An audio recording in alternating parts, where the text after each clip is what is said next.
Hey guys, how are you all? I hope you all are doing well. Today we are gonna see an amazing what if story, but before we start, it's just a humble request that if you are new here, please subscribe because it actually motivates me a lot to post more. Also, the stories on my channel are fully written by me, so if you have any suggestions for what if stories, please let me know below the comment section. Now without any further delay, let's start. What if Harry Potter was son of Goddess Rayna? Part 2. And the cold terrified me. At least I haven't tried hexing any shadows for a while. All thanks to Ire. I had no idea you'd been so adversely affected by your imprisonment. Azkaban isn't like its Muggle counterparts. Mainly because of the Dementors and the lack of decent meals. My cell was opposite my mad cousin. If she wasn't mad before she went in, she most certainly is now, that's for certain. Screams are a constant thing there.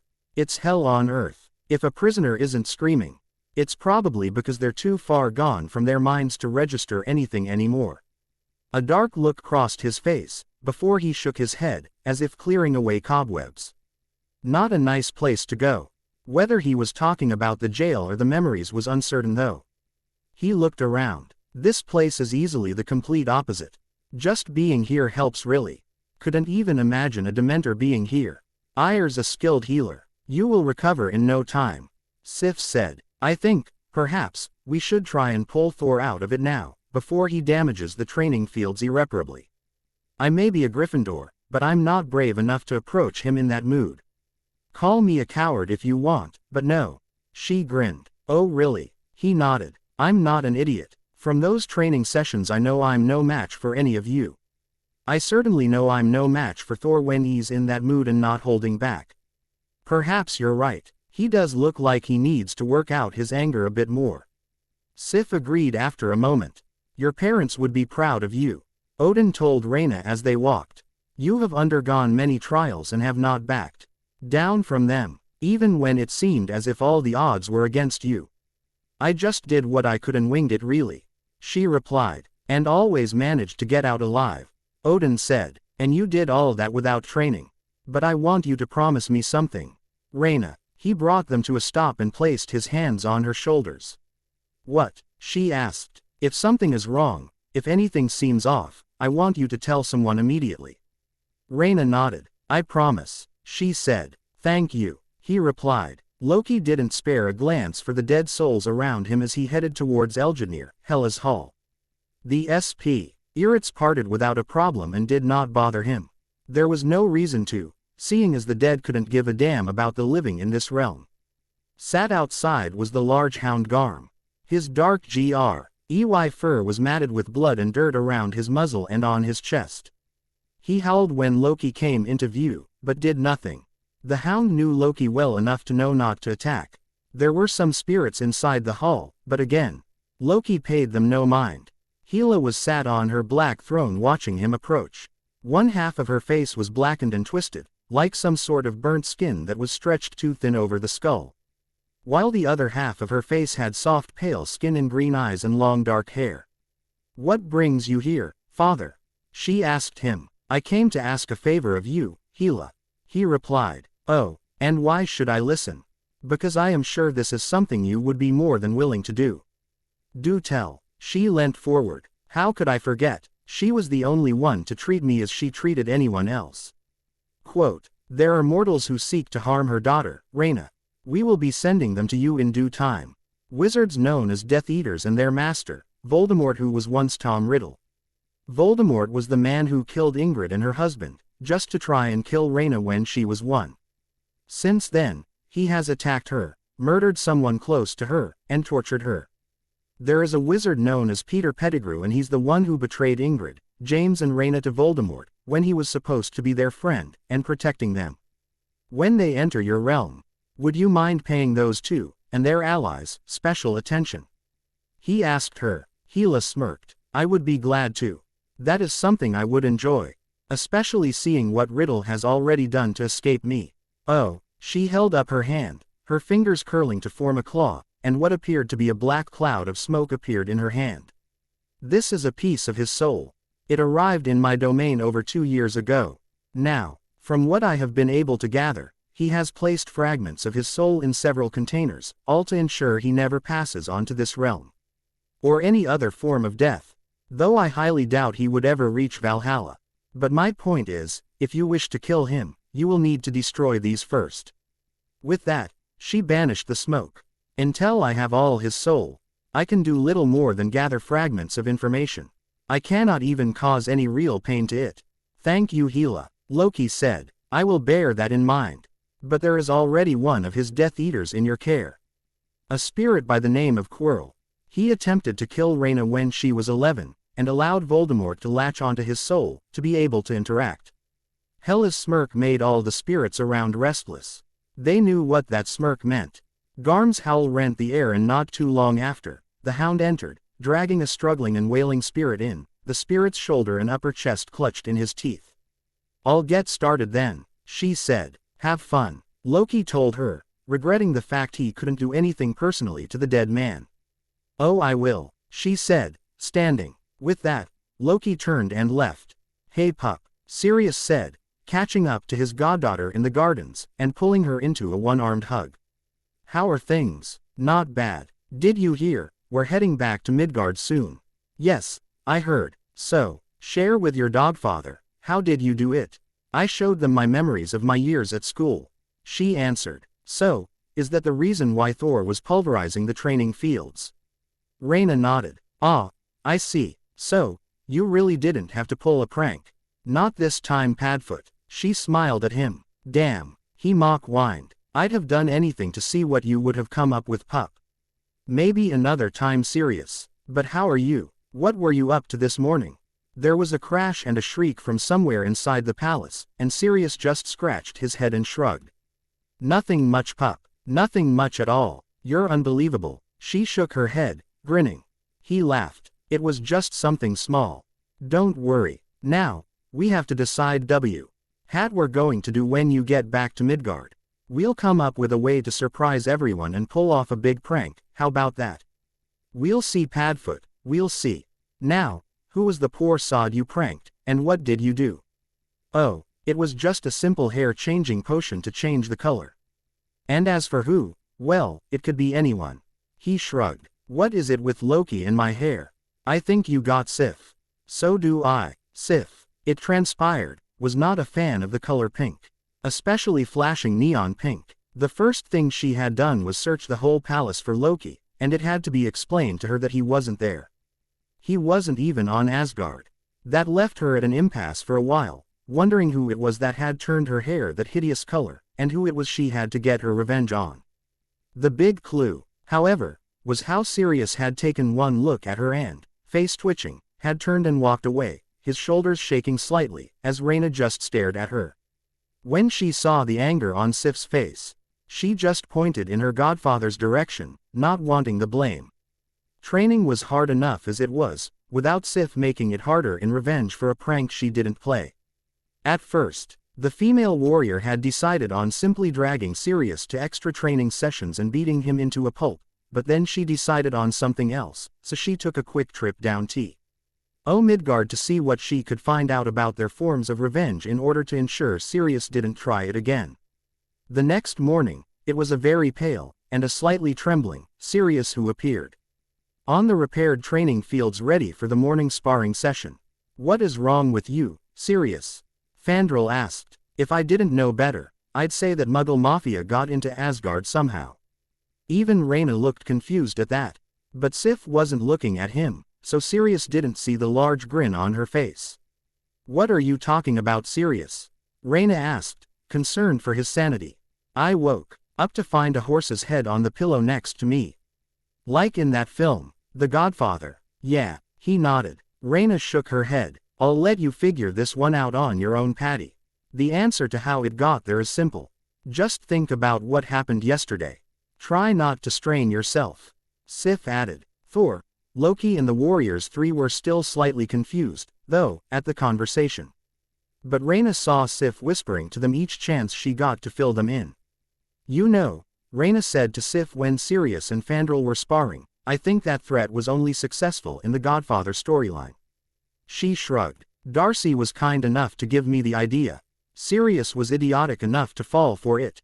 Rayna nodded, grinning. You're right. How long do you think it'll take for Sirius to figure it out? I'm not sure, but we should let him work it out for himself. You gave him quite a big clue. Pranking's so normal to him that he won't even think about it. Rayna was correct, even when they were heading to Midgard.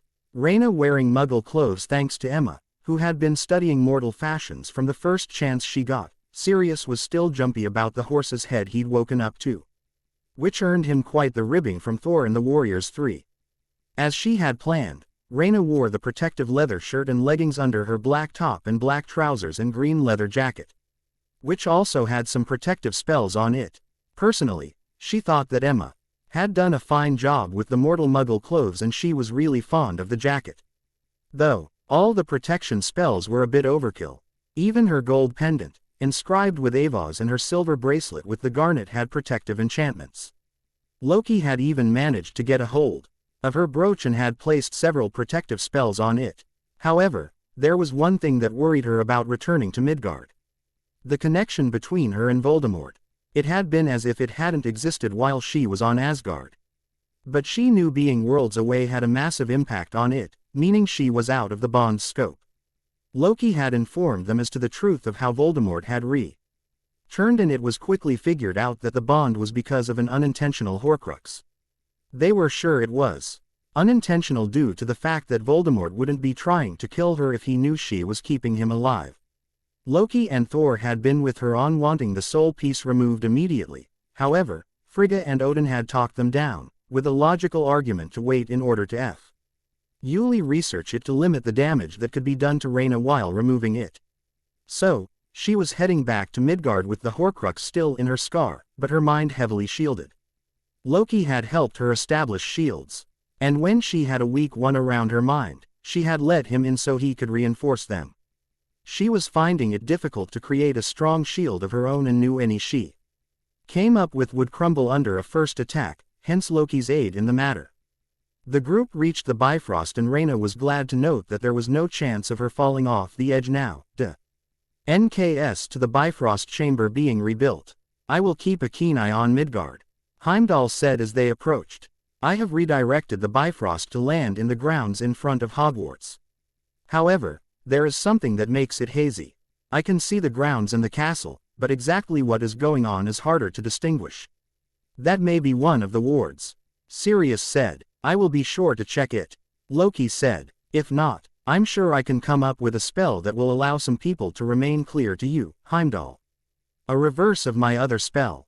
Heimdall nodded, and Rayna knew she'd be the Saint one to have the spell placed on them if it came to that. She had to repress the sigh. They really weren't taking any chances. Ardwyad nudged her hand with the tip of his nose and woofed softly. She smiled down at her familiar, and in the corner of her eye saw her godfather change into his animagus form, just to be on the safe side. They weren't expecting anyone from the ministry to be at Hogwarts, but they were better safe than sorry. Rayna still had no clue how to produce a Patronus without her wand. Travel by Bifrost was quite the experience.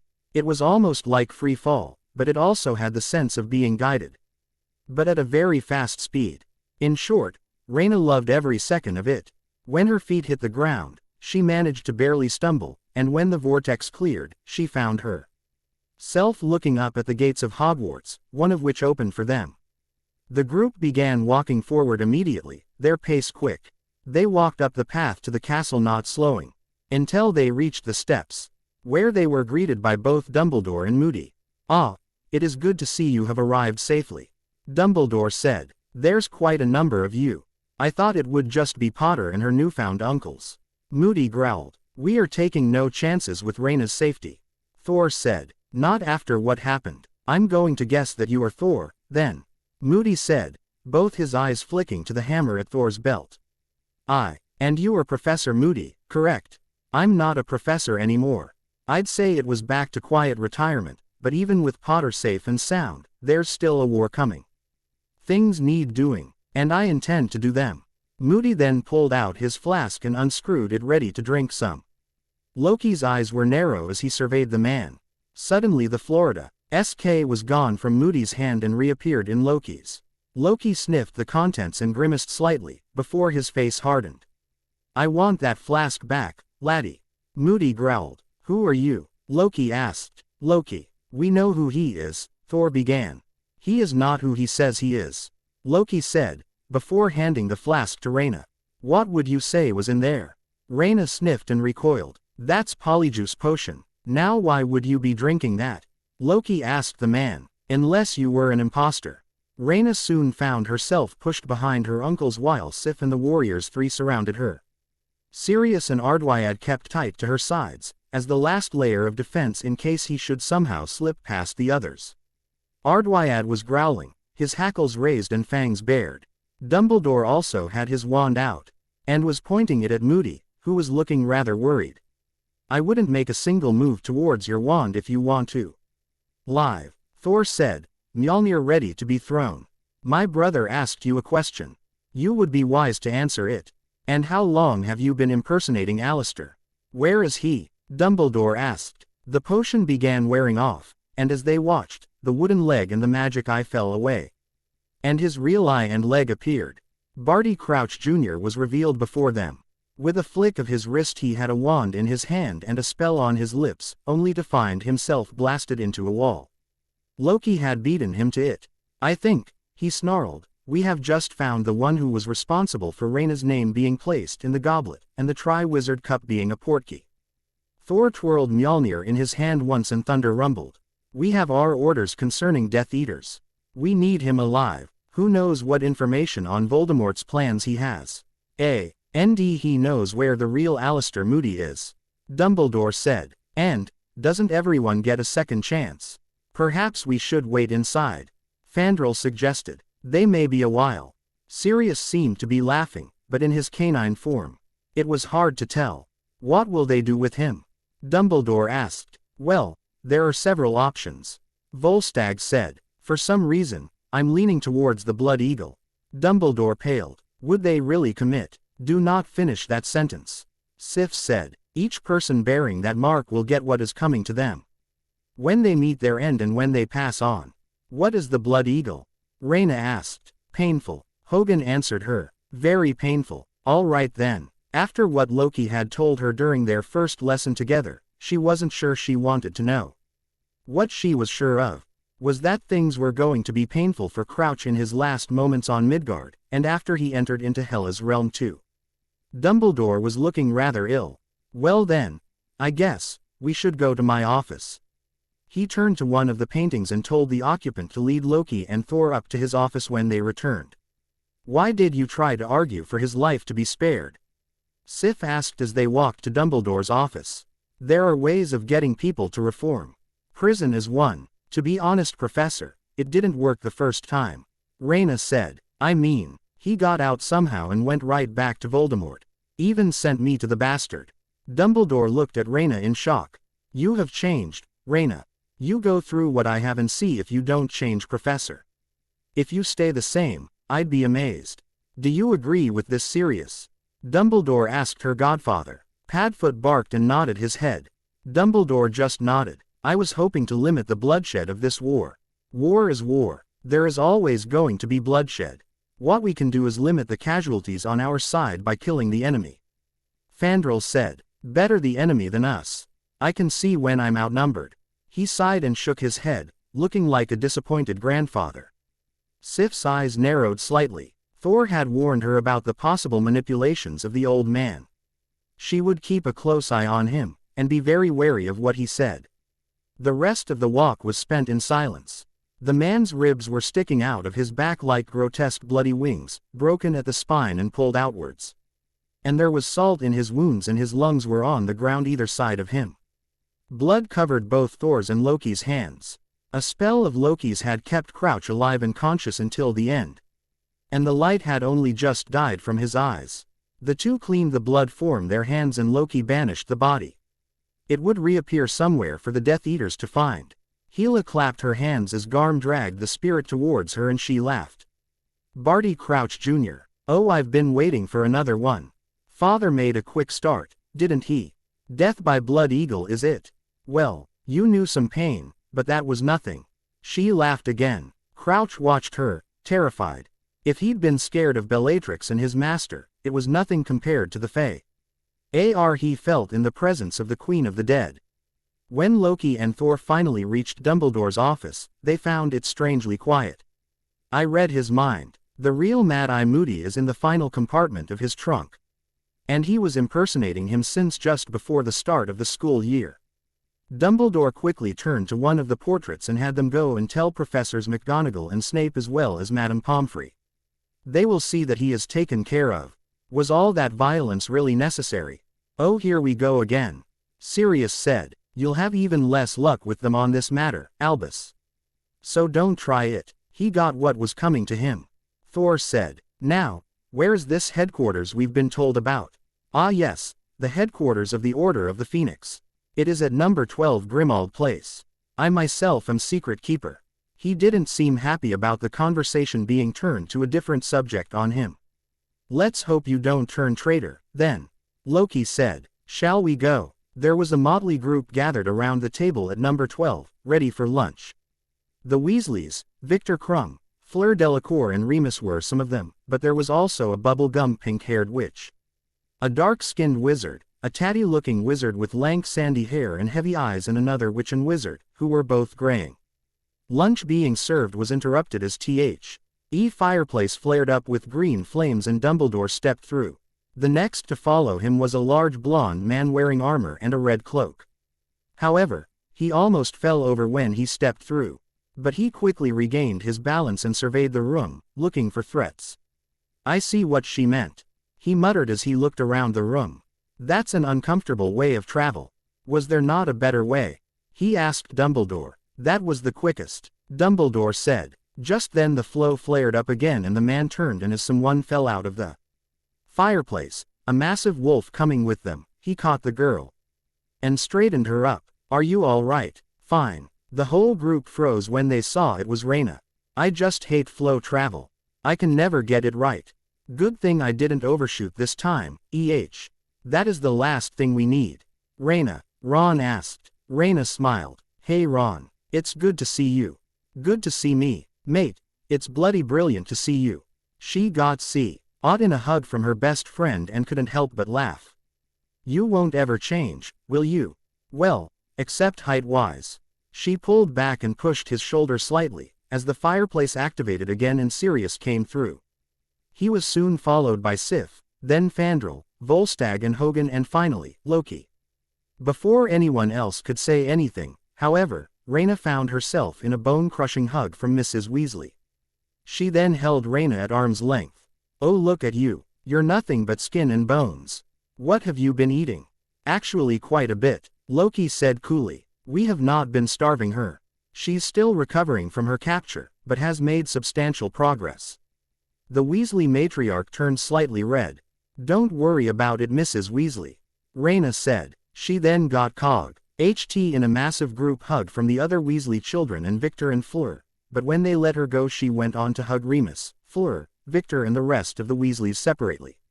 While she was doing that, Thor stood beside Ron. We have seen Rayna's memories of her school years. Know that, while you have been a good friend to her on the most part, should anything happen like it did last year when her name came out of the goblet, you will regret it. That hurt her greatly, and I will not stand for anyone hurting my niece. Do you understand? Ron swallowed and nodded. Completely. Thor clapped him on the shoulder. And Ron was reminded of when Hagrid did the exact same thing. Good. Thor then grinned and moved away. What Thor failed to say was, he would probably let you live, afterwards. I on the other hand, would not. Loki added, making Ron go pale. He just nodded this time through. What's with the wolf? The witch with the bubble-gum-colored hair asked. We thought Moony would like some company, Nymphadora. Sirius answered cheekily. Don't call me Nymphadora. Her hair went red and she drew her wand and a spell flew at Sirius, which he ducked. It shattered a tile on the wall and he held up his hands in surrender. Sorry, I forgot, Tonks. Like hell you forgot, she muttered, her hair changing back to its previous color. Sirius straightened, only for Remus to hit him upside the head. Hey, Sirius complained. The wand-happy witch over there is Tonks, Remus said, introducing the one who'd asked the question. Ardwyad's my second familiar. Loki gave him to me for my birthday. Wicked birthday present. He was a puppy then. Tonks.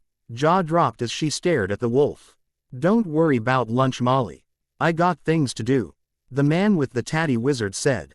Are you sure, Mundungus? Positive. He sent a weary glance at Ardwyad, before beating a hasty retreat. The group were soon pulled into lunch. However, the twins seemed more intent on grilling Loki and groveling to their idol.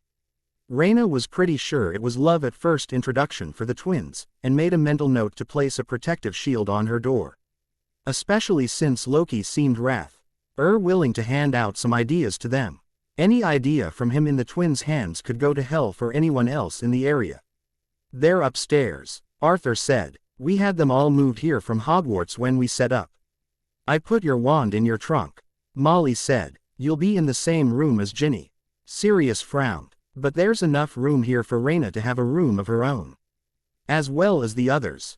Wouldn't it be better for her to have company? Rayna should have her own room. Thor said. Rayna can choose what Rayna wants, thank you very much. Rayna said. Thor had the decency to look cowed. But Mrs. Weasley, on the other hand, went into mother hen mode.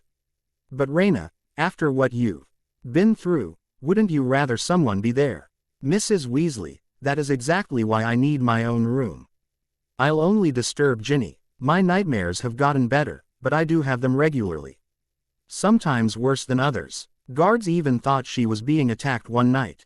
Loki said. They even roused the alarm. Rayna buried her face in her hands. Don't remind me. And Ardwyad attacked them. The wolf in question barked happily.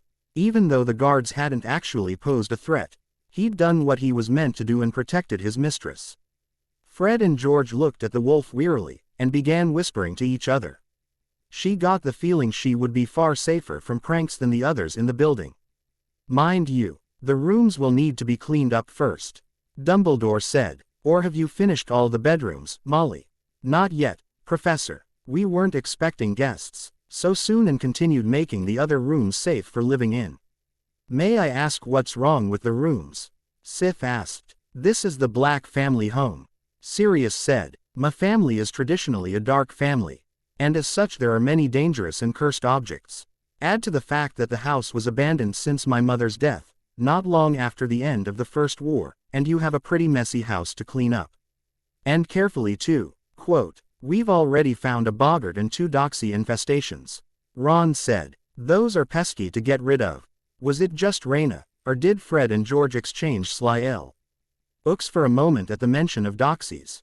She made a note to be very weary of those 2 being anywhere near her food from now on. Not that she wasn't always, but she would now be extra cautious. This stay may just prove quite eventful. While they were eating lunch, Loki handed Rayna her potions to her and produced one of Iduna's apples for her. She put it next to her plate to eat it after. How is that apple gold? Ron asked. Is there something wrong with it? Rayna held back her laugh. No, Ron. It's one of the apples of Iduna. It's meant to look like this. Iduna. They help heal Inju, rise and contribute to the long life of the Aesir. Iduna is the goddess in charge of the apples. Rayna told him. She took the potions before she began eating the apple. So they make you immortal. We're long-lived on our own. The apples extend that, Sif said. In other words, they're the deal breaker. Why couldn't it be something nice? Why a piece of fruit of all things? His nose scrunched up slightly as he looked at the apple, obviously torn between whether he liked the idea of immortality, or avoiding eating the fruit.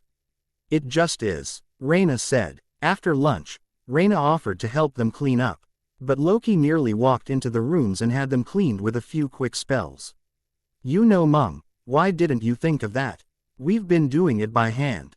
Ginny said. It's character building. And apart from the twins, none of you are old enough to use magic outside of school. Molly said. Oh, I forgot about that. Rayna said. Don't think it means a halt in your training. I don't see if some mortals don't think you are old enough to use magic outside of Hogwarts, I am teaching you no matter where we are. But she could be expelled. Molly said. Loki simply raised an eyebrow. Quote, how would that stop her practicing magic? Her wand would be snapped. Mrs. Weasley said, as if it would be obvious. Loki smirked and nodded to Rayna. She summoned a flame to her hand. The spell was now effortless to her, along with a few other ones. She still struggled with quite a few of the spells she was learning, but that was to be expected. It was odd to change from a wand to without one. She was doing what she could to progress in her studies. She didn't want to let her family down. Ron, Ginny, the twins and their mother gaped at her hand, and the flame there. But not even Dumbledore can do wandless like that, Ginny said. He is mortal. As I told Rayna, the restrictions on mortals such as yourself do not apply to us. Loki said. You saw me simply wave my hand and the rooms were clear. Why are you so surprised? I guess it hasn't really sunk in. Ron said. Well, seeing as there isn't anything else to do, why don't you kids go and catch up? Molly said after a moment. I'm sure there's plenty for you to talk about. They all moved into Ginny's room, which had Rayna's trunk next to the second bed in there. So tell us, Fred began when the door was closed. What's it like being the niece of the god of mischief? George continued. What secrets has he taught you? They added together. Rayna rolled her eyes and sat on the edge of what was obviously the second bed. Because Ginny had a handmade throw from her mother at the end of her bed. He's taught me no secrets, she said. But the fire, they began, is something anyone in Asgard who learns to wield magic can use. She said smiling. But if I learn anything of interest to your great plans, I'll pass on the memo. She soon had them hugging her waist and thanking her over and over again. She just patted their heads to get them off. So, what's Asgard like? Ron asked. Beautiful. I thought I would never see anything more beautiful and stunning than Hogwarts, but I was so wrong. The Rainbow Bridge runs over the sea that falls into space. It runs into the city and the architecture is like nothing in this world. The buildings shine and at the center is the palace and it stands tall over the rest of the city. Everything is huge. I'd say it was built to accommodate giants, if I didn't know about the animosity between Jotunheim and Asgard. There are planets in the sky and even in the day the stars shine. There is nature throughout the city, in parks and groves, and in the distance there are mountains of white rock. The market always has interesting goods for sale, and the people are friendly. Well, they seem friendly to me. It may be because of who I am. I don't know. The gardens of the palace are beautiful, with brightly colored flowers, and then there are the training fields. I don't think I've ever seen those empty. There are always warriors training there. And then there's the library. I have gotten lost in there several times. I still don't know my way around. Don't tell me they give you homework. Ron exclaimed. Maybe a little, but I do have a lot to learn. Not just magic, but the real history of my people, and what my position is and what it means. So, it doesn't just mean you get pampered? Ginny asked. Rayna shrugged. Not entirely. I mean, I've been excused from the duties I would have, because I've only just found out recently about my heritage, but it is the duty of the royal family to take care of the people. Thankfully, I won't have to make any public appearances in other realms anytime soon. Why the hell did you come back? Ron asked incredulously. You had it good. Yeah, he nodded. You saw your parents. Rayna nodded. But not just them. Behind Dad was his whole family. All of the Potters. Guess who was behind Mum? Your uncles and grandparents. Ginny said. Ron pulled her into a one-armed hug and she brushed a tear away from her eyes. Loki and Thor appeared in the building. Jane and the others conducted their research in Puente Antigua, seemingly from thin air. Everyone in the room jumped. Darcy even fell out of her chair. Jane! Thor exclaimed excitedly. He pulled her out of her seat, picked her up and spun her round. I have missed you. I missed you too. This is a surprise, Jane said. Thor nodded. We are here to take you all to a safe location, if you want to, that is. As Rayna there, he looked round to see Hermione Granger, who looked hopefully at him. He smiled at her. Yes, she is, and she will be attending Hogwarts this year too. When are we leaving? She asked excitedly. Hold your horses, Hermione. You need to calm down and get all the facts first. Her father said, chuckling. While she was being teased by her father, Thor looked at Loki and nodded to Selvig.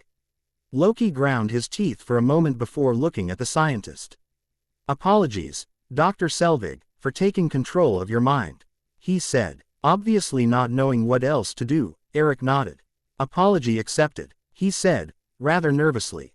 Thor beamed, obviously thinking that this was progress. So, Where is this secure location? Darcy asked, righting herself again. Loki pulled a piece of paper from inside his coat's inner pocket.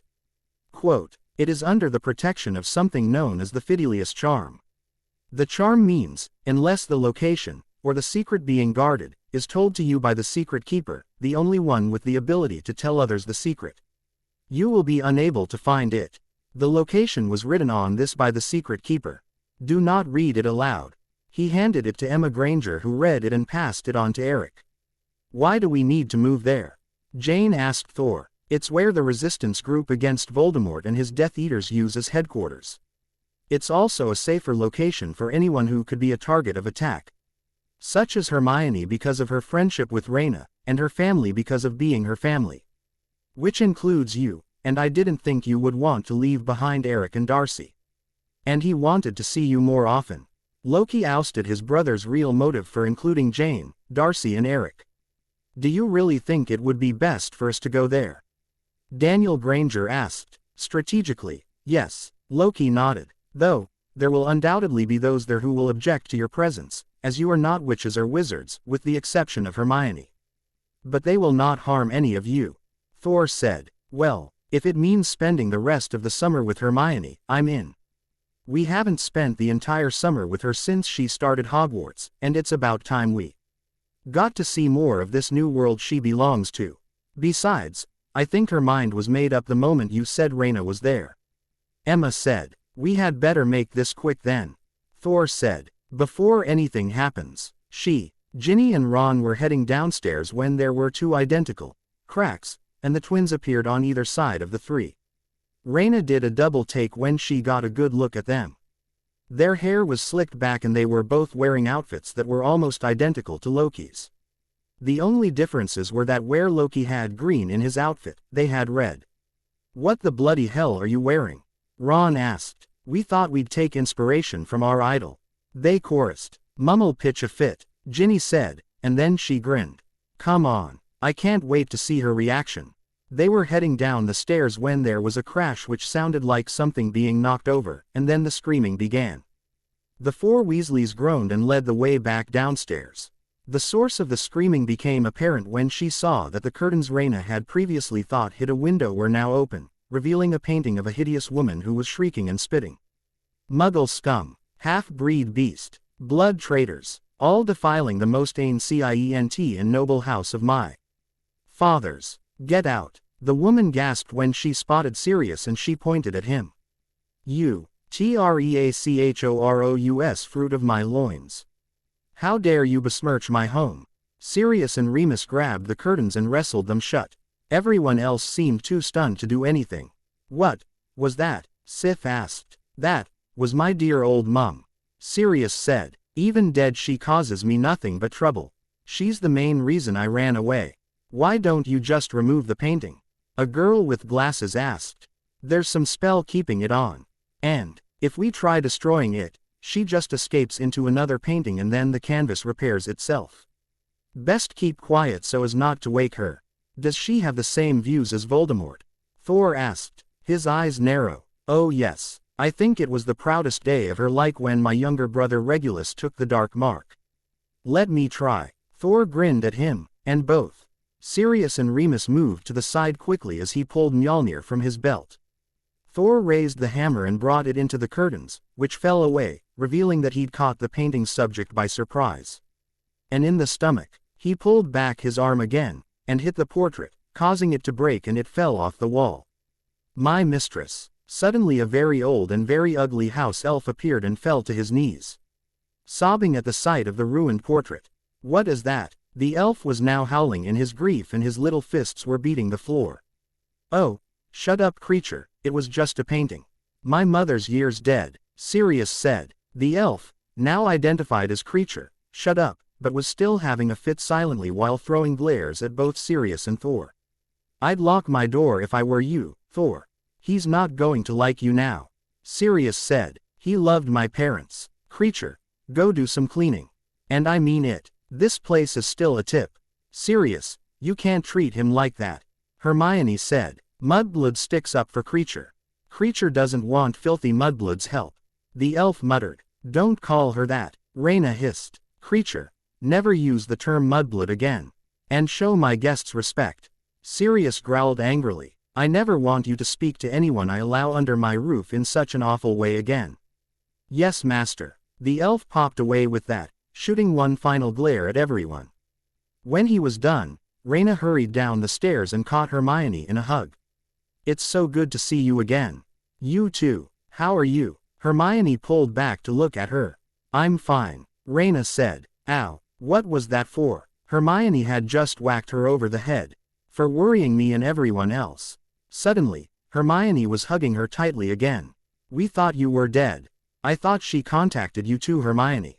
Ron said. She did, but I was still worried, Ronald. Well, Mrs. Weasley began, obviously trying to stop the fight before it began. Why don't you all get settled in? Dinner will be ready soon, after all. Rayna, have you moved your things to your room? Yes, I have. Rayna nodded. Oh good. Well, as I said, dinner will be ready soon, and I'm sure everyone will want to be settled in. Everyone soon had a room and they all gathered in the kitchen for dinner. Tonks was changing her nose to animal noses for the entertainment of the others at the table. Rayna had a laugh at that, along with the others, but she didn't laugh as hard as she had when Loki had taken notice of what the twins were wearing. He had done a double take and then just blinked for a few moments. He looked slightly worried. He was probably beginning to realize that if given too much inspiration from him, the twins would probably destroy everything in the country at least. Then, the look changed to one that said he very much realized the opportunity. She was sure she'd heard the three mutter the words, Dursley, and Ministry, a few times. She couldn't resist the laugh. Tear at what would undoubtedly be a very bad string of luck heading for those two parties. They had almost all finished when the kitchen door opened and Snape walked in. Sirius pushed his plate away. Well, that foul smell just ruined the last of my appetite, he said. Watch your tongue, Black. Snape said. I'm here for the order meeting. His eyes landed on Rayna. Well, it looks like my good summer's at an end. You are alive. Thor and Loki rocketed to their feet. Watch how you address our niece, mortal. We know of your treatment of her, and you are very close to seeing why it is a very bad idea to anger gods. Thor growled. It isn't my fault she's an arrogant, incompetent fool. Snape snapped. Suddenly, he was choking. Rayna is neither arrogant, incompetent nor a fool. You, on the other hand, are all three and more, including unbelievably stupid. Thor gave you a warning. I suggest you heed it. Loki told him, his tone bored. Snape was able to breathe again, and collapsed to his knees, clutching his throat. As it is, Rayna is learning quickly, but, no doubt her knowledge of your subject is severely lacking. After all, her teacher in the subject has been a biased idiot who cannot let go of a schoolboy grudge. And has to carry it over to a dead man's daughter. Then we have to take into account the fact that you cannot teach at all. All you do in your lessons is place instructions on the blackboard and then walk around the class intimidating and degrading any student who is not of your house. Dumbledore entered the room then. What is going on? I was just teaching your potions master some respect, Loki said, sitting back down. I will be attending some of Rayna's potions lessons, randomly, during the school year, to ensure his crass attitude no longer continues towards my niece and her friends. Now, I don't think there is any need of that. All teenagers have favorite and least favorite teachers, and descriptions can become a little distorted about them. Dumbledore said. Professor Snape just insulted Rayna in here, in front of us. Thor said. And we have seen the memories of her school years, including her lessons, but no harm will come to her in class. Dumbledore said. And I have never heard any complaints before this. Perhaps her memories were biased in this way. Biased? Ron asked. He's always tearing into her. And every other student that isn't Slytherin. Ron, don't talk to the headmaster like that. Mrs. Weasley said. He's being completely honest. Thor said. Your son is telling the truth of Snape's so-called teaching methods. I will not be insulted. Snape growled. Then grow up. Loki snapped. If I find Rayna's classes to be lacking, she'll be withdrawn from those ones and I will teach her the contents myself. I'm sure that you will not find that necessary. Dumbledore said assuredly as others began entering the kitchen. With a flick of her wand, Molly had all the dishes cleared off the table and in the sink. All right then. Fred, George, Ron. Ginny, you know the drill, out. Hermione, Rayna, you will need to leave as well, you're too young for order business. What? Rayna asked. A war is no place for children. Tell that to Voldemort and his Death Eaters. Rayna said. They don't care. Yeah, Mum. Ron said. Rayna's right. For Merlin's sake, Rayna was one the first time you know who attacked her. Oh, don't you start arguing again, Ronald Weasley. We have had this conversation, and you are not staying for this meeting. You are all too young. Mrs. Weasley, why do you think that? Rayna asked carefully. You shouldn't be exposed to the war, dear. She said. Well, it's too late for that. Rayna said. I was 1, when he killed my parents, and tried to kill me. I was 11, when I faced him again. 12, when I faced him for a third time, this time with the added threat of a basilisk. Then, the year after that, I had to produce the Patronus to save my past self and Sirius. Then, last year, I was entered into a tournament that was potentially deadly, against my will, saw my boyfriend murdered, jeweled a fully formed Voldemort and then was tortured for a month. Tell me, how are you going to spare me from the horrors of war, now I've experienced them all? How am I too young to know what is going on? I have a right to know all the facts. Don't presume you have a right to anything, Potter. Just because you're royalty. Snape said. It isn't because she's royalty. Thor said. She has listed her reasons. And I believe she has a right to know what is going on. Better for her to know what's going on, and be able to avoid trouble than for her to be uninformed and end up coming across it. That is how most of these little adventures happened, after all. Loki said. But, don't you want to keep her out of the war now? If you put it that way. Loki said. What? Rayna couldn't believe it. Yes, what? Thor said. Loki said something to Thor in Old Norse, which she was only just learning. So she didn't understand it. Thor nodded. Go upstairs with the others, Rayna. Thor said. But, later. Loki said. I want to sit in on the next one. Rayna said. She stood, and the Weasley kids did too. Along with Hermione. Well, I'll be staying. I want to know about anything that concerns my daughter's safety.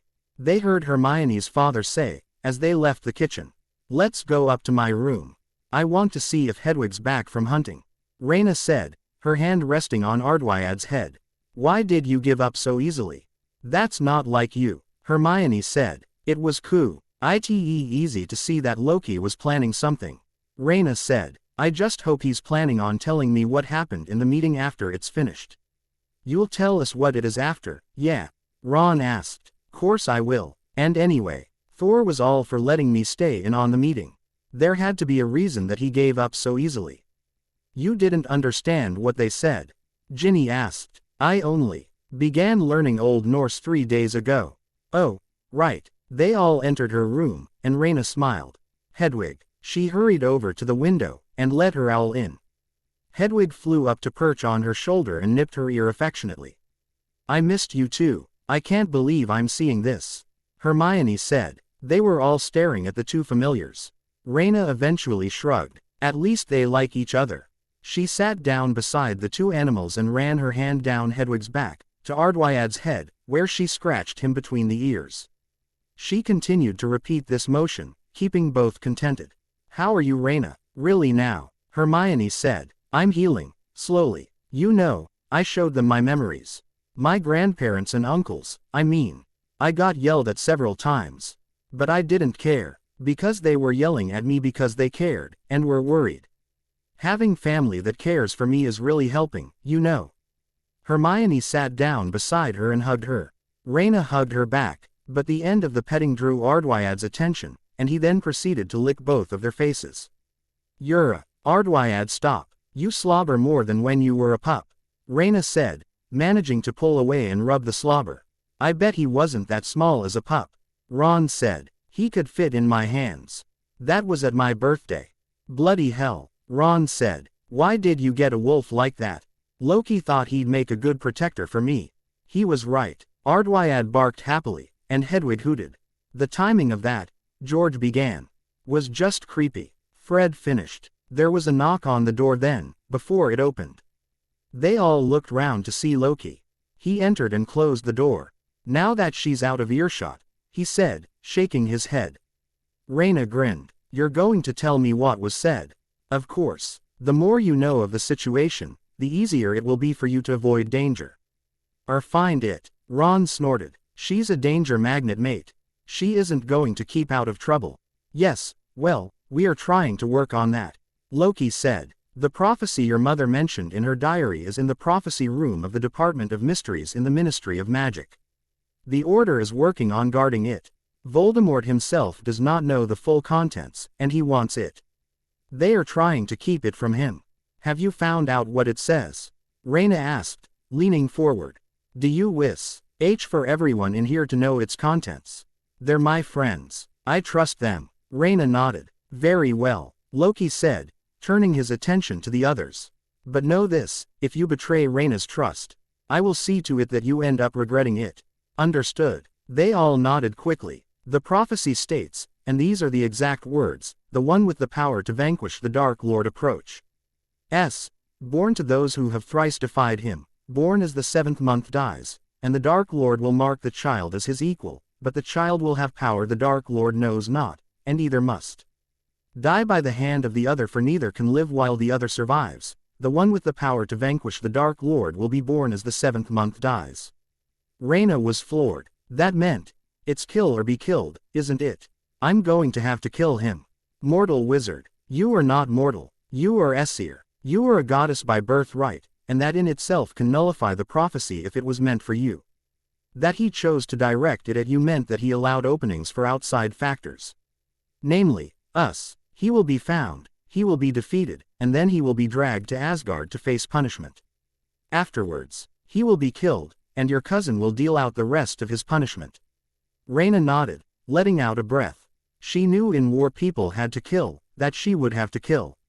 But the knowledge that she had to kill Voldemort or he would kill her had caused her to panic. But, the way her uncle put it allowed her to calm down. She had to believe everything would work out, or she didn't know what she would do. She wasn't sure she liked this idea. The whole plan had been explained to her, and she wasn't sure she liked it. The part about them getting their comeuppance, she could deal with. It was just the part that involved her returning that she didn't like. She wasn't sure how they had done it, but apparently Thor and Loki had gotten the plan approved from her grandparents. Even the first part, which involved her leaving the safety of the wards before it was time to board the Hogwarts Express.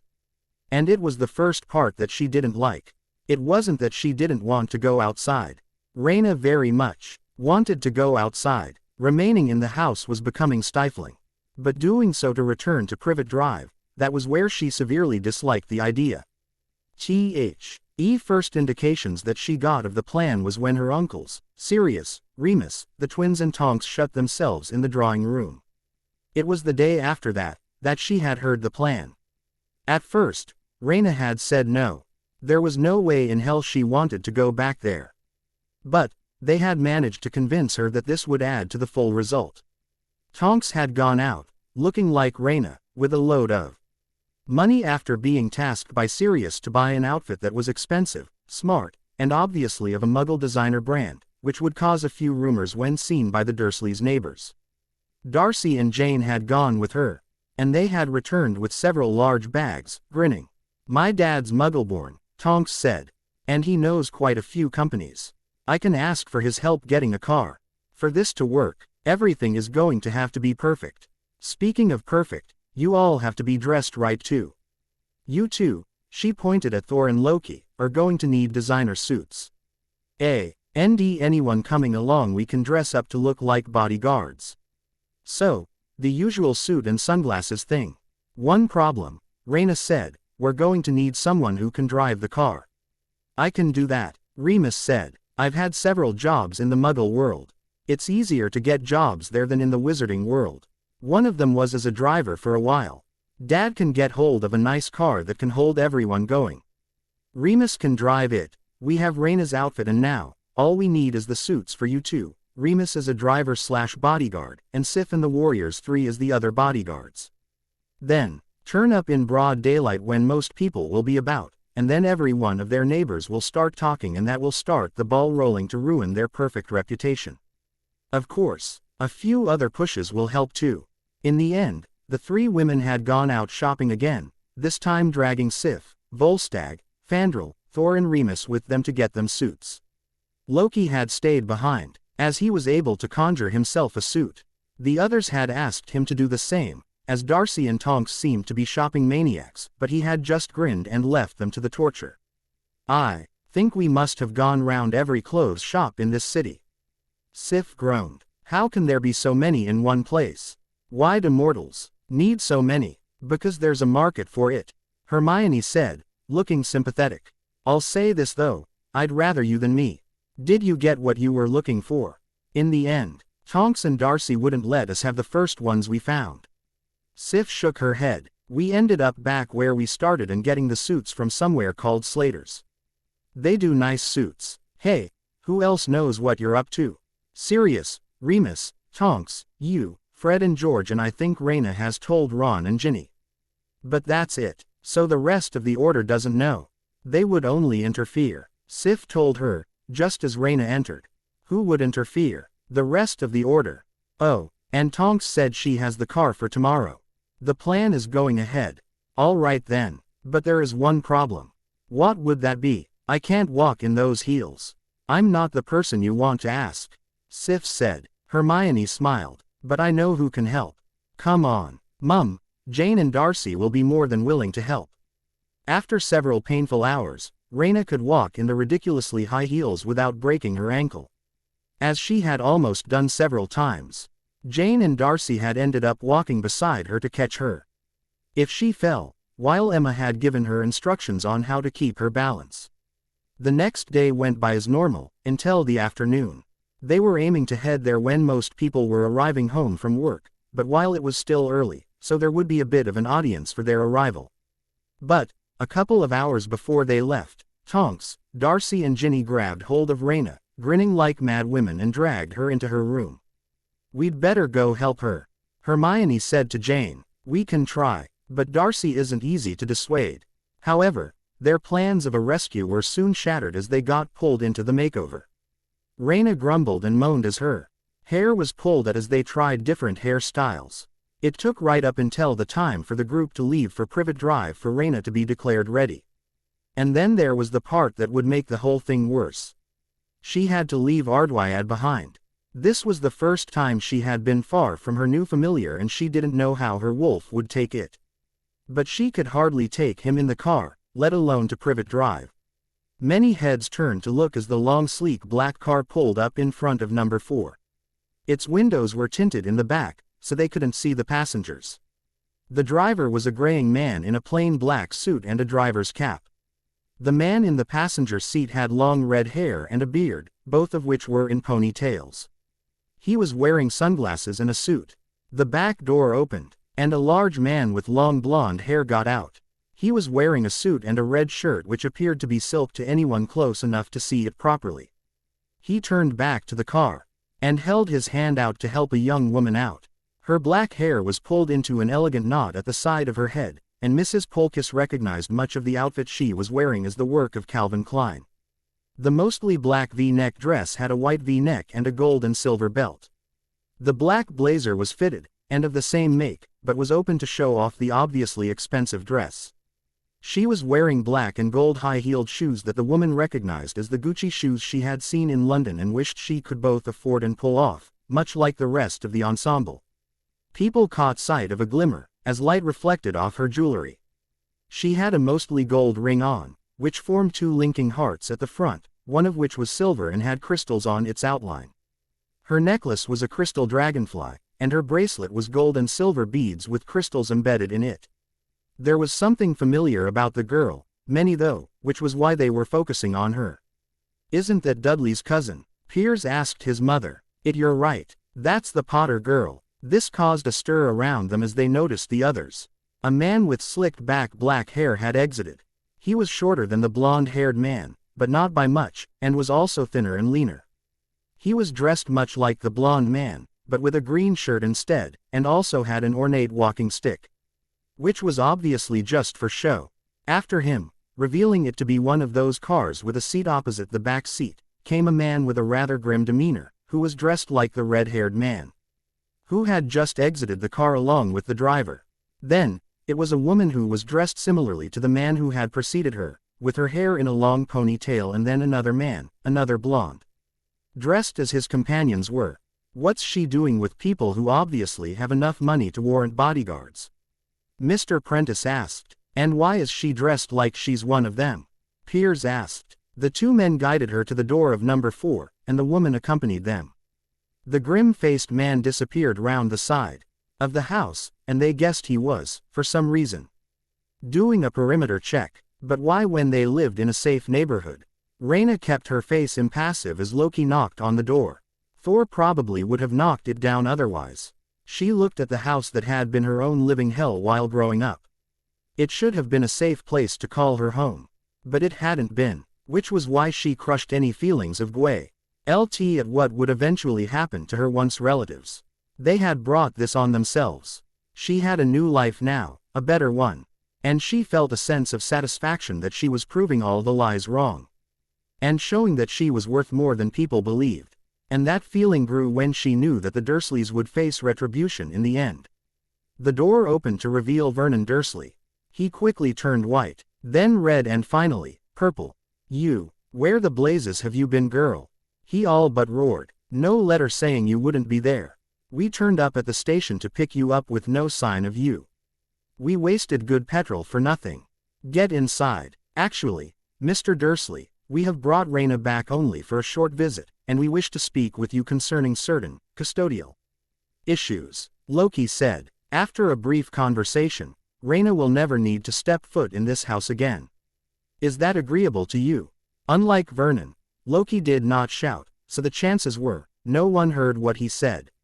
But Vernon calmed visibly. He looked around, noticed the people watching, the obviously expensive car, Remus, Sif, Fandral and Volstagg, and he nodded. "You had best come in then." He turned, and led them inside. The obviously flaunted wealth, and the idea of Rayna never returning after today had obviously garnered Vernon's attention.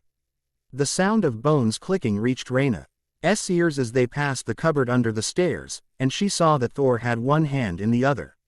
He was obviously trying very hard not to lose his temper right now. When they entered the living room, they saw that Petunia and Dudley were already there, sitting down. They all sat down as well. "I hope our niece hasn't been too much trouble. She's not exactly the most controlled of youths," Vernon said. "I would be careful what you say, mortal," Thor rumbled. "We know of your lies, and what you have done to Rayna in the past." You're some of her lot, aren't you?" Vernon yelled. "And what is that supposed to mean?" Sif asked. "They believe anyone who is not like them, who is not an ordinary mortal, are freaks," Loki said, his voice deceptively calm as he sat back in his seat. "And, before we go any further, let us establish some facts. Lily Potter was never who you thought she was. She was a goddess of Asgard, the first ever born princess, who became a mortal child, and lived a mortal life. Therefore, Rayna was never your niece. You are not her relatives. But, no one here knew that. Had we known where she was, we would have taken her from here in a heartbeat, but that didn't happen. Instead she was left to grow up in your care." He sneered. "What Loki is saying, is that you made the biggest mistakes of your lives, the way you treated Rayna." Thor said. "You have abused the princess of Asgard. And for that you will pay. You dare come into my house and threaten me and my family."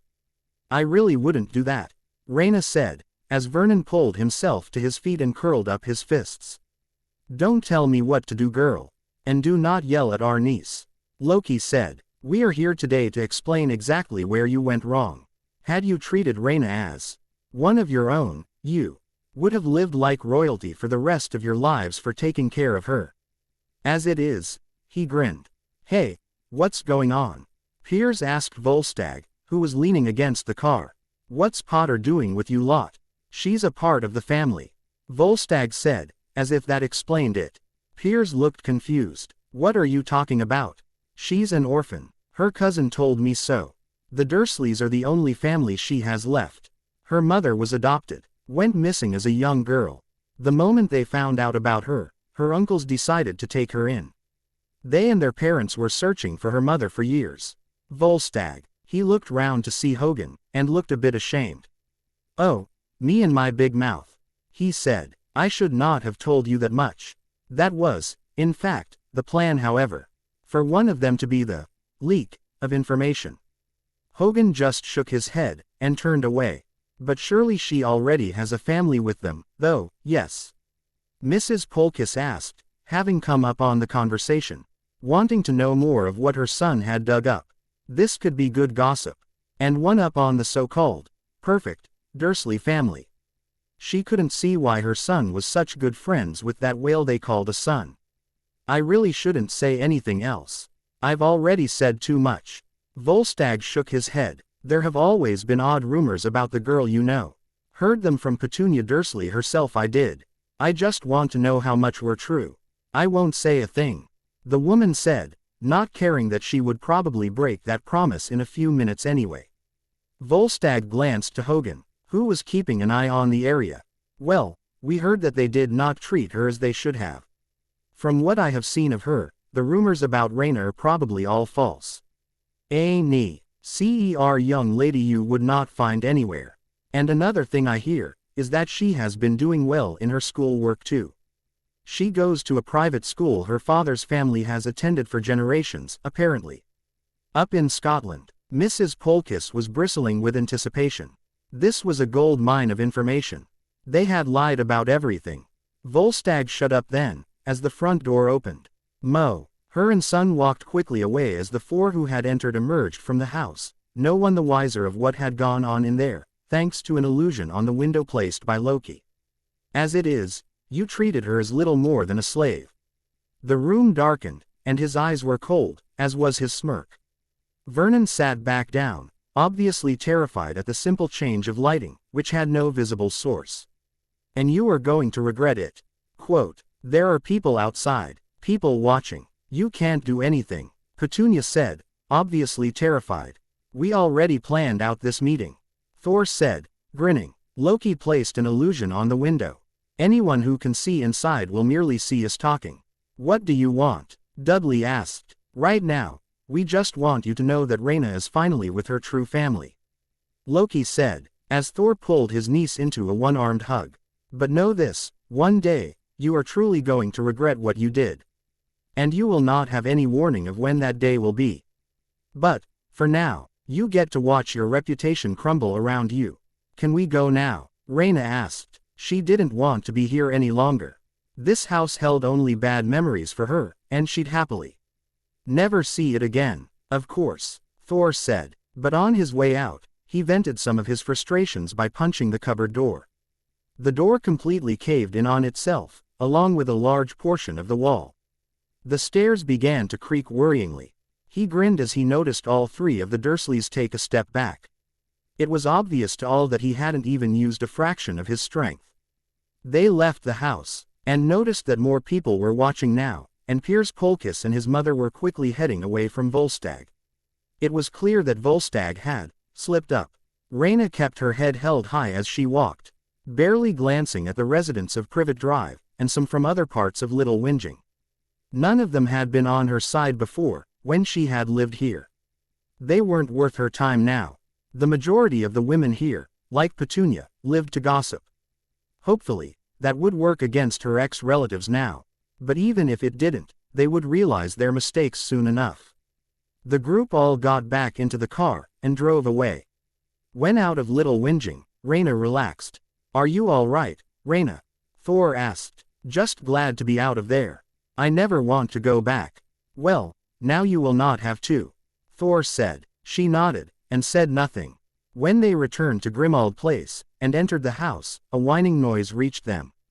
The yelps in between were not to tell Rayna exactly what the noise was. She kicked her heels off, not wanting to wear the damn things anymore, and headed upstairs quickly. When she got to her room, she saw Ardwyad on her bed, crying. Ardwyad, she said softly. Her wolf immediately stopped crying, and looked towards her. He launched himself at her, and Rayna's eyes widened. He hit her hard and bowled her over. With a large thump, she hit the floor. Ardwyad began licking her face and barked a few times in happiness. Ardwyad, she laughed, trying to push him off her. He wouldn't budge. The over-affectionate Familia, R obviously hadn't fared well with their first separation, especially since he had been cooped up while she had been gone.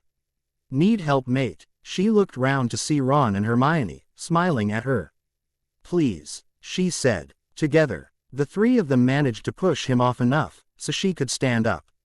How did it go? Hermione asked. As well as possible. I think Loki's magic and Thor being, well, Thor, just scared the Dursleys into silence for the most of the visit.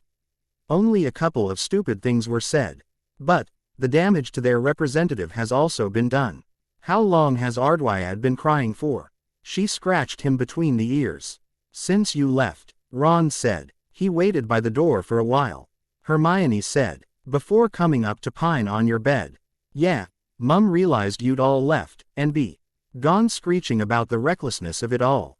We reckon it hurt his ears. We, Ronald? Hermione asked. Oh, all right, Hermione reckoned.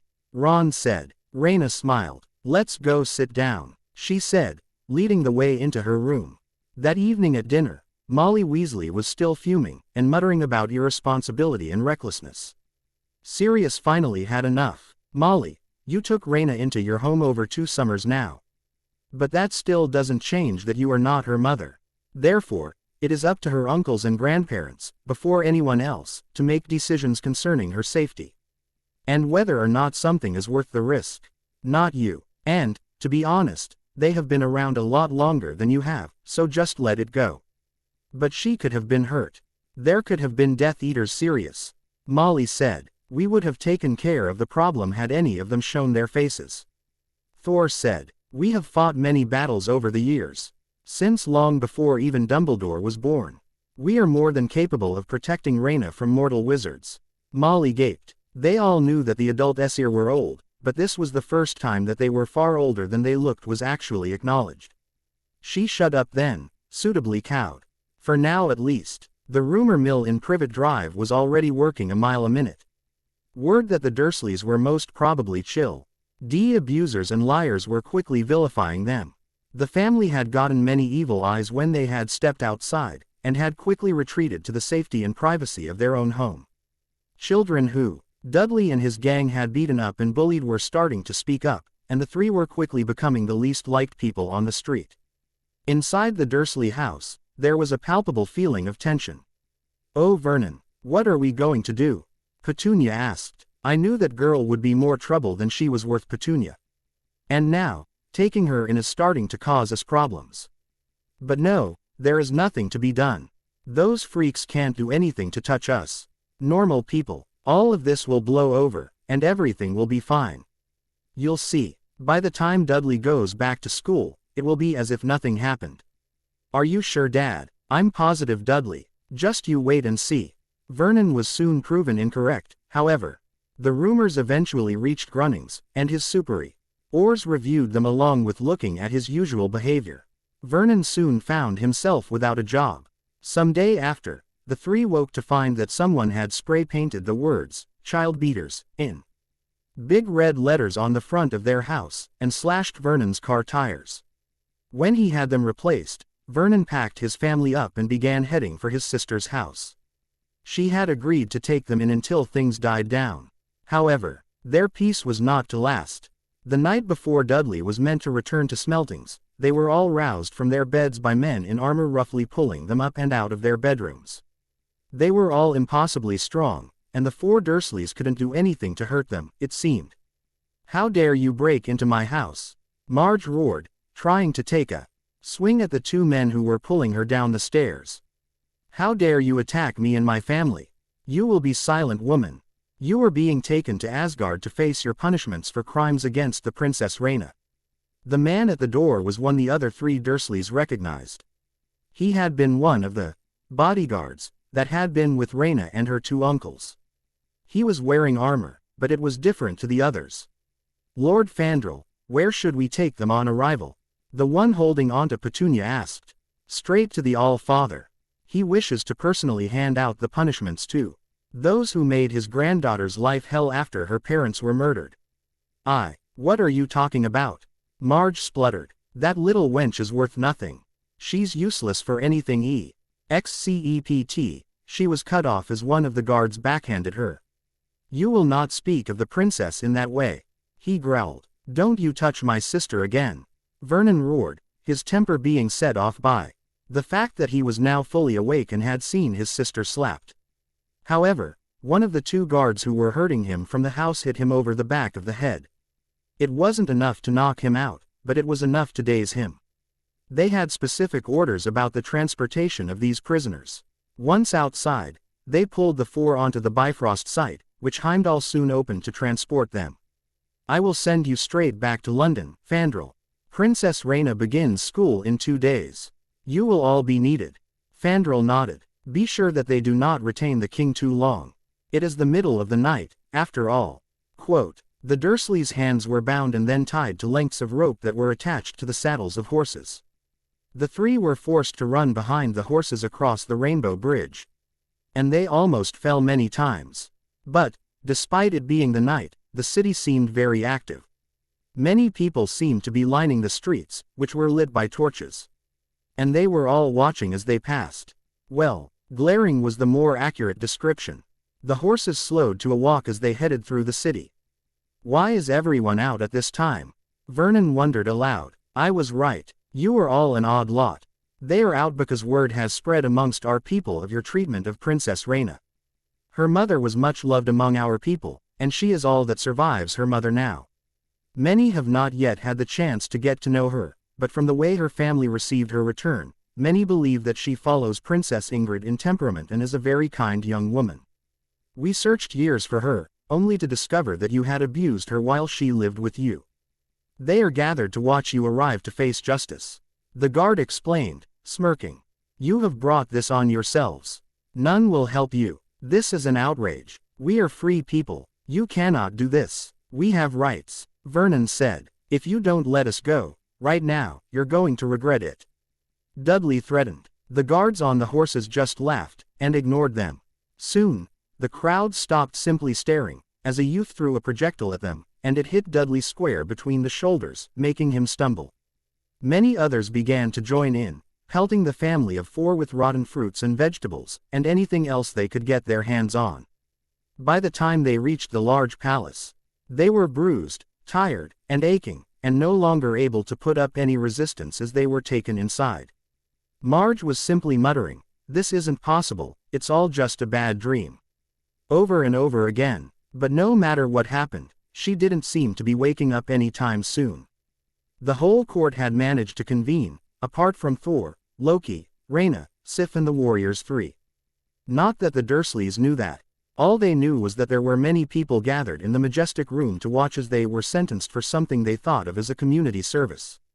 They were forced to kneel at the bottom of the large golden staircase, atop which was a throne. Odin watched them, his eye narrow, but his face otherwise impassive. Frigga was trying to keep her composure, but could not stop the glare fully. "You four are some of the first mortals to step foot in our realm in centuries," Odin began, "and it is to face further punishments than what you will undo. Be Tedley be given when you eventually enter the. We took her in. We put a roof over her head and clothed her. We did feed her too. We were simply doing the world a favor by keeping her freakish abilities low and out of the way of good. Honest, hard-working people. If we hadn't, she'd have run wild." Vernon said, "There is no kinder-hearted girl anywhere." Frigga said, "After all you did to her, she can still show love and friendship. And has received it in return, despite your attempts to break her. She is no freak. The powers that she wields were present inside beings long before man was created.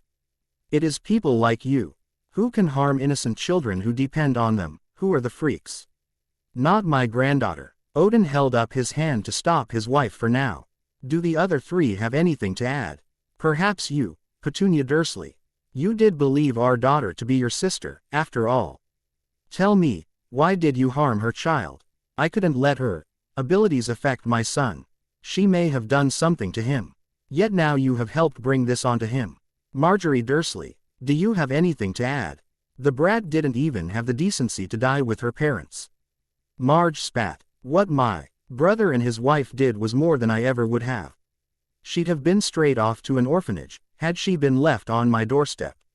And finally, Dudley Dursley. What do you have to say for yourself in your defense? He assessed the boy. Dudley, for once, proved to have some sense in his head. He shrugged. Dad just encouraged my treatment of her. And I saw what they did, so I did it too. And then he spoiled it. Besides, it was actually rather fun. After hearing the Dursleys all speak in their defense, the court was up in arms, many crying to straight out lynch the four of them. Silence, Odin yelled. The court immediately quietened down at the order. He fixed the four with a hard stare.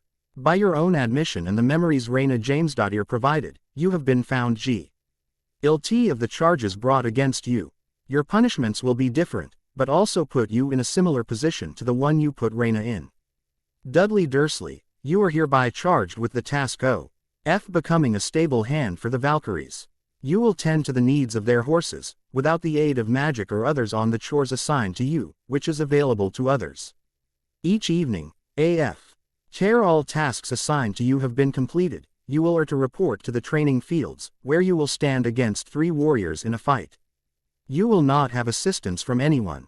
Perhaps, some point in the future, you will reform. Your behavior was as a result of your parents' and aunts' influence. The physical labor may perhaps teach you to appreciate the values of hard work and doing things for yourself. And the fight each night will, hopefully, cause you to realize your mistakes you made when you chose to be a bully and gang up on those weaker than you with your friends. He turned his gaze on Petunia. Petunia Dursley, you are to become a servant in the palace. Again, you will not have the aid of magic in your duties, nor the aid of others. You will be the lowest servant, and your duties will continue until it is time for you to pass on to Hela and become a resident of her realm.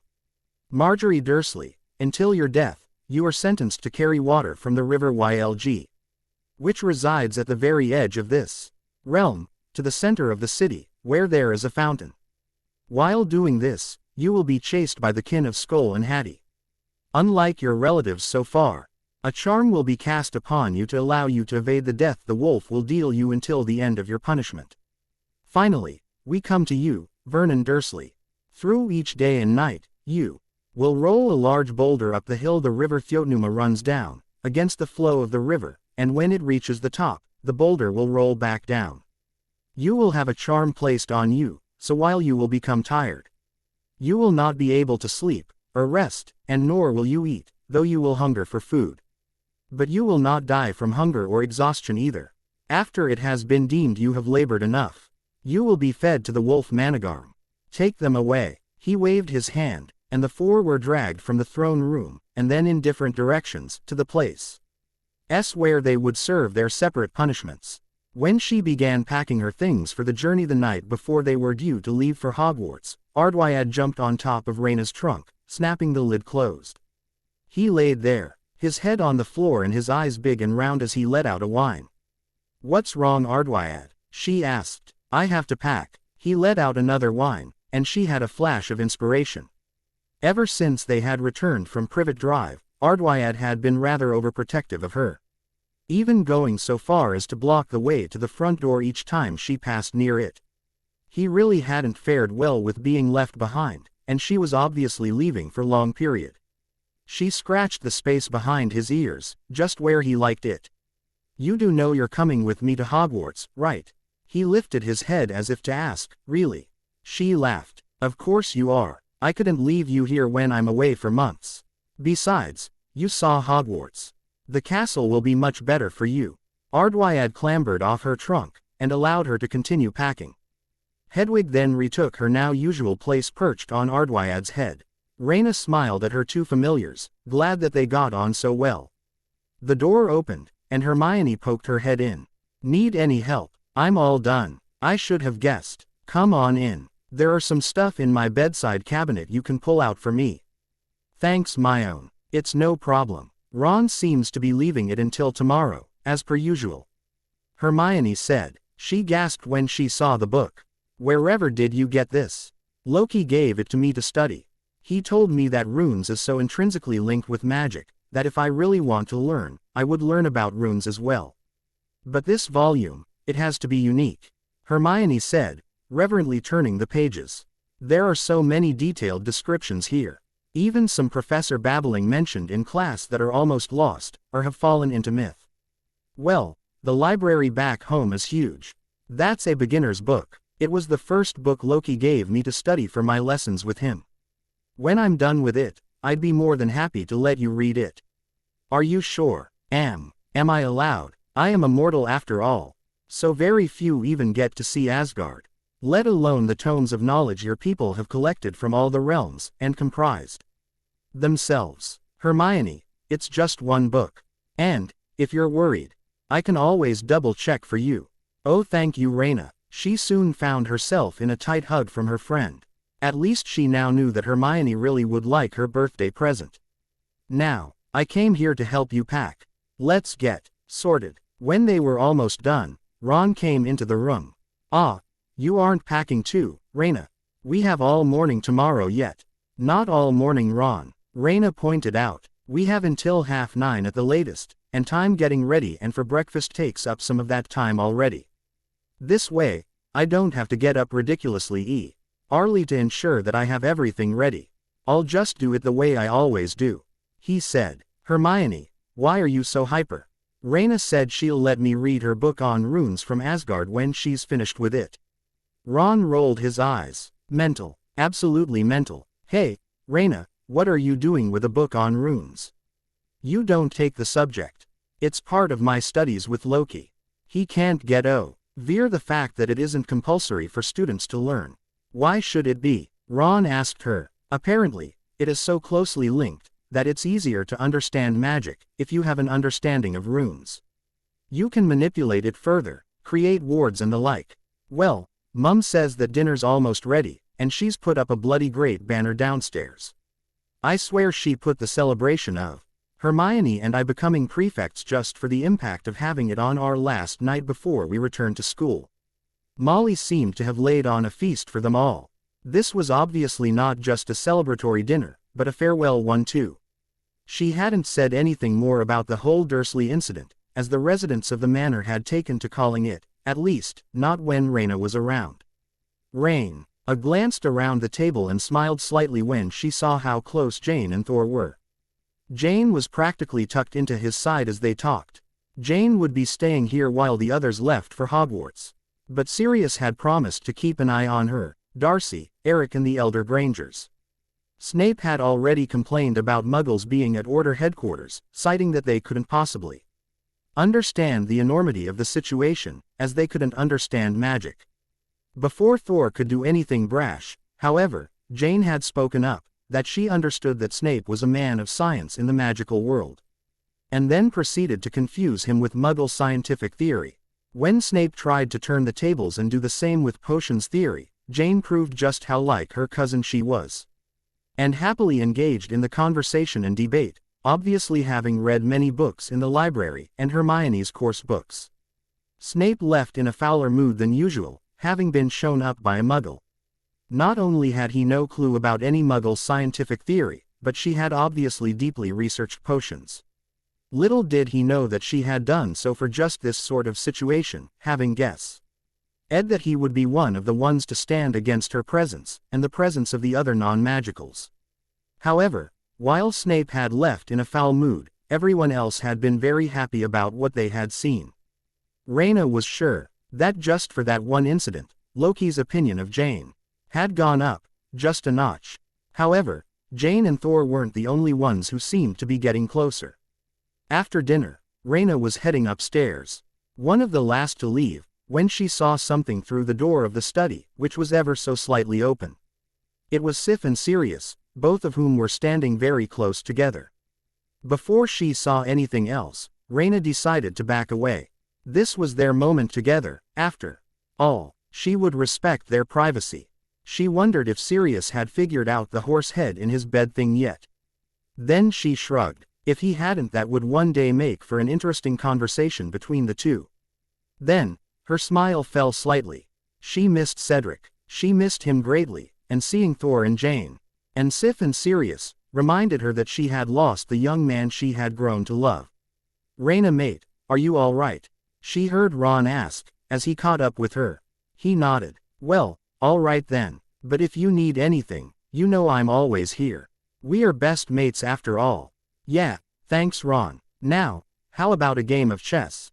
Sounds great. She nodded. As always, King's Cross Station was packed as all sorts of people hurried along to try and catch their trains. All right, which of these trains is ours? Sif asked, frowning. Oh, none of these. Molly said. Platform 9 3/4 is hidden. We can't have muggles stumbling onto the school train, can we? They would find out about magic. There was a time when all mortals knew of magic. We had no problems. Fandral said. That was before they started trying to burn witches at the stake.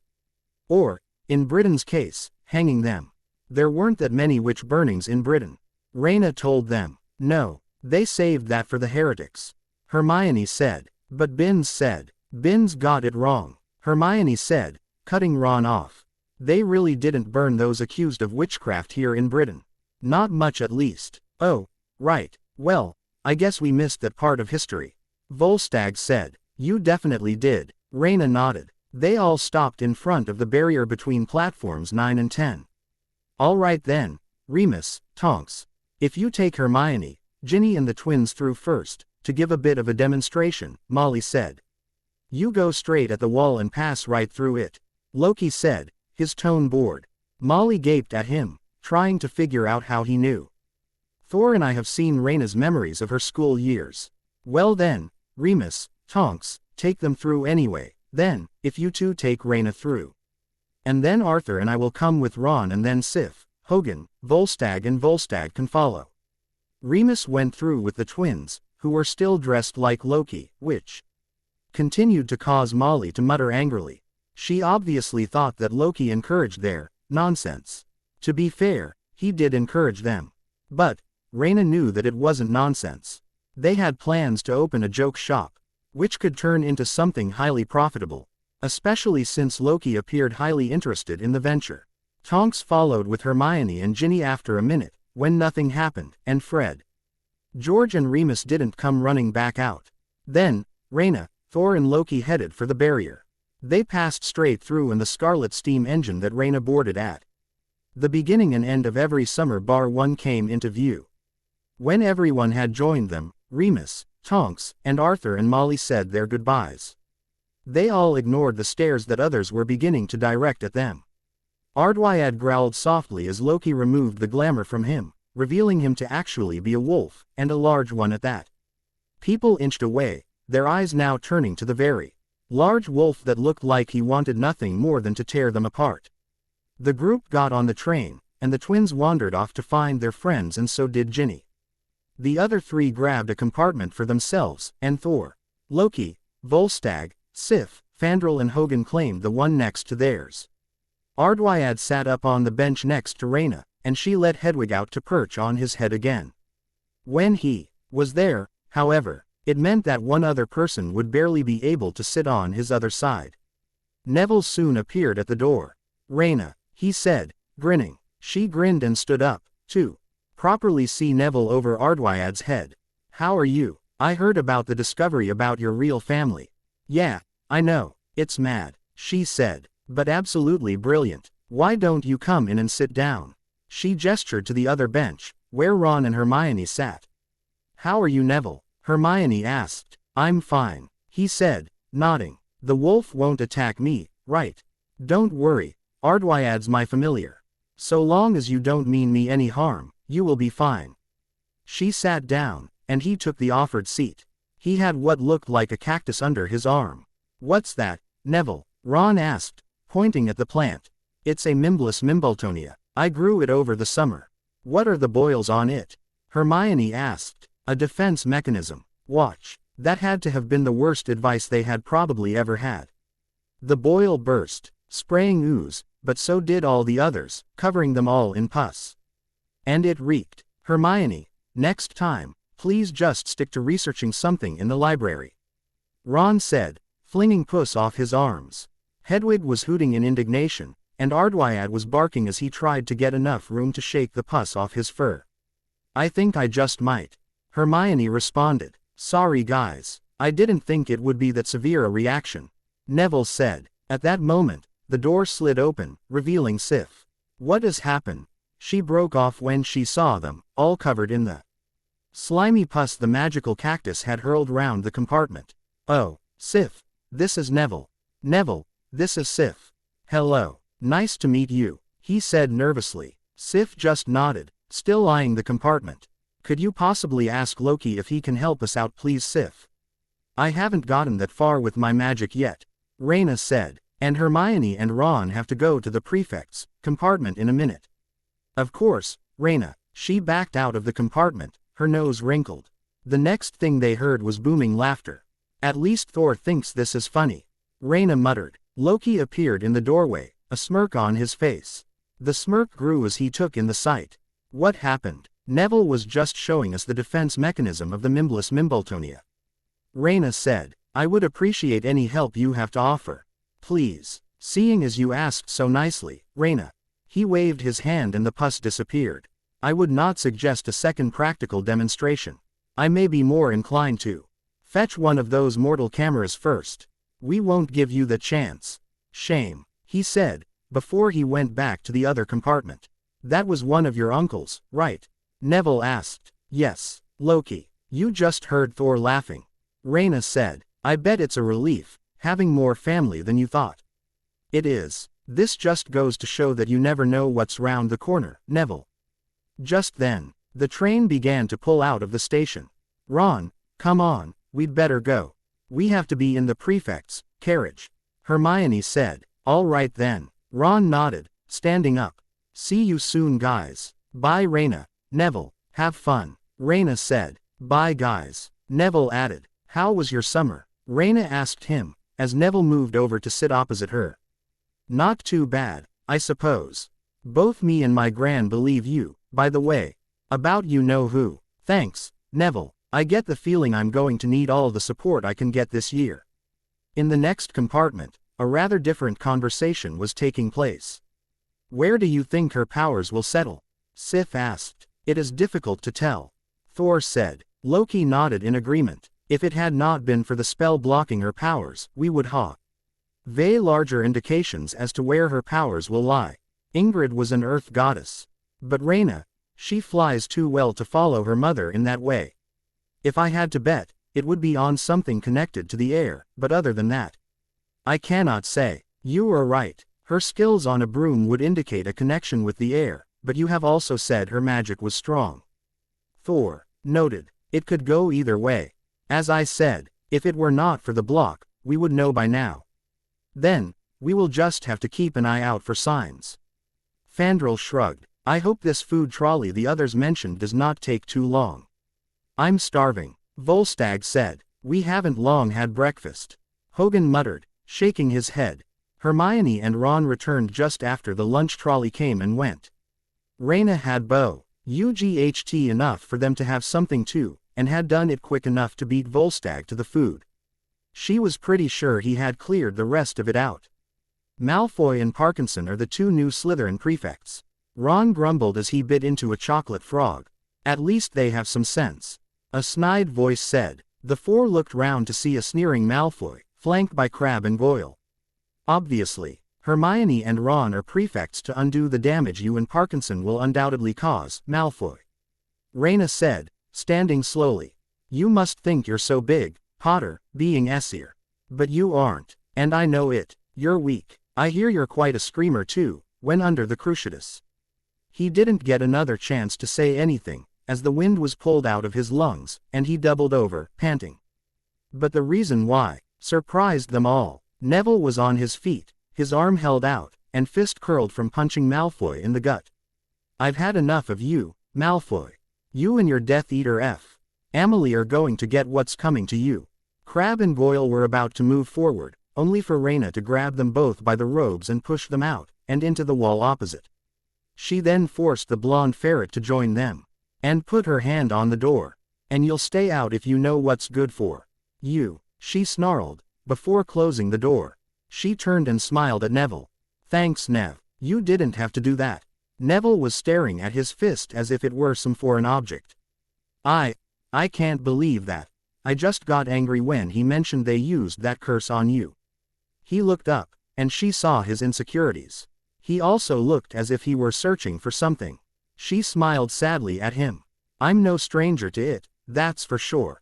But don't worry about me, Neville, apart from nightmares, I am fine. You sure? Positive. She knew he was probably thinking of his parents. What had happened to them, could have happened to her, and he was rather fond of his friends. We heard a commotion, is everything all right? Thor asked, coming to stand at the door. Malfoy and his goons had run off. Everything's fine. A certain ferret came looking for trouble. Neville punched him, and I threw him and the others out of the compartment. Thor grinned. Well then, at least he is having a few lessons in manners. He clapped Neville on the shoulder, before he left, still grinning. Well, you got off on a better foot with him than I did. He threatened me the first time we met. Ron said. He what? Rayna asked. It was to make sure a repeat of last year didn't happen. Ron said. Then Loki followed up by saying Thor would let me live, he wouldn't. Oh, Norns Ron, I'm so sorry. Don't worry about it mate. I guess now I know how Cedric felt when Fred, George and I cornered him. Then he winced. Sorry, Rayna, don't be Ron. I don't want to act like he never existed. That was a good night. And, don't forget, you threatened Neville too. He grinned then. Oh yeah, sorry Neville. Apology accepted Ron. Neville nodded. The train journey continued and they chatted the whole way through, catching up on the events they had missed. When the train pulled up into Hogsmeade Station, the call of first years over her reached them, but it wasn't Hagrid shouting it, it was a woman. Who's that, do you think? Ron asked. I don't know. Neville shrugged. Where's Hagrid? Could be anywhere. Rayna said. She knew where he was. It had been brought up in an order meeting that he was acting as an emissary to the Giants, and of course, Loki had told her. But she couldn't tell Neville. He didn't even know about the order. They made their way towards the carriages, other students parting as they passed, trying to get a good look at her. They quickly looked away however, when Thor, Loki, Sif and the Warriors 3 passed, glaring. Rayna pulled up short when she saw the carriages. They had once been horseless. Now, they were harnessed to 2 skeletal black horses with milky white eyes and leathery black wings each. Where did they come from, and since when were the carriages pulled by horses? Ron and Hermione turned to look at her in an odd way. What are you talking about, Rayna? Ron asked. She isn't going mad. A small blonde girl looked up over the top of a magazine, which was upside down. She was sitting in one of the carriages already. I can see them too. Those would be Thestrals, Hogan said. They can only be seen by those who have seen death, and recognized it for what it was. So, you can only see one if you've seen someone die. That's cheery. I think I want to walk now. Ron said. You'll miss the feast, Hermione pointed out. Ron was on the carriage like a shot at that one, earning a few laughs. They climbed into the same carriage with Ron and the blonde girl. And the older Essir got into the next one. All right Ron, the girl greeted, as the carriage began moving. I'm all right, Luna, he replied a bit stiffly. I'm good. Had a good summer looking for the crumple-horned snorkack with my dad. Find anything? He asked, obviously expecting a no. We found an abandoned den. But we had only missed them by a few days. So we came close. She nodded. Oh, right, he nodded. They continued the journey in silence, through the gates of the school and up the drive to the large castle. They got out of the carriage and proceeded up into the entrance hall. And from there to the Great Hall, but not before Loki passed Rayna her potions to go. With dinner and an apple. He and the others had places at the head table. Rayna glanced up at it, and saw in the defense chair a woman dressed in pink with a bow on the top of her head. She was strongly reminded of a toad. Sif was unfortunate enough to get a seat by the woman, and Bot H looked as if they smelled something foul. They watched the sorting, with Ron complaining that he was starving the whole way through. Rayna and Hermione just smiled and shook their heads at that. When the last students were sorted, Dumbledore stood and gave them permission to eat, and food appeared on the tables. Everyone began helping themselves and eating hungrily, and talk broke out. Rayna was well aware of the stares and whispers directed at her, her uncles and her uncle's friends, but she ignored it, instead, concentrating on talking with her friends. And there she was, with neon flashing pink hair. Rayna told Hermione, Ron, Fred and George, who were all laughing. We had to convince her it wasn't Loki, who she probably would have murdered on sight, otherwise. Next day, Patty wakes up with a horse's head on his pillow. Before the worst day of training he had ever experienced. You know, where I come from, if someone has a problem with another person, they will state it, and find a way to resolve it. One way or another. Oh, she hoped this woman rose to the bait and challenged her. I just do not believe that your presence is necessary within the school. Had the ministry been consulted, your request to be here would surely have been denied. This is a place for students to learn witchcraft and wizardry, not for some pampered child to have bodyguards.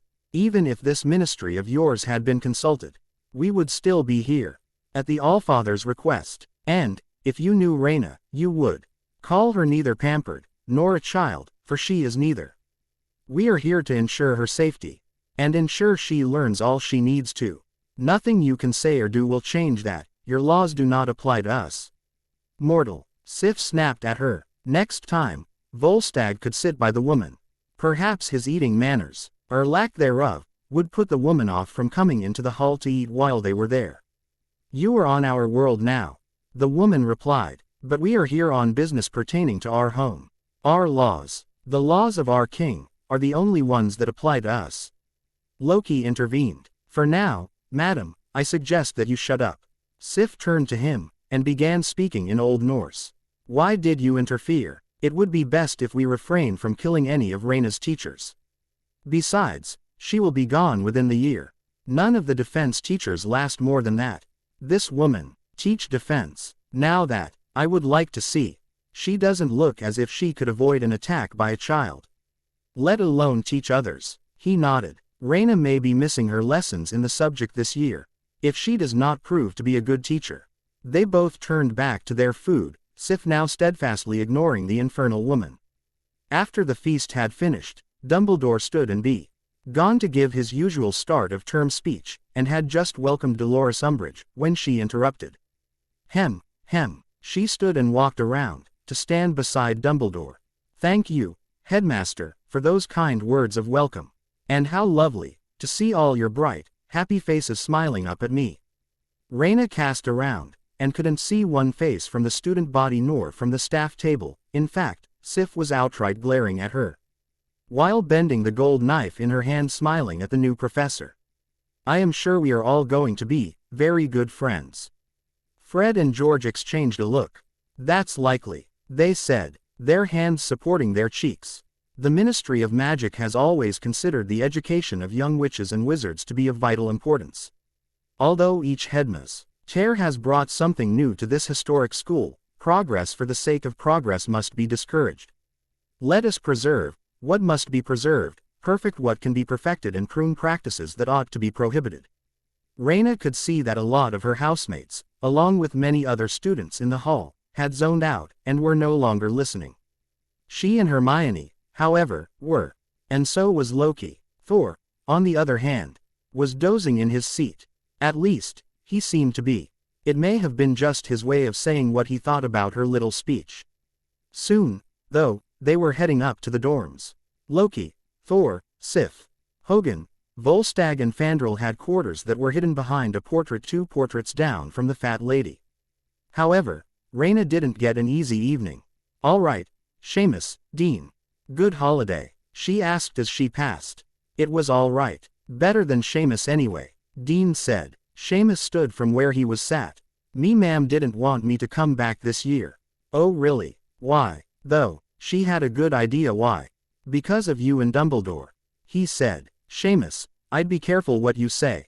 Ron warned. She's a lot stronger than she looks. I'm not going to keep quiet. Do you honestly believe this nonsense she's spurting about you know who? Some Gryffindor. Rayna snorted. What's that supposed to mean? If you honestly think he's dead, why are you so afraid to say his name? I know he's not dead. I've fought him, and I can say his name. Voldemort. She watched him and others flinch, but kept an impassive face. He is back. Whatever that rag, the Daily Prophet, is spouting. It's all lies. Perhaps you should think for yourself for once, instead of letting the Prophet and the Ministry do your thinking for you. I thought you were one of my friends, Seamus. Obviously. You're on better terms with the likes of our new defense professor." With that, she turned, and headed for the stairs, still able to hear Ron speak up. "And if anyone has a problem with Rayna, they can take it up with me, all right." She smiled slightly. Her friends were still there for her. And so was her family. Nothing else mattered. "Sorry, I will try and speed up the updates now I am done for the year. I promise. I hope you will all tell me what you think in a review." Rayna had slept through the night with silencing spells around her bed, so as to not wake her dorm mates. Lavender and Parvati were already irritated with her due to her not agreeing to keep Ardwyat out of the room. But, other than that, the two girls had no problems with her, and had told her that they believed her. She was sure that Lavender was more interested in good gossip. She had asked her many questions about her uncles and Fandral, and had been quite disappointed to hear that Thor was seeing Hermione's cousin Jane. But both she and Parvati consoled themselves that two were still available. Hermione had been surprised that they hadn't fancied Hogan, but the answer had been fairly simple. "We did consider him, but he never seemed to smile. He doesn't come across as the happiest of men," Parvati had said. "His name is Hogan the Grim for a reason," Rayna said. The next morning, Rayna was the first to wake up, and she got dressed quickly for a training session. No one else apart from the Aesir appeared to be awake. Even the portraits were still asleep as they headed out of the castle and onto the grounds, where they began warm-up drills before a usual sparring session. When they were done, Rayna was aching all over, and relieved to get back to the common room for a shower. Her dorm mates were already up. "Where were you? And what are you wearing?" Lavender asked. "Those are her training clothes," Hermione answered for her friend, now used to the leather outfit. "She has NT trained properly since she got back to Midgard. Was it as hard as you expected?" Rayna nodded, still breathing heavier than normal. "Thor seemed determined that because we haven't had much sparring time, to go even harder on me before. To make up for it, he said, I'm going to shower and change." "You mean you're learning to fight like a muggle?" Lavender looked shocked. "The Aesir have been HTING physically long before the time of Merlin," Rayna said. "Now, to shower." Rayna ate quite a bit at breakfast, glad to see that her appetite was finally a normal one now. She doubted that she would be on the potions regime for too much longer. She was at a better weight than she ever had been now, and she was eating better. With Aduna's apples, she wouldn't need the potions much longer. The tea, Ametables were handed out and Rayna looked over hers. She had history of magic, followed by potions, then divination and finally defense. She had a feeling that she was really going to hate Mondays this year. Then, there was charms, transfiguration, care and herbology on Tuesday. At least that would make up for the abysmal Mondays. Astronomy was at midnight on Wednesday. She sighed and continued WITH breakfast until it was time to go to classes. "So, what do you think this new teacher will be like?" Ron asked. "Professor Umbridge, I mean."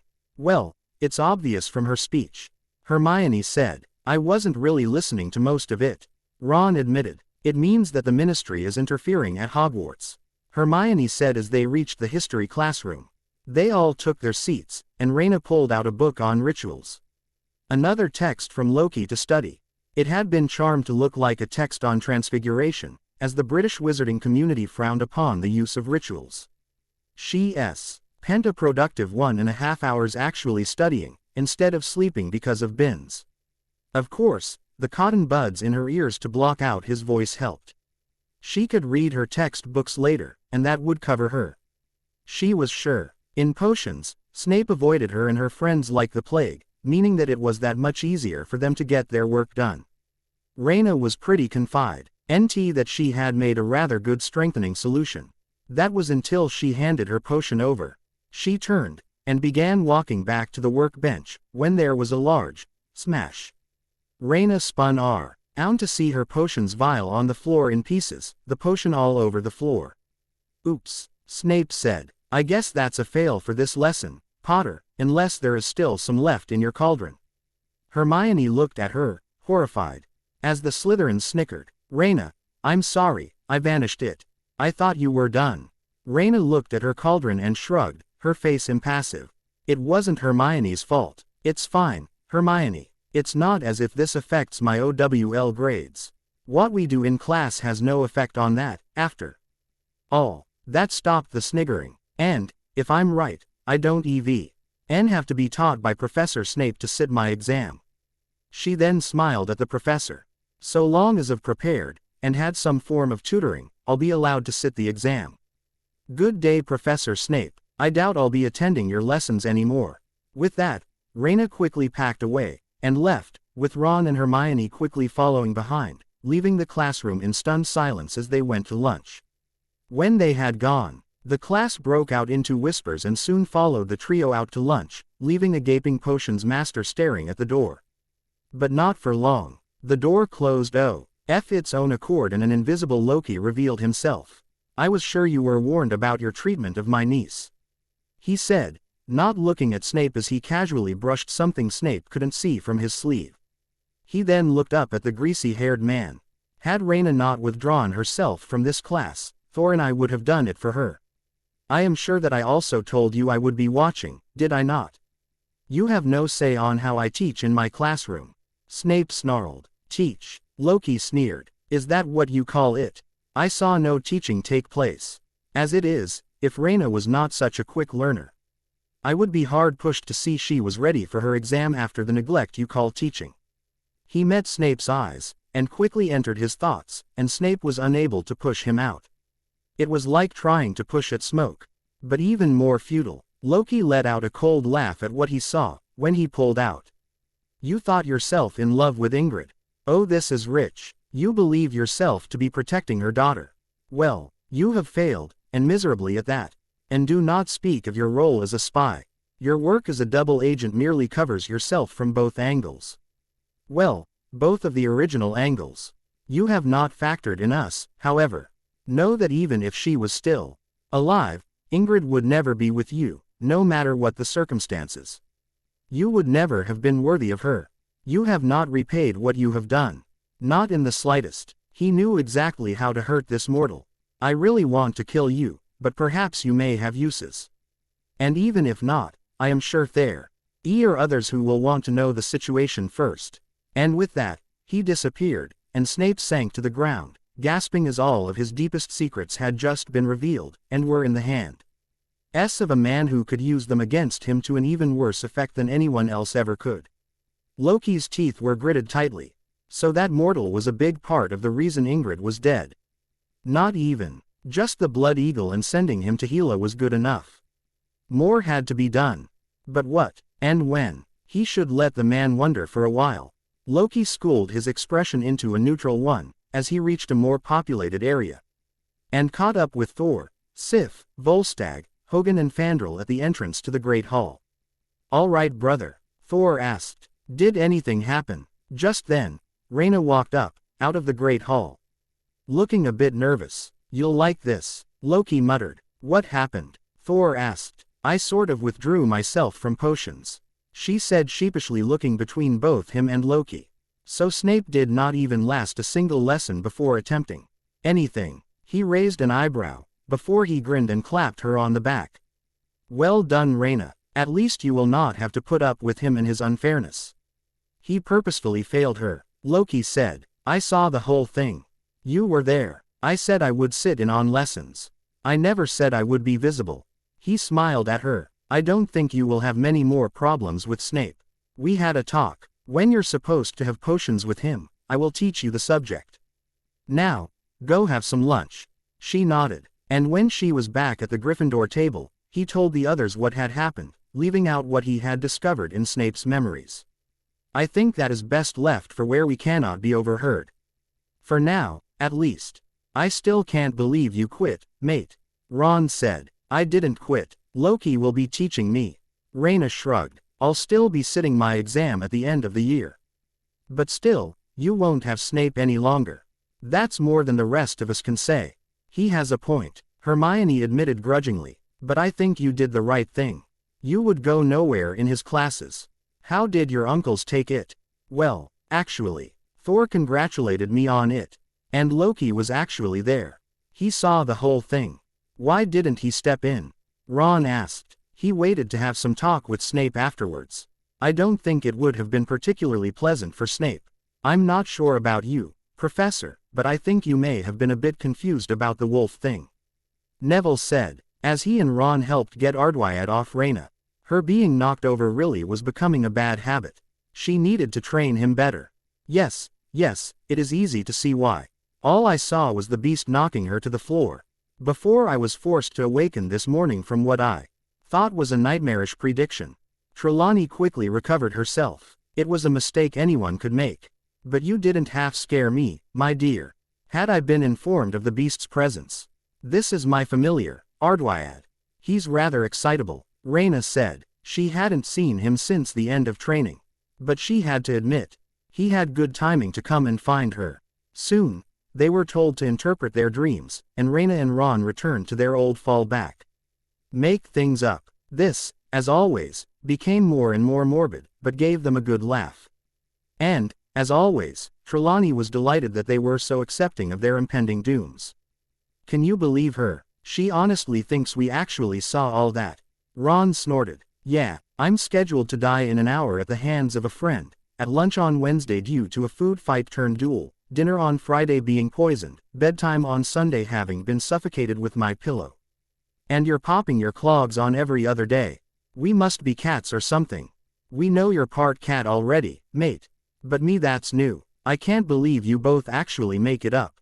Neville said. Ron shrugged. It's easier that way, and we get to have some fun while doing it. And she does lap it up. Rayna pointed out, she'd probably fail us if we came up with predictions that were all sunshine and roses. Ardwyad barked in agreement and they made their way to the defense classroom.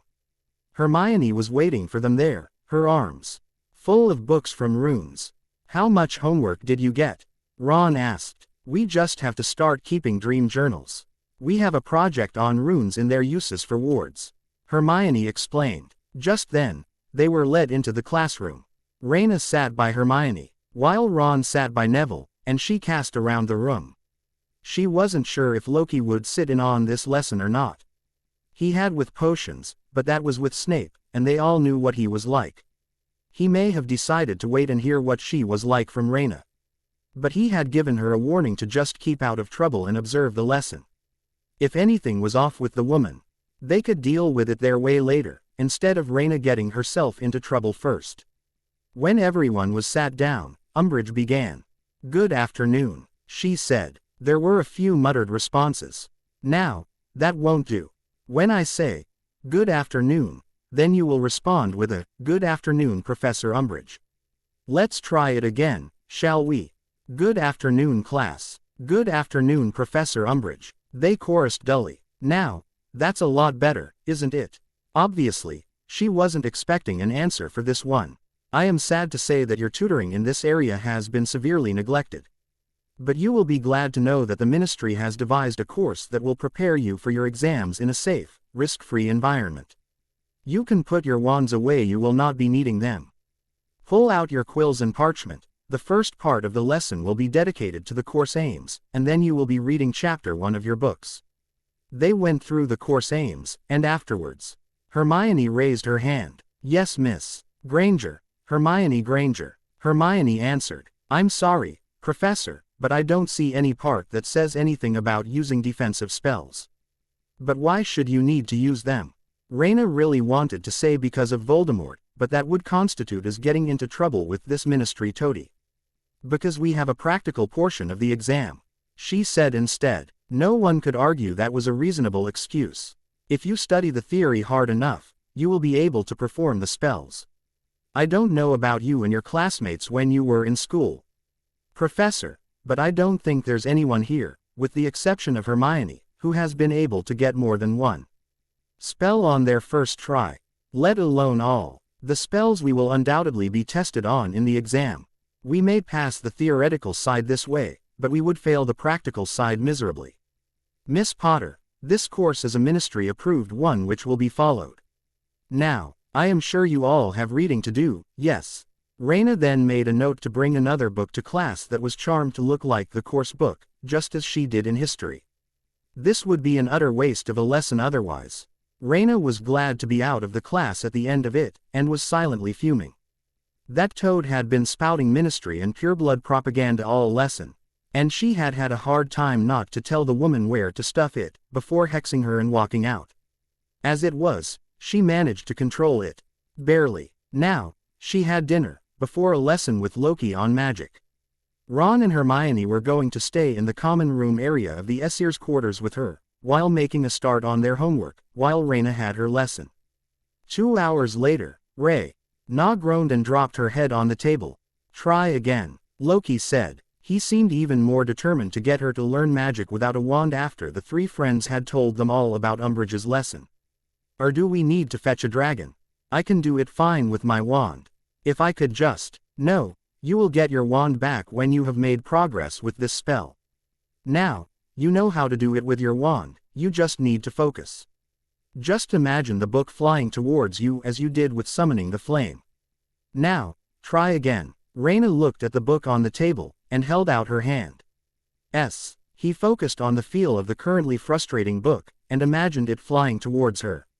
She reached out to it with her magic, and tugged. Suddenly, it was flying at her, and she had to duck to avoid her. And when it slammed into the wall, it left a dent. "I believe that is enough for tonight on that spell," Loki said, eyeing the dent in the wall. "Make that enough on magic for tonight. You have homework to do." He pulled her wand from his pocket and handed it back to her. Rayna gladly took it from him. It was so much easier to channel her magic through the wand, but Loki assured her wandless would come in time. She just had to let go of what was familiar. But she was rather attached to the wand. She joined Ron and Hermione at the other small table and began on her essay on the Goblin Wars. They both smiled at her. Rayna had to admit, it was far easier to take in the information when she wasn't being bored to the same state as the professor. It was after curfew, when the Bifrost opened and hit the ground at the gates just outside of Hogwarts. Thor and Loki were already waiting. "You came quickly, Mother," Thor greeted. Frigga nodded as she strode through the partially opened gates. "I wish to have a few words with a certain potions master concerning what you informed me of, Loki. Your father is still pondering what to do with the man, and I for one am not entirely sure At Hogwarts we'll have a full staff board by the end of the week. But perhaps he will be made to wait, and wonder. Let me guess, it all depends on how your talk with him will go," Loki asked as the two brothers flanked their mother on the walk up the driveway. "Correct." They entered the castle and led the way down to the potions master's classroom and office and quarters area. "Wait outside for me, I want to have a private talk with him." Frigga did not bother to knock. Instead, she just walked straight in, head held high and exuding an aura only found in those of true status and power. She saw him sat in a chair, nursing a glass of alcohol. He saw her and stood, drawing his wand. With a wave of her hand, his wand disappeared, and he was forced back into his seat. "Now, there was no need for that, Severus Snape. I am here merely to have a talk with you concerning my daughter and granddaughter." She began. "I am Queen Frigga, and you will not interrupt me while I am talking." "Understood." He just nodded, his eyes wide. "Good." She took a seat and looked across at him. "You were once a friend of my daughter, and you still claim to love her, from what my son said he saw in your thoughts. Yet you did things which contradict this so-called love you felt for her. You spurned her help and insulted her, and then you betrayed her, by conveying the part of the prophecy you had heard to Voldemort. Then, realizing what you had done, you looked for a way to keep her alive, true, but only her. Not Rayna, and not her husband. If you had truly loved her, you would have been happy to see her happy.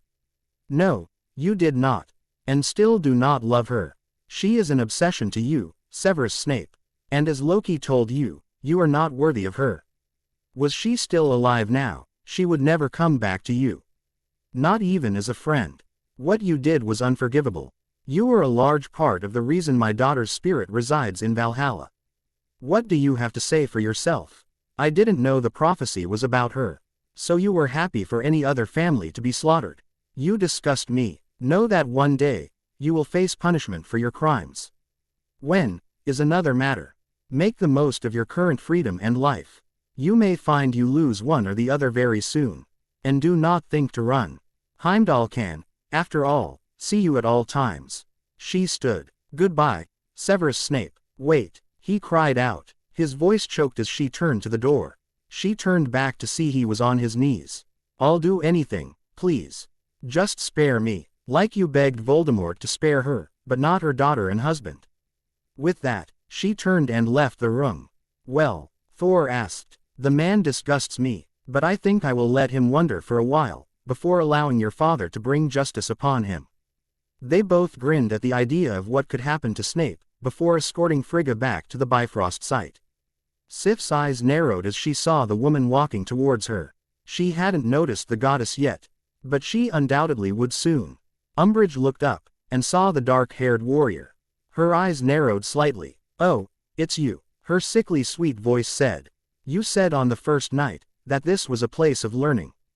Yet I have heard that no such thing occurs in your classroom. Why is that? Potter's revelation, I presume. You shouldn't believe what that brat says, half-breed. She's a liar. This was a mistake, however. Sif did not take insults well. Not to herself, and certainly not to those she cared about. Umbridge choked as she found herself against a wall, with a strong grip around her throat. I have been around since long before your people became civilized enough to have distinctions such as your pathetic blood purity, woman. But that half-breed comment is not the thing that angers me the most. You do not insult those I care about. Especially not in front of me. She pulled the woman away from the wall and then slammed her back into it. The chokehold on you. Umbridge stopped anyone hearing the cry of pain. Princess Rayna will come to no harm while I am around, this I have sworn. And I will not let any mortal, let alone one as pathetic as you, harm her physically or mentally. Understood. Umbridge nodded, and Sif released her, and turned to walk away, throwing a parting comment casually over her shoulder. Oh, and do not try and get your precious ministry involved. They cannot touch us. With that, she left Dolores Umbridge gasping in the hall. But from now on they'll be keeping a much closer eye on her. Umbridge also called Sif half-breed because I'm sure she thinks she's above everyone bar the minister, especially anyone who isn't human, even if they are Aesir. That would be why, and any reaction of Malfoy's would probably be along the same lines. Harlequin 320. Her training in defense will be explained soon. Raven Plexure and Sylvana Nightlight. Thank you for the ideas, this one's for you. Thank you to everyone else who reviewed. Thor pulled Rayna to one side after dinner one evening. What's up? Rayna asked, glad she'd already explained that question to her uncle, who had looked up at the ceiling the first time she'd asked it, and told her what he could see. Go get your broom, he said, smiling. We can go flying for a while. Rayna grinned and nodded. Yeah, sure. She ran so quickly that she was practically a blur, and Thor laughed and shook his head. He couldn't believe he hadn't thought of this before. It would certainly take her mind off the darker moments that had been in her life. Rayna soon returned with her Rebolt and they exited the castle together and headed for the Quidditch pitch. Rayna mounted her broom and took off, and Thor swung Mjolnir and easily kept pace with the broom. They didn't stay confined to the Quidditch pitch as they flew, instead using the towers and arches of the castle as a sort of obstacle course as they flew. Rayna couldn't help the laugh that escaped her as she flew. This was what she loved about Quidditch. The freedom that came with being in the air, and flying. The feel that you could go anywhere you wanted to. Thor was grinning. His niece finally looked the age she actually was. Before, even when she was supposedly relaxed, she always had something on her mind. If this helped her forget, even for a while, then he couldn't see any reason not to do it more often. EY landed an hour or so later and Rayna's cheeks were flushed red and she was starting to go slightly numb from the cold. That was excellent. Can we do it again sometime? Rayna asked, looking up at him hopefully. Even if he hadn't been planning on it, Thor couldn't have said no to his niece then. She looked so happy and hopeful, that he pulled her into a one-armed hug, grinning. Of course, Rayna, once a week at least. He promised. Rayna's smile widened and she hugged him. Thank you. He laughed and hugged her back. 'Tis fine, Rayna, now go on, I am sure you have homework to do. With a light push towards Gryffindor Tower, Rayna hurried off to find her friends to tell them about her past hour with her uncle. You had a good idea there, brother. Loki said, appearing from the shadows. Quote, I do not think we have seen her so happy, except for in a few of her memories. Thor nodded. You are right, but she has a real talent for flying. Then perhaps her powers have been showing themselves longer than we thought. Loki said, smiling slightly. But perhaps we will need someone to keep an eye on this world for Death Eater activity while we are not here, or otherwise occupied. We need to know their movements. And for that, we need people of this world, who know Midgard well enough to track them. What are you thinking, brother? As much as I hate to say it, but I believe that the mortal agency known as SHIEL D may prove useful to us. Loki said. They provided Rayna with good medical treatment. Thor said. Perhaps they will be willing to help. What of it? When Agent Barton was under my control, he told me some of SHIELD's inner workings. They already know of the wizarding world. And, unlike the Ministry, they are not the type to ignore a threat. I am sure They are already keeping an eye on Britain, after Rayna turned up. They were ready to put together a team to fight me when I posed a threat. Perhaps these Avengers are what we need. Thor nodded. They would be of help in tracking the Death Eaters and taking them down.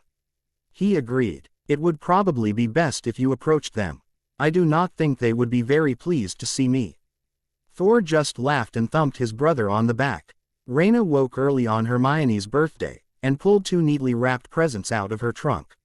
She smirked as an idea came to her, and she jumped onto the edge of Hermione's bed, startling her friend awake. Happy birthday, she said happily. Rayna. Hermione sat up, shocked at the unexpected wake-up call.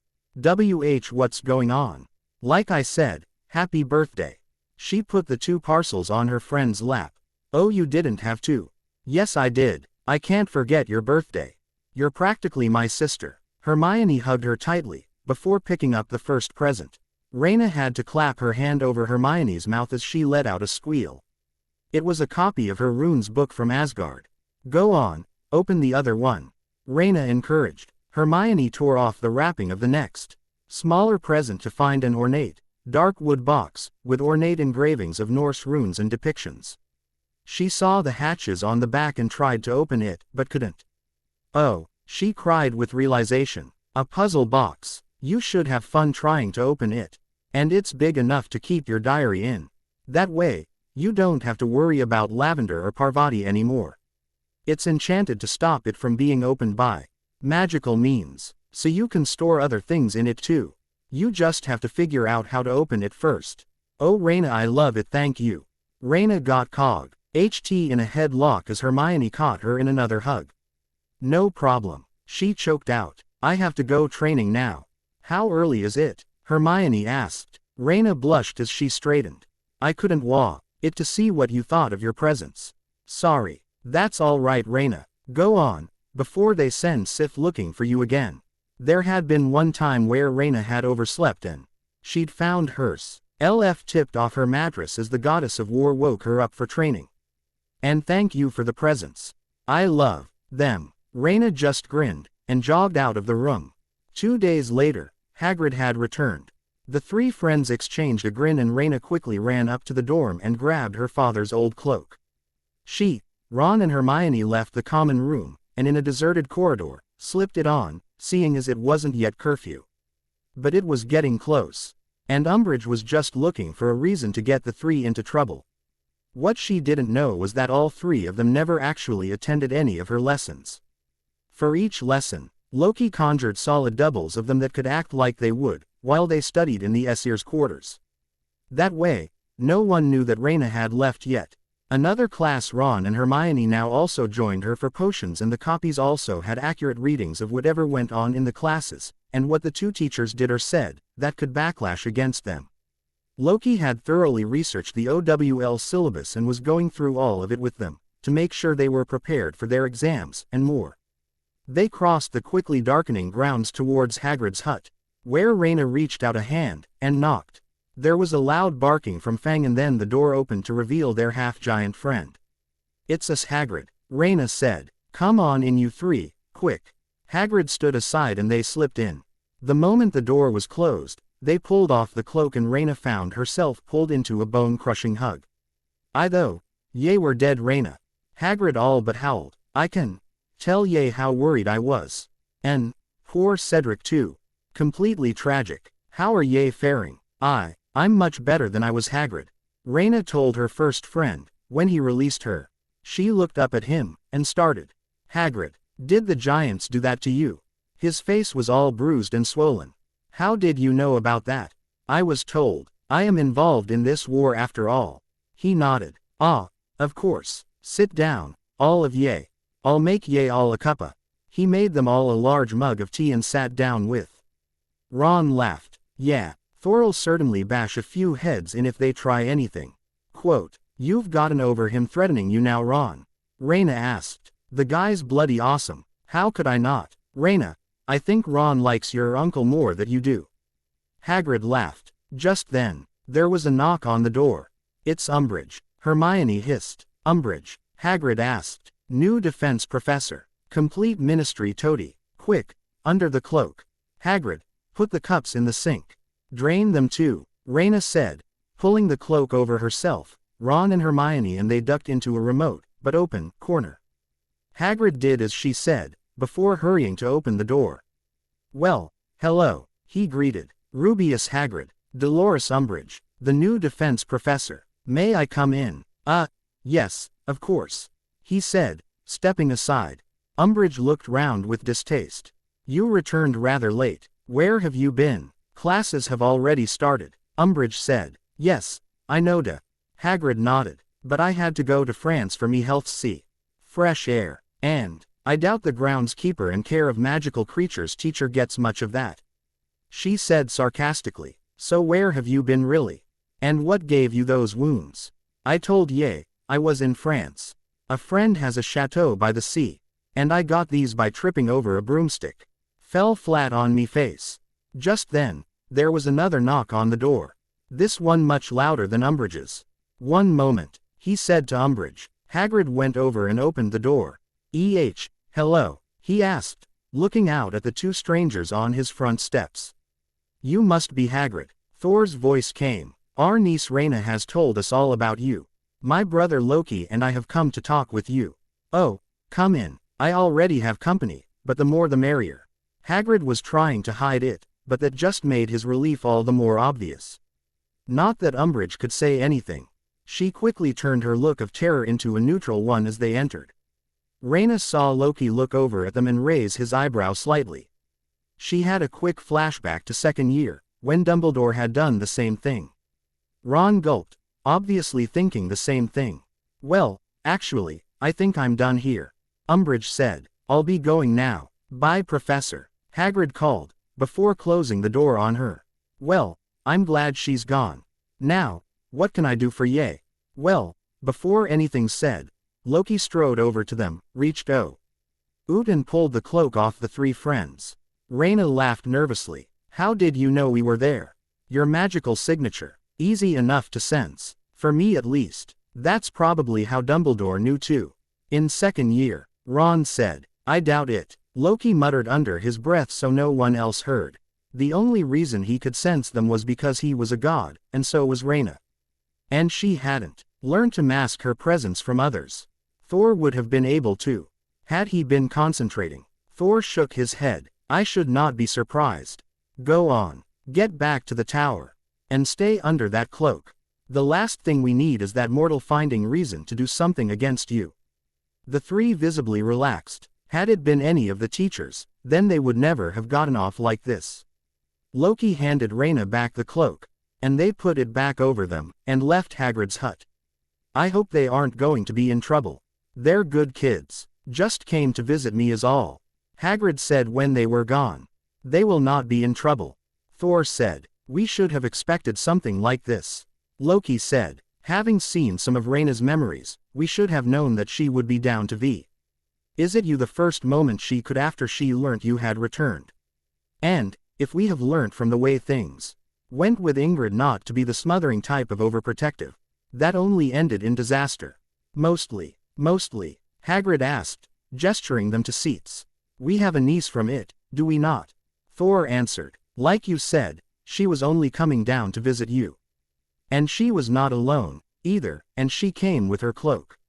If we argued with her over that, we may damage the progress we have made with her. It must be hard for her. Adjusting to having a family that ain't those Dursleys. Hagrid noted. That's part of what we've come to talk to you about, actually. Loki began. We want to thank you for doing what you could for her when you were sent to introduce her to the magical world. Ah, it was no problem. Nicer girl Ye couldn't meet. Gets it from her parents, I bet. Both very kind people. Couldn't do more to help Ye if Ye were in trouble. Though, I bet Ye already know that, bout Lily at least. Ingrid. And yes, we know. She was much loved by our people for that very kindness.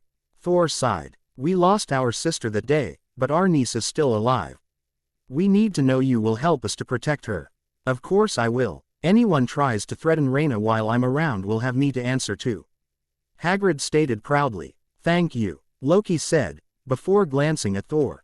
We were also wondering if you could tell us a bit more about James Potter. We are trying to get as many opinions on him as possible. Know the man who was our brother-in-law. Well, he was a happy kind of bloke. Always had a smile on him, and a joke to tell. And the pranks he used to pull, Hagrid shook his head fondly. And, the amount of times I had to stop him and the other three from sneaking into the forest too. Well, where to start, really? He had quite the knack for transfiguration. And a protective streak. Most of the pranks he pulled in his last years as a student here were revenge pranks. Say someone said or did something against Lil sorry, Ingrid. That's going to take some getting used to. As I was saying, James was fiercely protective. Ticked Ingrid off a bit sometimes. Though, I also saw something that hinted otherwise too. I think it endeared her to him somewhat.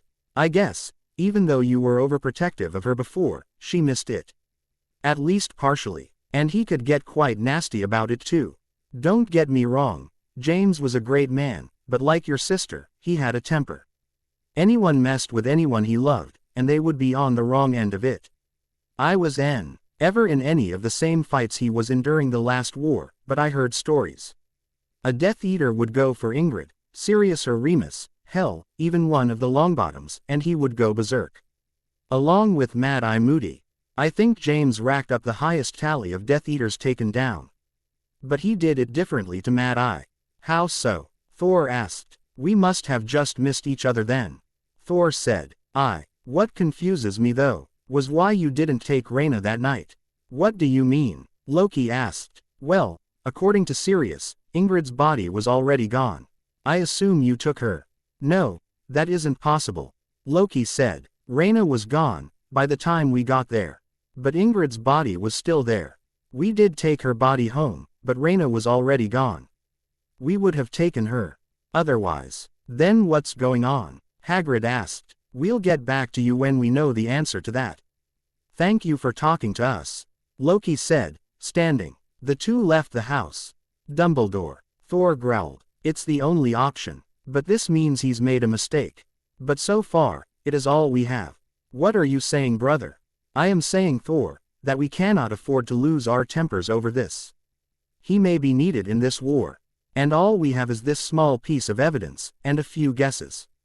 For now, we have to live with him, and keep him off Rayna's back until he makes another, bigger mistake. Then, we'll take him down. For now, we let him keep most of the heat of the Ministry office until we can get them on our side and doing something against the lesser Death Eaters. Thunder rumbled, but Thor nodded. Very well, Loki, but if I get even the slightest hint he is trying to do anything to hurt Rayna, I will kill him, and I will be right there with you.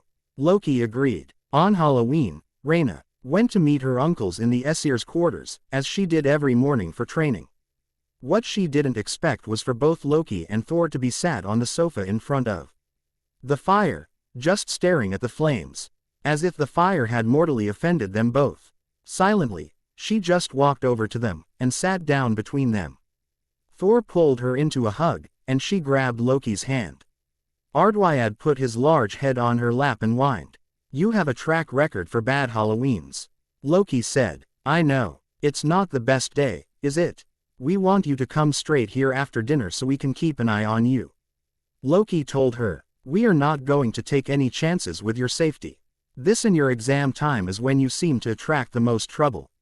Rayna just nodded. It was no use in arguing over this. She knew this was a compromise. After all, She had overheard them having an argument with Sif about taking her home for the whole day, and returning tomorrow. They didn't train that day. And it struck Rayna then. Just how badly the death of her mother hit her uncles and their friends. They were nothing like they were every other day that Rayna had known them. Loki had snapped at several people. Thor had simply remained mostly silent, just glowering. That alone had sent Malfoy and his goons packing when they had been heading for Rayna, Ron and Hermione at breakfast. Sif had gone out to train. But she hadn't stopped until well after lunch, and Rayna saw her out the window. Several times, swinging her sword in practiced arcs and jabs at non-existent enemies, clearly trying to vent her anger. Volstagg ate the amount of a normal person, and was nowhere near as jovial as he normally was. Fandral didn't flirt with Sif or any of the 7th-year girls as was his norm, and Hogan, well, H.E. was the only one who didn't visibly change. Except for the bruise on his face from the brief spar he'd had with Sif that afternoon. That evening, Rayna fell asleep leaning against Loki. He gently pulled the book she had been reading out of her hands and closed it, setting it on the coffee table. He gently picked her up and carried her into the spare room, where he placed her down on the bed. With a flick of his hand, she was wearing pajamas and he pulled the covers over her. He brushed hair away from her face, before turning and leaving the room. What Loki didn't know was that Rayna had partially awoken in those brief moments. Her half-sleeping mind registered what happened and translated it in the only way it could. Is that what my dad would be doing if he was alive? Single quote. Voldemort said at the cowering Death Eater who had told him that 2 others had been killed in a conflict with armored men who used no magic, but held great strength. The rest had barely gotten away through apparition. While he had the Ministry in his pocket, and Dumbledore's order would not move to confront any of his Death Eaters, it seemed there was someone who would. And he knew why. It just had to be that Potter brat. The next time he came across her, he would waste no time in killing her. The last time he had decided to drag it out had given her chance to discover her true powers, and her real family. All of who happened to be gods. Damn that girl. Was this the power the prophecy spoke of? The power of the Asgardians? It seemed like it. You seem to have gotten yourself in a bit of a mess. A woman's voice said coyly. Voldemort looked up from his wand and glared at the door. A blonde woman he had never seen before stood there. She was dressed in a green corset with black leggings and green boots and gloves. That formed points on her hands, but left her fingers and the top of her hands bare. She had a green coronet holding her hair back from her face. A large man wearing heavy armor and carrying a battle axe was right behind her. Who are you? And what are you doing here uninvited? My name is Amora. I am an enchantress of Asgard. And I am here to offer you my help. As Heimdall watched Midgard for a threat to Rayna, which usually happened on the anniversary of her mother's death, his gaze did not turn to Valhalla, where, slowly, the water dripping off the horns of the great Tag Eikthrnir from the branches of Yggdrasil increased and began to flow quicker into the river Hvergelmir, which flew alongside the great hall of the Einherjar. Chapter The Stag is not about James, but something straight from mythology, and one of the creatures of the World Tree. All of it has a significant role as part of the plot. I won't explain it all here, but the full explanation will come in due time. To 2 of the guest reviewers, thank you for the ideas, I have utilized them here. To everyone else who reviewed, I thank you. I wasn't expecting you to turn up here of all places, Thor. Nick Fury said, his one eye gazing at the blonde god who had arrived on his helicarrier. The rest of the Avengers were there too, all of them wary that something had happened. Perhaps Loki was about to cause problems again. I have come to ask you for a favor, Director. Thor said. Oh, and what would that be? I know you keep an eye on possible threats, including the ones from the wizarding world. I was hoping you would help us track the moments of Death Eaters. Ah yes, them. We have been keeping an eye on them. The last time their so-called Dark Lord was in power, there were Kazu Altis in the non-magical population too, and they will be far greater if he wins. What more would you ask us to do? Help us take them down. Asgard's finest warriors are already searching them out, and several of the lower ranking newly recruited Death Eaters have already been killed. But it is slow going. We need people who know Midgard well to find out where they use as bases of operations, safe houses, storage buildings. Those sort of things. And to help take those locations out while we are otherwise occupied. In return, of course, I would be willing to help you defend Midgard. Thor said. These are guys like the one who appeared with the kid, Point Break? Tony asked. Thor looked confused at the way Tony phrased the question, before he nodded. Man of Iron. He said. He was a Death Eater. Right now, they are lying low. The Ministry does not believe their leader, Voldemort, has returned. They are using this, we suspect, to gather recruits quietly, build up their forces, and infiltrate the Ministry of Magic and gain control. But we know they have no interest in doing the same in the non-magical world. Why not? Steve asked. They believe those without magic to be less than them. Little more than animals that should be either killed or enslaved. They would simply murder anyone of importance in the non-magical community. I'll have my people gather as much information on this terrorist organization as possible, and begin the takedown. Fury said. The last thing we need is these maniacs gaining a foothold in the world through bringing down magical Britain. The World Council may order a nuclear strike on them if that happened. Too many more lives would be lost that way. Thor may not have known what a nuclear strike was, but he understood enough to know. It was not an option they wanted to pursue. Thank you, Director Fury. He said. How's your niece? Steve asked. Rayna is fine, Captain. Thor answered. She is back in school now. Her injuries are all healed. And there are no more signs of malnutrition. Good to know the kid recovered. More than can be said for that Death Eater. Tony chuckled. You only hit the guy once. You have a mean swing, Point Break. Thor just shrugged. He threatened my family, was the only explanation he gave. The months passed, and it became obvious that Umbridge was looking for any opportunity to give Rayna a detention. It simply being the doppelgangers that attended her classes meant that the time Rayna, Ron and Hermione spent around the Toad was extremely limited to the classes she was inspecting now that she was High Inquisitor.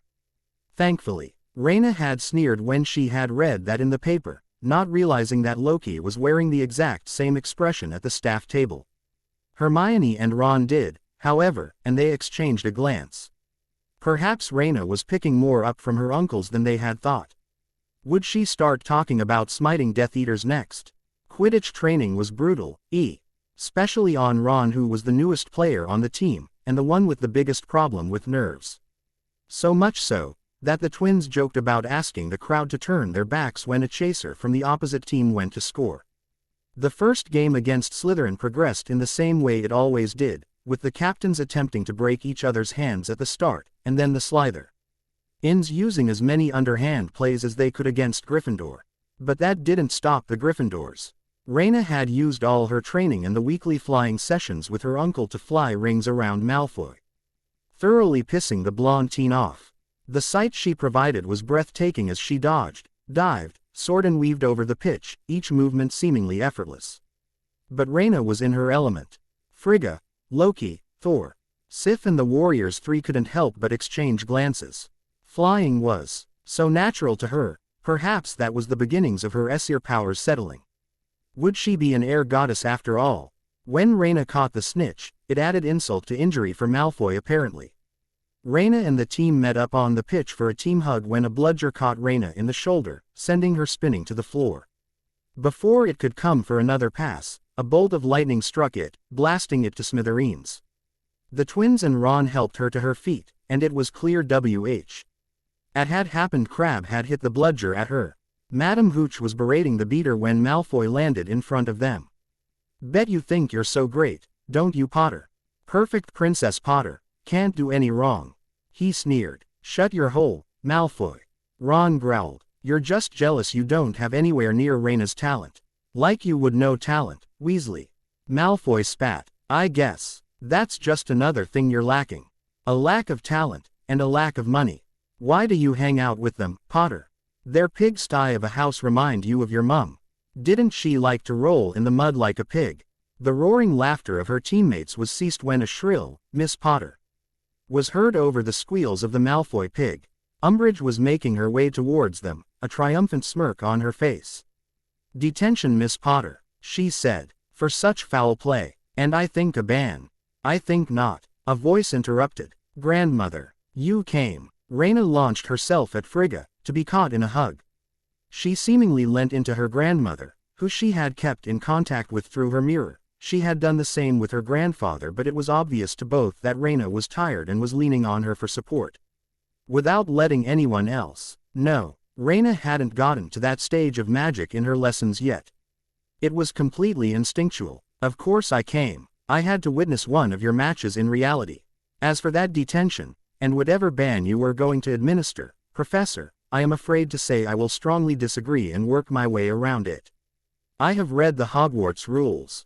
They clearly state that only the referee of a house game can administer any punishments concerning a Quidditch match.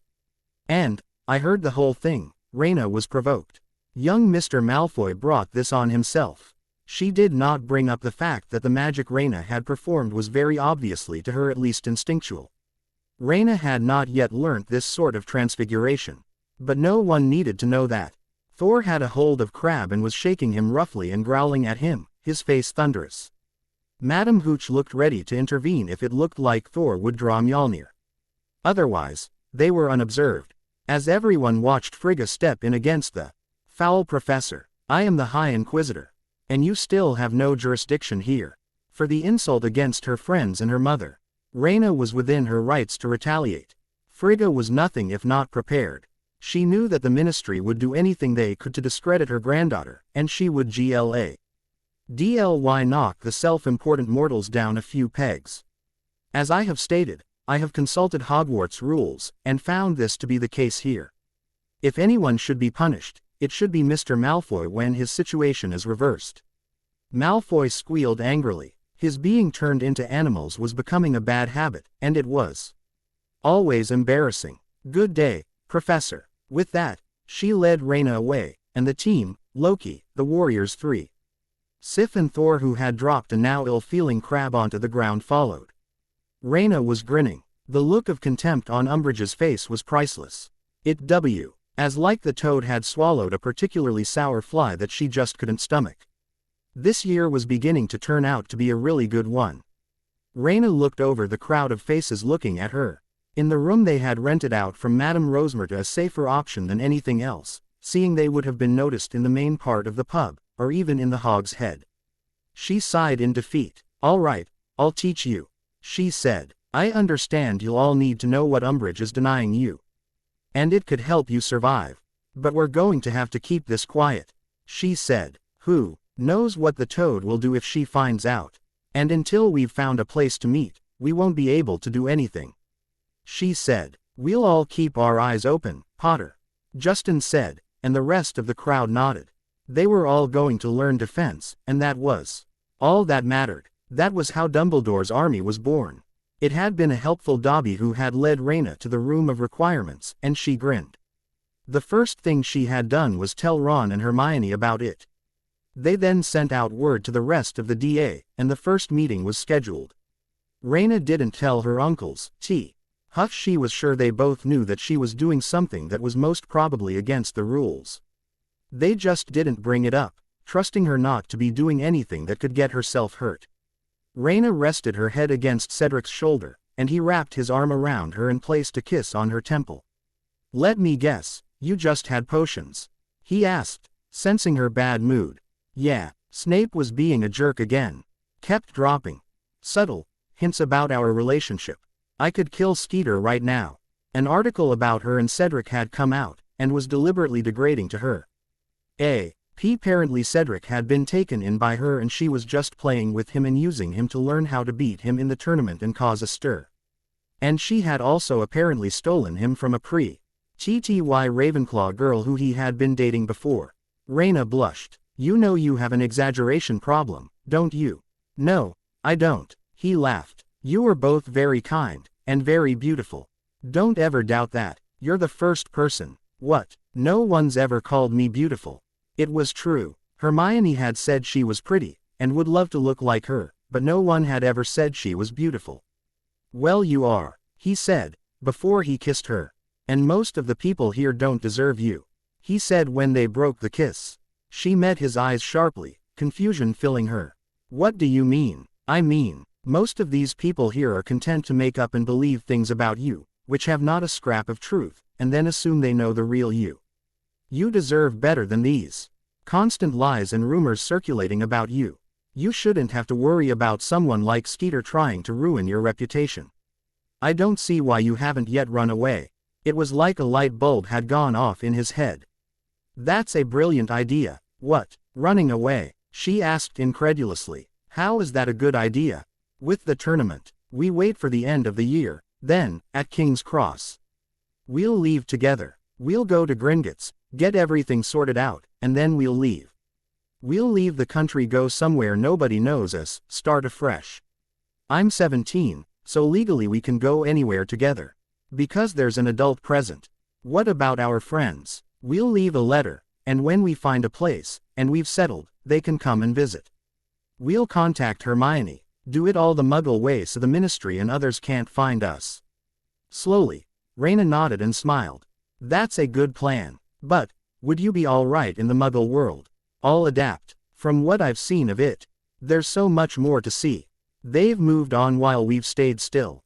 I want to see what it's like to live in a progressive society, somewhere we won't be hounded, and I want to do it with you. Rayna smiled widely and hugged him. That sounds like a wonderful idea. So you'll run away with me? Yes, Cedric, I'll run away with you, Rayna said. But, where would we go? Out of Europe, definitely. It's too close to home. But, the option of America and Australia seems like a good one. Both of them are large enough to set up so many false trails, we'd never be found. And people there both speak English, just like here. It would be far easier to settle there. Well, we have the rest of the year to decide, then. Rayna was brought from her thoughts by the girl who had just strode up to her. It was now mid-December, and the grounds were covered with snow. Cho Chang stood in front of Rayna, her arms crossed, a scowl on her face. Rayna raised an eyebrow. What can I do for you, Cho? Don't. What can I do for you, me, Potter? She hissed. The two girls hadn't gotten on since Cedric had broken up with the Ravenclaw the year previous. You know what I want. Forgive me for not being able to tell the future or read your mind. You'll have to tell me, Rayna said. The corridor was deserted. I want you to tell the truth and admit what you've done. You did it. You killed Cedric. Rayna recoiled as if slapped. You think that's what happened? I loved Cedric. I could never have killed him. It was Voldemort, and I thought you were supposed to be smart, you stupid bitch. Cho looked triumphant, and Rayna realized why when she heard the hated hem from behind her. Her eyes narrowed. Perhaps Cho wasn't so stupid after all. Umbridge stood there, smiling sweetly. It made Rayna want to be sick at the sight. Well, this won't do. You're hurling abuse at a prefect, Miss Potter. And lying too. I'm afraid I have to give you detention. She started it. Such an awful lying problem. We will have to try and correct that tonight. 5 o'clock, Miss Potter. My office. Rayna gritted her teeth. Yes, Professor. She turned and left the corridor, heading for her next class. Divination. She met up with Ron, silently fuming. What's up, mate? I got detention with Umbridge. And I'd say Chong helped set me up too. She informed him of the whole incident. And I'll barely have time for dinner. She knew she had to turn up for that. The last thing she needed was for Thor and Loki to be angry for her because she skipped a meal. They were rather firm about her not missing a meal. She may have recovered from her malnutrition, but they didn't want her relapsing in any way. Ron winced. Good luck with that, mate, he said. Rayna was chosen in class to give her dream, and said it had been of a fat, ugly toad with a pink bow being squashed under a very large boot. Trelawney, whose inspection had been the week prior, sighed dramatically, and interpreted it as an unfortunate fate was due to befall one of the staff. But you mustn't blame yourself, dear, the beetle-eyed woman said. Those with the sight are not to be blamed. We merely see the future. We do not influence it. Rayna would damn well influence it if she could. That evening at dinner, she was still fuming. She couldn't get over the fact that Chong had so effectively managed to set her up.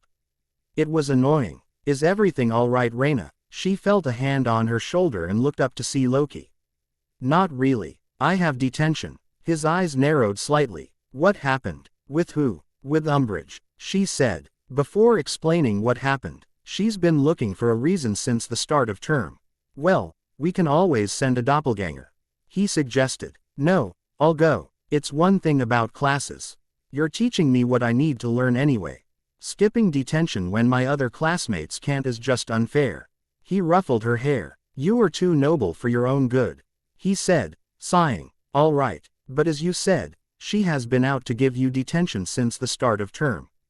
So, you had better come straight to our quarters afterwards, to tell us what she has you do. I do not trust that woman. He stressed the word as if it was vile on his tongue. You think she may do something? Not yet, but I want to know if she might. Loki said, I would come with you. But I trust you enough to tell us if something happens. She smiled up at him, glad that they were being protective, but not smothering. It seemed that they had learnt from their mistakes with protecting her mum. All right, I will, she nodded. After she had eaten, she hurried along to Professor Umbridge's office. She knocked on the door and the voice she was coming to hate more than Snape's answered, Come in. Rayna had to stop herself from being ill at the sight. The office was a pink nightmare. There were frills everywhere, and on the walls were plates with gambling kittens. This was obviously intended to be cute, but it just made Rayna want to run away screaming to the nearest girl's toilet before throwing up. Miss Potter, you're right on time. Take a seat, Umbridge said, pointing at the small desk. Rayna sat down and saw the black quill and parchment. Now, I want you to use the quill and parchment provided, and write, I must not tell lies. She told her. How many times? Rayna asked. Until the message sinks in. Umbridge said. You haven't given me any ink, Professor. You won't be needing any. Rayna picked up the quill. This wouldn't be so bad. The most that would happen would be that her hand would hurt from the cramp.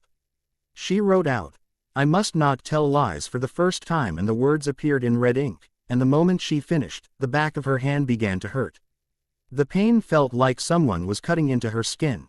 She realized then that the ink was in fact blood.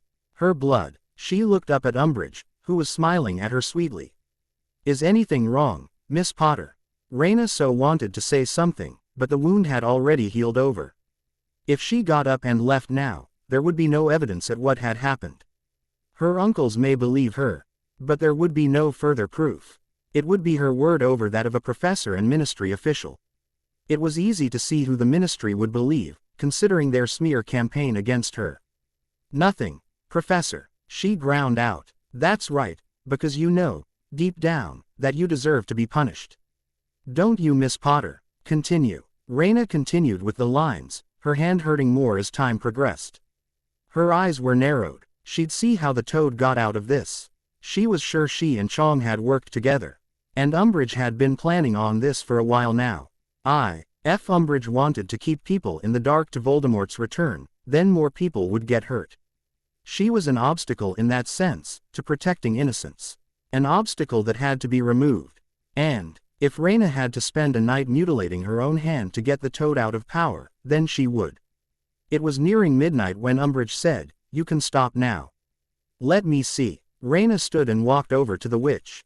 She held out her hand and Umbridge took hold of it. I don't think it has sunk in as much as I was expecting. Perhaps it is because of your different heritage. She said it as if that was the worst thing she could imagine. And Rayna didn't know what she was talking about. The message had sunk in enough. The wound was open and raw. And I don't think the message has quite gotten through to you, dear. Come back the same time tomorrow. I'm afraid we will have to repeat this until you get the message. You can go now, Miss Potter. Rayna left the room silently and found a growling Ardwyad in the corridor. He licked her hand gently and whined. Rayna patted his head. I know Ardwyad. I don't like her either. Come on, let's go back, before someone comes looking for us. LF way between the classroom and the entrances to the tower and the Essier's quarters, Hogan appeared. There you are, Rayna. We have been looking for you. What is wrong? Hogan asked, spotting the movement. Rayna removed her hand, revealing the words now carved into the back of her hand. Hogan's face remained as grim as ever, but she was sure she saw a flash of anger in his eyes. Come, the others should be back by now. You should tell them. I was planning on it. she said. Her uncles trusted her to tell them if something was wrong, and she had come to realize that she had people who would fight for her now. She didn't have to do everything on her own. So, she wasn't going to break that trust by not telling them. When they got back to the gods' quarters, Hogan was proven correct in the why saw the rest of them were already there. Have you only just gotten out of detention? Thor asked. Unfortunately, yes. Loki took hold of her hand and pulled it up to inspect it, anger darkening his features. Don't tell me that she carved this into your skin. He hissed, his eyes narrow. She saw the green glowing, and felt his powers radiating. What? Thor thundered, quickly moving towards them and looking at Rayna's hand. Thunder rumbled outside and lightning flashed. She had me writing lies with this quill. It didn't use any ink, but seemingly produced red ink when I wrote. A blood quill, Loki spat. She had you use a blood quill. Finally, a reason to murder her. Sif said, her teeth bared slightly. She will pay for this. Thor had Mjolnir out and was ready to storm from the room when there was a knock on the door. Go into the spare room, Rayna. He told her. Why? Who is it? We arranged for a meeting with someone who may be on our side, but it would be best if she did not see you. Loki said. Especially not with this. He gestured to the wound on her hand. We will explain later. She nodded and hurried into the spare room, thinking that Umbridge's life may have just been extended. When Rayna was in the other room, Thor opened the door to see a severe-looking woman with a monocle. Madam Bones, come in. I must admit, I was rather surprised about receiving your note. And about the time of the meeting. I am sure that Professor McGonagall is too. That was merely to keep the students in the dark, as well as many teachers as possible, to this meeting. We would rather the ministry not find out, Loki said. Ah, Umbridge, I understand now. I can't stand the woman myself. A feeling we share, Sif muttered. So, what can I do for you? Madam Bones asked. We hear you are the head of the Department for Magical Law Enforcement, Loki said. We were wondering if you believed about Voldemort's return. Unfortunately, I do. I wish he wasn't back, but I always believed the bastard wasn't dead. I would have had all his supporters behind bars by now, if I could, and limited his resources that way. But numerous bribes to the right people seem to have stood in my way. She replied. Red tape seems to bar my path at every turn. What if we told you we could see them put down like the mad dogs they are? Thor asked. I would say I would do whatever you needed of me to see that goal accomplished. It is because of them that my niece, Susan, is my only family. Then, we have a task for you, Madam Bones. We need to know everything the ministry plans to do, and all the movements of the Death Eaters that bought their way out of prison. Loki said, smirking. With that information, we will be able to capture them, and send them to my daughter, Hela. That is a task I will gladly undertake. It may see much of this world's corruption rooted out, and make my community a better place too. If there is anything else you need, just let me know. Thank you, Madam Bones. Thor said. When she was gone, Rayna came out of the spare room. The head of the DMLE? She asked, incredulously. Yes, that was why you needed to hide. If she suspected you had anything to motivate you against Umbridge, when she turned up dead you would be suspect. Loki told her, as casually as if he was discussing the weather. Rayna just nodded, trying not to think about it. She knew Sif and Loki especially had been looking for the right time and reason to kill Umbridge. The question was, when would it happen now that they had a reason they could easily justify to her grandfather? She could see the anger on all of their faces, and knew that Umbridge's life wouldn't last much longer. Loki healed her hand, but the scar remained. He sighed. Unfortunately, because of the magic in the quill, it will take time for the scar to disappear, but it will.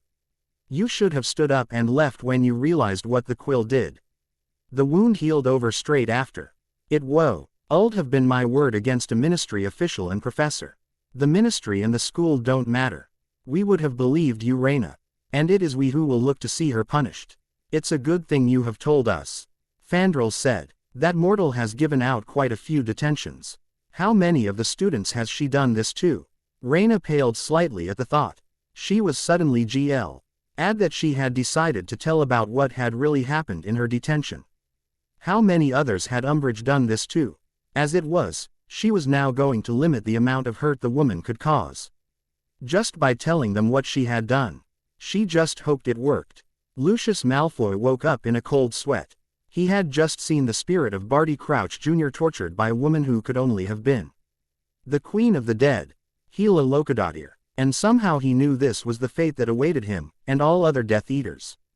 He shuddered. He was doomed. He was only mortal. He would end up there at some point. No matter what happened, the most he could do was hope he could live a long life. Hela smiled. The dreams she was sending Death Eaters would unnerve them, hopefully to the point that they would make a mistake big enough to be fatal. Amora watched the mortals scurry around the mansion with barely hidden disgust. It was necessary for her to be here for now. At least, until the brat and the mortal bitch were both dead. She had hidden her presence well, and woven a spell which she was very proud of, one the mortals were not even aware of, and it affected their minds. She sneered. How easy it was to manipulate them without their knowing. Even the so-called Great Dark Lord. But he did have his uses. The blood he had from the brat was not enough to give him the powers she had. But he had slightly increased in physical strength. That was no bonus, however, as he seemed completely disdainful of non-magical fighting. The idiot. At least they would not be able to give her and Scourge's presence and aid away. Her people would never find out, and that was necessary, if she wanted to accomplish her goal. The spell on their minds shrouded her presence in them, Mackin. It so that if they tried to betray her, they would not be able to inform anyone of who it was aiding them, and no one who read the Death Eaters' minds could see who she was. And the same went for Scourge. The one good thing about her situation ended abruptly as students and teachers entered the hall. She was now multicolored thanks to whatever was in those balloons, and she suddenly began singing a chirpy song that had her shuddering. Her voice was even switching to different tones as she sang different verses. And she couldn't stop herself. The students all began howling with laughter at this. And she saw that Loony Lovegood was being supported by Potter as she almost collapsed from laughter. She was fuming. It was supposed to be her laughing at Loony. It took the teachers all of breakfast to get her down. And then she had to go and see Madame Pomfrey, who could do nothing about any of the rest of her condition. Therefore, she was forced to attend class bald, multicolored, and ran dumbly singing verses of It's a Small World. When she turned up, she found that her homework had disappeared, and gritted her teeth as she tried to explain to Flitwick why she didn't have it.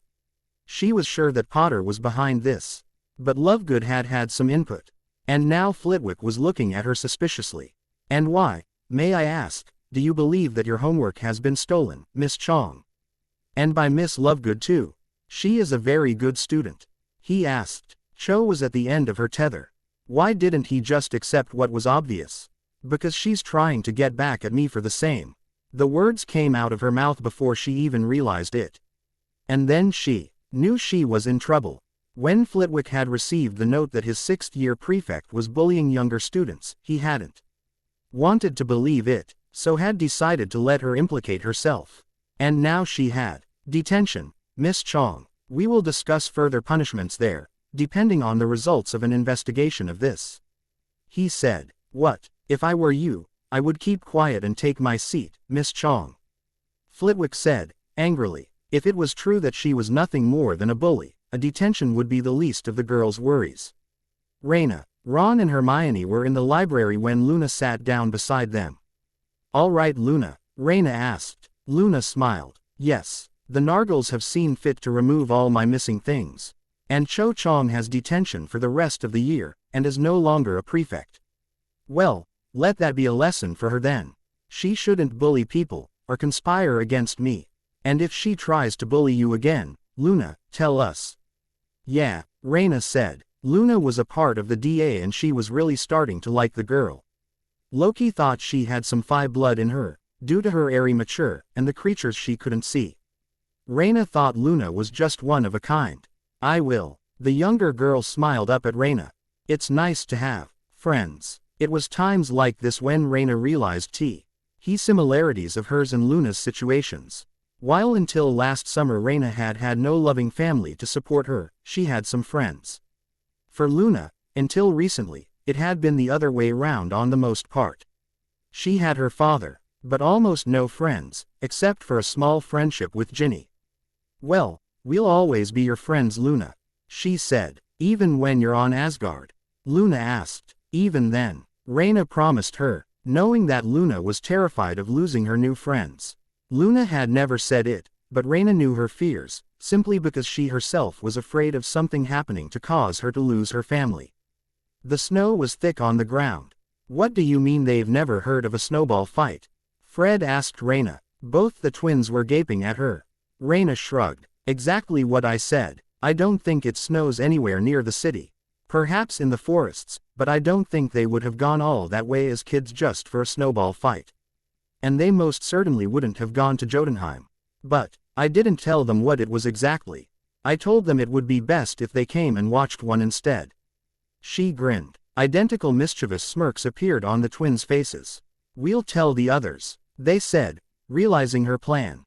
One on Saturday, all right, she nodded. Perfect. I'll see that they leave the castle. Saturday came and Rayna pulled her uncles, Sif, and the warriors 3 outside. Where is everyone? Fandral asked. I thought you said there was a fight due to happen. Rayna had pulled her cloak hood up and she crouched down and gathered some snow in her gloved hand, which she began to compact into a ball as she stood. They'll be here. Rayna pulled back her arm and threw the snowball in her hand and it hit Fred in the face. You tricked us out here, didn't you? Loki asked her. When I realized you'd never had a snowball fight before, I had to. She laughed. What do we do? Sif asked. Gather up snow, compact it into a ball that can fit in your hand, and throw it at a target. She wasn't expecting it to come straight from Thor and hit her right on the nose. That is for tricking us, Thor said, grinning. She just laughed. Soon, it was bedlam. There were no apparent sides, just the matter of who you could hit. It lasted for hours and Rayna had managed to hit many of the others, including all those from Asgard. Ron, Hermione, both the twins and Luna. And those were just the few. She had been hit many times, and by the time it ended, Rayna was soaked through and freezing wet. But she was smiling widely. She was suddenly picked up and placed on the shoulders of the twins. All right, boys, you can put me down now, she said. But they didn't put her down until they were back in the entrance hall. You could have given us a warning, Loki said. He was smiling though, so she didn't think she was in trouble. I have to say, mortals are very inventive when it comes to using weather like this to their advantage, Sif said. It is both a way to occupy your time when there is nothing else to do because of the weather, and also a possible way of defense. If you want to delay someone who is pursuing you, and you throw snow in their face, then that would give you a slight advantage, especially if there's a rock hidden in the snow, Rayna added. You're learning. Thor grinned. She decided not to say that it was from experience courtesy of Dudley and his gang one time. That would probably ruin the good mood. Hermione and Ron were with them and they all headed for the Aesir's quarters instead of the common room. It would be quieter there. So, I won't just have one form? Rayna asked hours later. You have the power to be able to change into several. Mortals used to as well, but the ability seems to have been lost on the most part. Now, they only have the ability to change into one animal. Such as your father could turn into a stag, for instance. Loki answered. Would it be possible for mortals to relearn the ability for multiple forms? Perhaps, he conceded, but it would be no easy task for them. They would have to become animagi first and then take further revealing potions and meditate for hours, as well as use several spells alongside the potion, just to reveal any extra forms. For you, it will be much easier. What can you change into? A falcon, a raven, a wolf and a horse are my main forms. But I have a few others I use less regularly. Both a stallion and a mare. Thor chuckled. Loki just winced. Yes, well, that is beside the point, Loki said, steering it back on track. Yo, you were a long way off being able to shapeshift yet, but you can begin reading about it. If you know the theory behind it beforehand, it will be far easier when it comes to actually shifting. He handed her another book, but it was written entirely in Old Norse.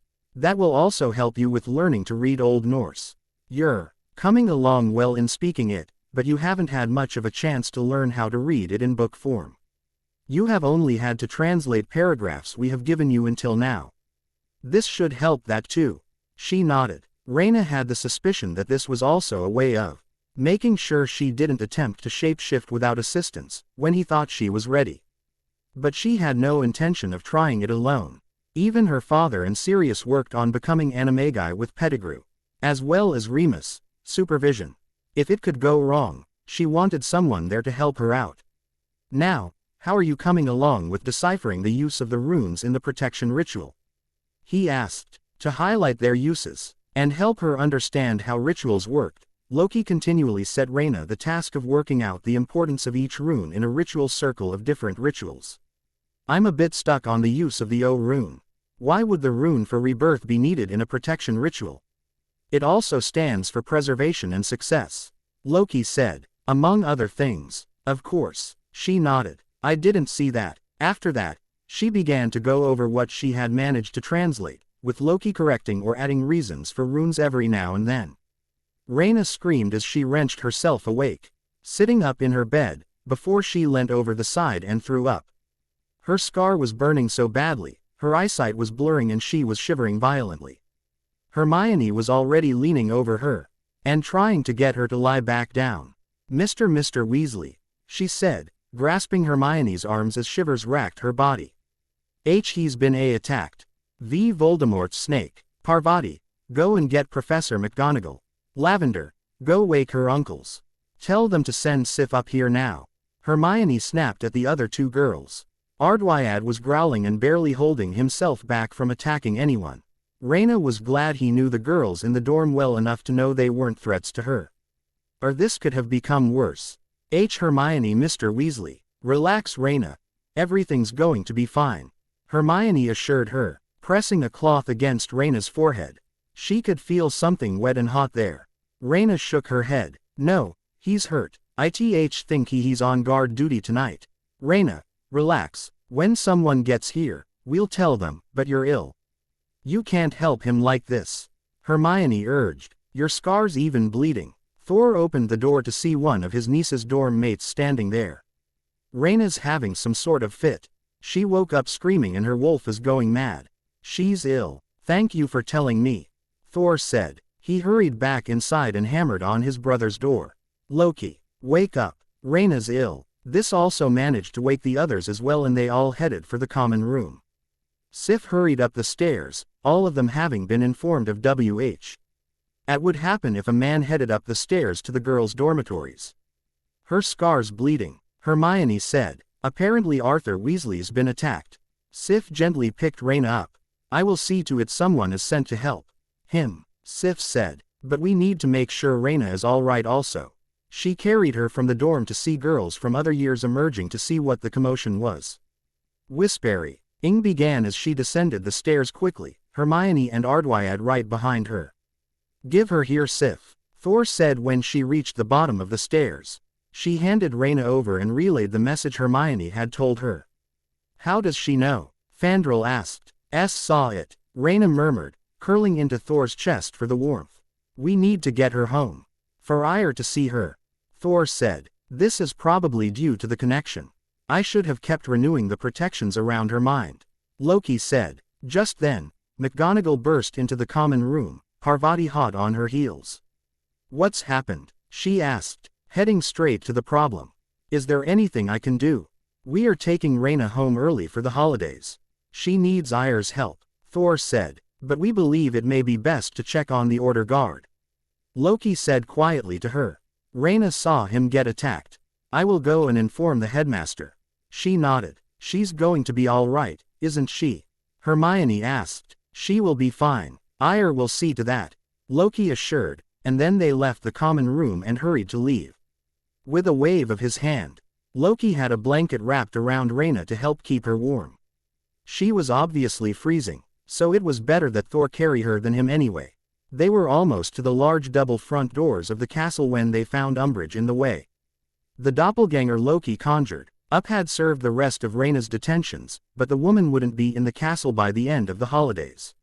May I ask where you are taking one of the students?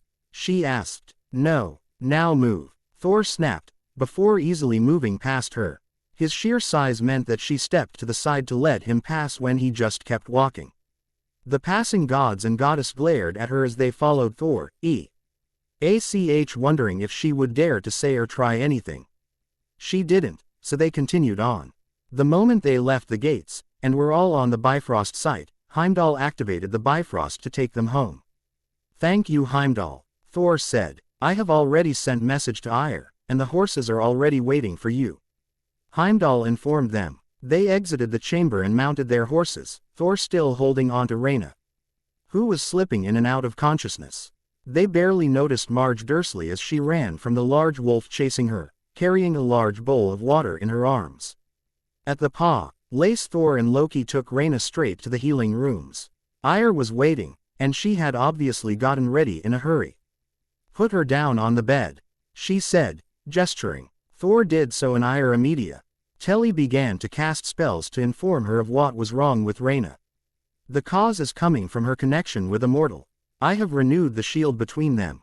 With the help of a few potions, she should sleep well and recover. That is the best thing for her right now. I can give her one to alleviate fever and settle her stomach, but there's nothing else that can be done." "Then give her the potions," Loki said, nodding. Ardwyad rested his head on the edge of the bed and whined. Thor scratched the wolf between the ears. Just then the door opened, and Odin and Frigga entered. "Is she all right?" Frigga asked, and immediately began fussing over Rayna. "She should be fine," Ire assured, as she retrieved the potions. "She will just need a couple of days' rest." "What happened?" Odin asked. Thor explained what happened while Loki helped Ire get Rayna to swallow the potions.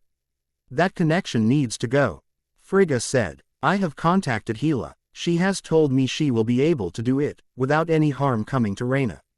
She will be ready to remove the soul piece after Yule has passed." "Very well. You will take Rayna there, Loki. I doubt Hela will react well to anyone else arriving with her." Loki nodded. "Of course," he said. "All right, she needs rest." Ire said. "You can plan outside, not in here. These rooms are for healing, not serious discussions." Not at all caring that it was the royal family, the healer shooed the four out of the room to ensure Rayna's sleep wasn't disturbed. When Rayna woke up, it was to warm sunlight on her face. She frowned, not opening her eyes.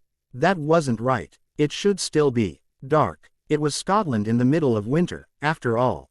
She opened her eyes and noticed that she was home, but not in her room. It was one of the healing rooms, by the looks of things. Suddenly, the night before came back to her and she sat up suddenly. Dizziness swept through her and she lay back down again, clutching her head. "How are you feeling, princess?" Ire asked, entering the room. "Dizzy," she replied. Her throat felt scratchy as well. "That will pass. Here." She handed Rayna a goblet and Rayna drank it. The liquid inside tasted like, "Is this made from Aduna's apples?" "Yes. It is better for you than water right now," Ire said. "Does anything hurt?" Rayna shook her head. "No." "Well, that is good." Rayna's eyes suddenly widened in panic. "Mr. Weasley. Did anyone go help him? He was hurt." "Calm down. All I know was that they told one of your teachers what you told a friend of yours. You would have to ask your uncles about more. They brought you in here." She nodded. "So long as someone was told," she said. She hoped someone could get there in time. She didn't want Mr. Weasley to die. She held back the tears, and Ire put a hand on her shoulder. "I will go and inform your family you are awake," she said. She had only left the room a few seconds when Loki came in. "Rayna," he said, walking over to her. "How are you?" "Fine now," she said. As he reached the bed, Rayna leant into him, and he wrapped his arms around her. "But it was terrifying. I think his snake is one of the Horcruxes." "Why?" "I saw it through Nagini's eyes. She was there to do a job. Mr. Weasley was asleep, but when he woke up and saw her, she attacked him. It was as if I was her. I could sense her feelings. Her instinct. I could feel what she felt." Her voice choked for a moment. "I just want this gone. It scared me. If I can even reach the snake, what's to stop him using me?" "Hela will be ready to remove it after Yule," he said. "You are safe from his reach here. And by the time you return to Midgard, the connection will be no more." "Did they manage to find Mr. Weasley?" "He is alive. He was taken to St. Mungo's, but they do not know if he will survive yet." "But you gave him the chance to survive." If it had not been for you, he would have died there. The healers are doing the best they can. Rayna nodded. Good. The door opened again and Frigga came in. Rayna, she quickly caught her granddaughter in a hug. We were worried when you were brought back in that state. Sorry, grandmother. You do not need to apologize. So long as you are all right. I am fine, she assured. She had a feeling she would be saying those 3 words a lot today. Good. Your grandfather would be here, but he had matters of court to address. It always gets more hectic on the run-up to Yule. It is as if they all want to get double the workload done in order to be able to just relax on Yule. She sighed. It's all right, Rayna said, understanding. She knew her grandfather cared for her. But he did have a kingdom to run. She knew he would come to see her when he had the chance. The 3 women watched the images in the well. The flood of the Havergalmere is almost ready. One said, but the 2 Einherjar will need to be in place. That will be easy. Another said, it will be having the young goddess in the right place to meet them that may be difficult. The third said, but it must be done. More than just the balance on Midgard is at stake. As the first said that, the image in the well changed to the dark-haired trickster. Rayna brought her mare to a halt as she saw something. She frowned. What's that? She asked Sif, who was riding alongside her on a brown stallion. They had separated from the others on a hunt, looking to box a deer in, and they had taken the path next to a river. Learning to hunt and track was all part of her training, so she could survive in the wild if she had to. Sif quickly followed Rayna's gaze. That would be the river Elivagar. Strange. It has increased in size. It only does that if there is a flood of the river Havergalmere, the river that runs alongside Valhalla. Rayna shook her head. No, I meant that. She pointed out to the river. More towards the center, where 2 shapes were floating downstream. Norns. Sif breathed. It cannot be. Bodies. Rayna asked. It looks like bodies. Why are you laughing, Sif? If you'd stop blinking you would see. I can't. There's water in my eyes. I said these were Einherjar, did I not? They are the warriors of Valhalla. Sif said, just as Rayna reached the dry bank and put the body down. She gasped as she got a good look at him. Cedric. She quickly looked over to Sif, who was laying down a woman on the ground carefully. Mum. Her knees gave in, and she collapsed to the floor, staring between the 2 they had pulled from the river. She felt her eyes sting, and knew it wasn't from the water. They're breathing. How is this possible, Sif? They must have been caught in the waters. The Norns have favored us today by bringing your mother and suitor back to us, Rayna. Sif said. Rayna let out a sob as she looked between the 2 unconscious people. She placed her right hand on her mother's arm, and her left on Cedric, checking they were in fact real, even though she had only just pulled Cedric from the water. Sif placed a comforting hand on her shoulder, realizing how confusing this was going to be for the younger goddess. For Sif, it was easier to accept, as the idea of someone coming back from the dead wasn't so hard for her to accept. Thor. Loki. She called, hoping they heard her. It wasn't long before the sounds of galloping horses reached them. Rayna was full-on crying now from the shock and the tumult of emotions that had risen within her at the sight of the 2 and the realization that her mother and Cedric were alive. By the Norns. Thor exclaimed when the 2 arrived. The sound of 3 other horses approaching signaled the warriors 3 were on their way. Ingrid. Is she breathing? Loki asked as they dismounted. Sif nodded. Both are alive. It was Rayna who noticed them in the river. Loki knelt beside Rayna and pulled her into a hug. With a wave of his hand, they were all dry. Calm, Rayna, take deep breaths. Rayna did as he said, her breathing erratic at first, but becoming more regulated. What happens now? She asked, her voice thick. Now, we take them back to Asgard, and see what happens from there on. Loki told her. Fandral, take Cedric, I will take Ingrid. Thor said, picking his sister up. Ire will need to check them both. Rayna seemed dazed, and possibly liable to faint from the shock, so Loki helped her up and back onto her horse. He kept his close to his nieces, guiding them back to the city. They were all shocked at what had occurred, but it was greater for Rayna. She had never known this was possible. As it was, Loki kept glancing back at Thor and Ingrid, as if he dead to make sure Ingrid hadn't disappeared, so he could only imagine what Rayna was feeling. They entered the city at a canter and didn't stop until they reached the palace. Whispers broke out around them as people saw who was with them. None had any idea who Cedric was, but all of them knew who Ingrid was. The group went straight to the healing rooms. Ire dropped the tray she was carrying when they entered. Norns, she breathed, staring at Ingrid. Can you make sure that Ingrid and Cedric are well, Lady Ire? Thor asked as he placed Ingrid down on a bed. Fandral placed Cedric down on the nay. XT1 and Rayna immediately moved to stand between the both of them, still mostly unsure of what to do with herself other than to stand there, eyes going from one unconscious form to the other. Ire nodded, with a flick of her hand. The tray and its contents were all on a table, and she hurried over to Ingrid to check her over. A few minutes later, she nodded. Princess Ingrid is fine, she should wake soon. Ire then turned to Cedric and repeated the examination. She nodded. He is in the same position. Just then, the door burst open and Frigga all but ran in. She rushed to Ingrid's bed and ran a hand through her hair, before catching Rayna in a hug. At this move, Rayna began crying again, the hope, the happiness, the disbelief, all tumbling out of her as she cried with her grandmother. Odin was close behind his wife.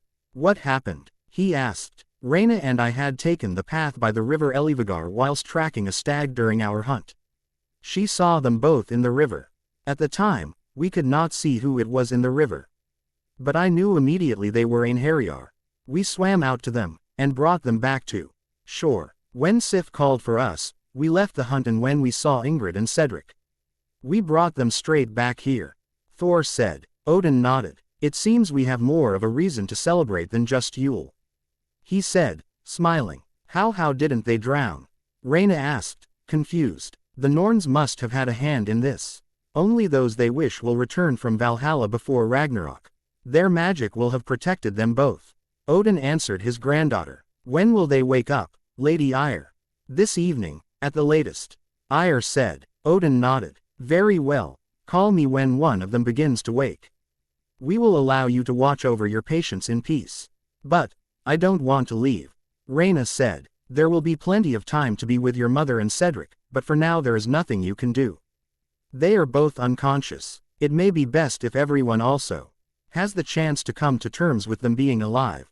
Rayna allowed herself to be ushered out of the room, and remained clutching to her grandmother. She, Frigga, Thor and Loki went to the lounge that Frigga favored. The one Rayna had first properly talked with her grandparents with. Sif and the warriors three left for the lounge they frequented, allowing the others time as a family to come to terms with what was happening. Odin had to go to the throne room to head off any rumors and allow the court to know the truth of what had happened. When the four arrived at the lounge, Frigga called for a servant. Have my daughter's room prepared for her, and also have another room prepared for one Cedric Diggory. He is Einherjar, so as to be allowed the respect of all great warriors. The servant bowed. Of course, my queen, he said, before he left. Well, now that is done, we do not need to get anything else done. But I think it is safe to say that this is a shock for all of us. I never thought that Ingrid would come back. Thor agreed. This is a miracle. I'm finally going to get to know my mum. I won't just have the memory of her last moments. Rayna said, starting to smile slowly. And I'll get to see Cedric again. She found herself in a tight hug from Thor, who was grinning. Rayna, he said. This is going to add a strange twist to the way things are going to happen. Loki said, smiling at his niece. Ingrid was back, and his niece was happy and safe. All that needed to be done now was get rid of Voldemort and his Death Eaters. Cedric threw himself into a sitting position and went for his wand, only to find it wasn't in his reach, and his scenery had drastically changed. He was in a bed, in an opulent room, and at the foot of his bed was a man. He had white hair and only one eye, if the gold eye patch was anything to go by. Rayna, where's Rayna? Is she safe? Calm down, Mr. Diggory. Rayna is perfectly safe. She is currently with her grandmother and her uncles. She only has one uncle, and her grandparents are dead. Cedric said, frowning. Valhalla. Yes, you died honorably. It would have been the only place for you to go. Died. Cedric gaped. I didn't die. I wouldn't be talking with you if I had. The Norns saw fit to bring you and one other back from Valhalla. You died refusing to leave Rayna, and prepared to defend her. Except you did not get the chance. Cedric was silent for a moment. But Rayna is all right, she's fine, she is now. You have been dead for almost 7 months now. Rayna was a prisoner of Voldemort's for a month before she managed to escape and find her uncles, Thor and Loki, who brought her home, here, to Asgard. She has recovered from her time as Voldemort's prisoner and has begun training to ensure it never happens again. Cedric relaxed visibly. Good, I'm glad. He looked over to his right and his jaw dropped as he saw the woman in the other bed, apparently sleeping. As that? Yes, my daughter Ingrid. She was the other person who came back with you. Rayna and the Lady Sif were the ones to find you. Cedric nodded, and then something dawned on him. Wait, you said Asgard. Does that mean you are Odin, king of the gods? It does. I hope I haven't offended you, King Odin. Cedric said, realizing that if he had, he may never see Rayna again. No, you have not. You did not realize where you were, or who you were speaking to. And I am sure that learning the truth of the situation that has befallen you can be disconcerting. I am sure that your memory of your time in Valhalla will soon return. So, I died and came back. What does that mean for me? It means you are Einherjar. You now have the strength and lifespan of the Aesir. Cedric nodded. All right, well, this is a lot to get used to. Odin nodded. I will have a servant take you to your room. Lady Eyre has already declared you fit and well. If you don't mind me asking, when will I get to see Rayna? Soon, Odin said. I don't doubt she will find you not long after you have settled into your room. Cedric nodded, and Odin called for a servant who led Cedric from the room, and down several long corridors. The man stopped in front of a door. These will be your rooms, he said. Thank you, Cedric said, nodding at him. The servant bowed and left and Cedric entered his room.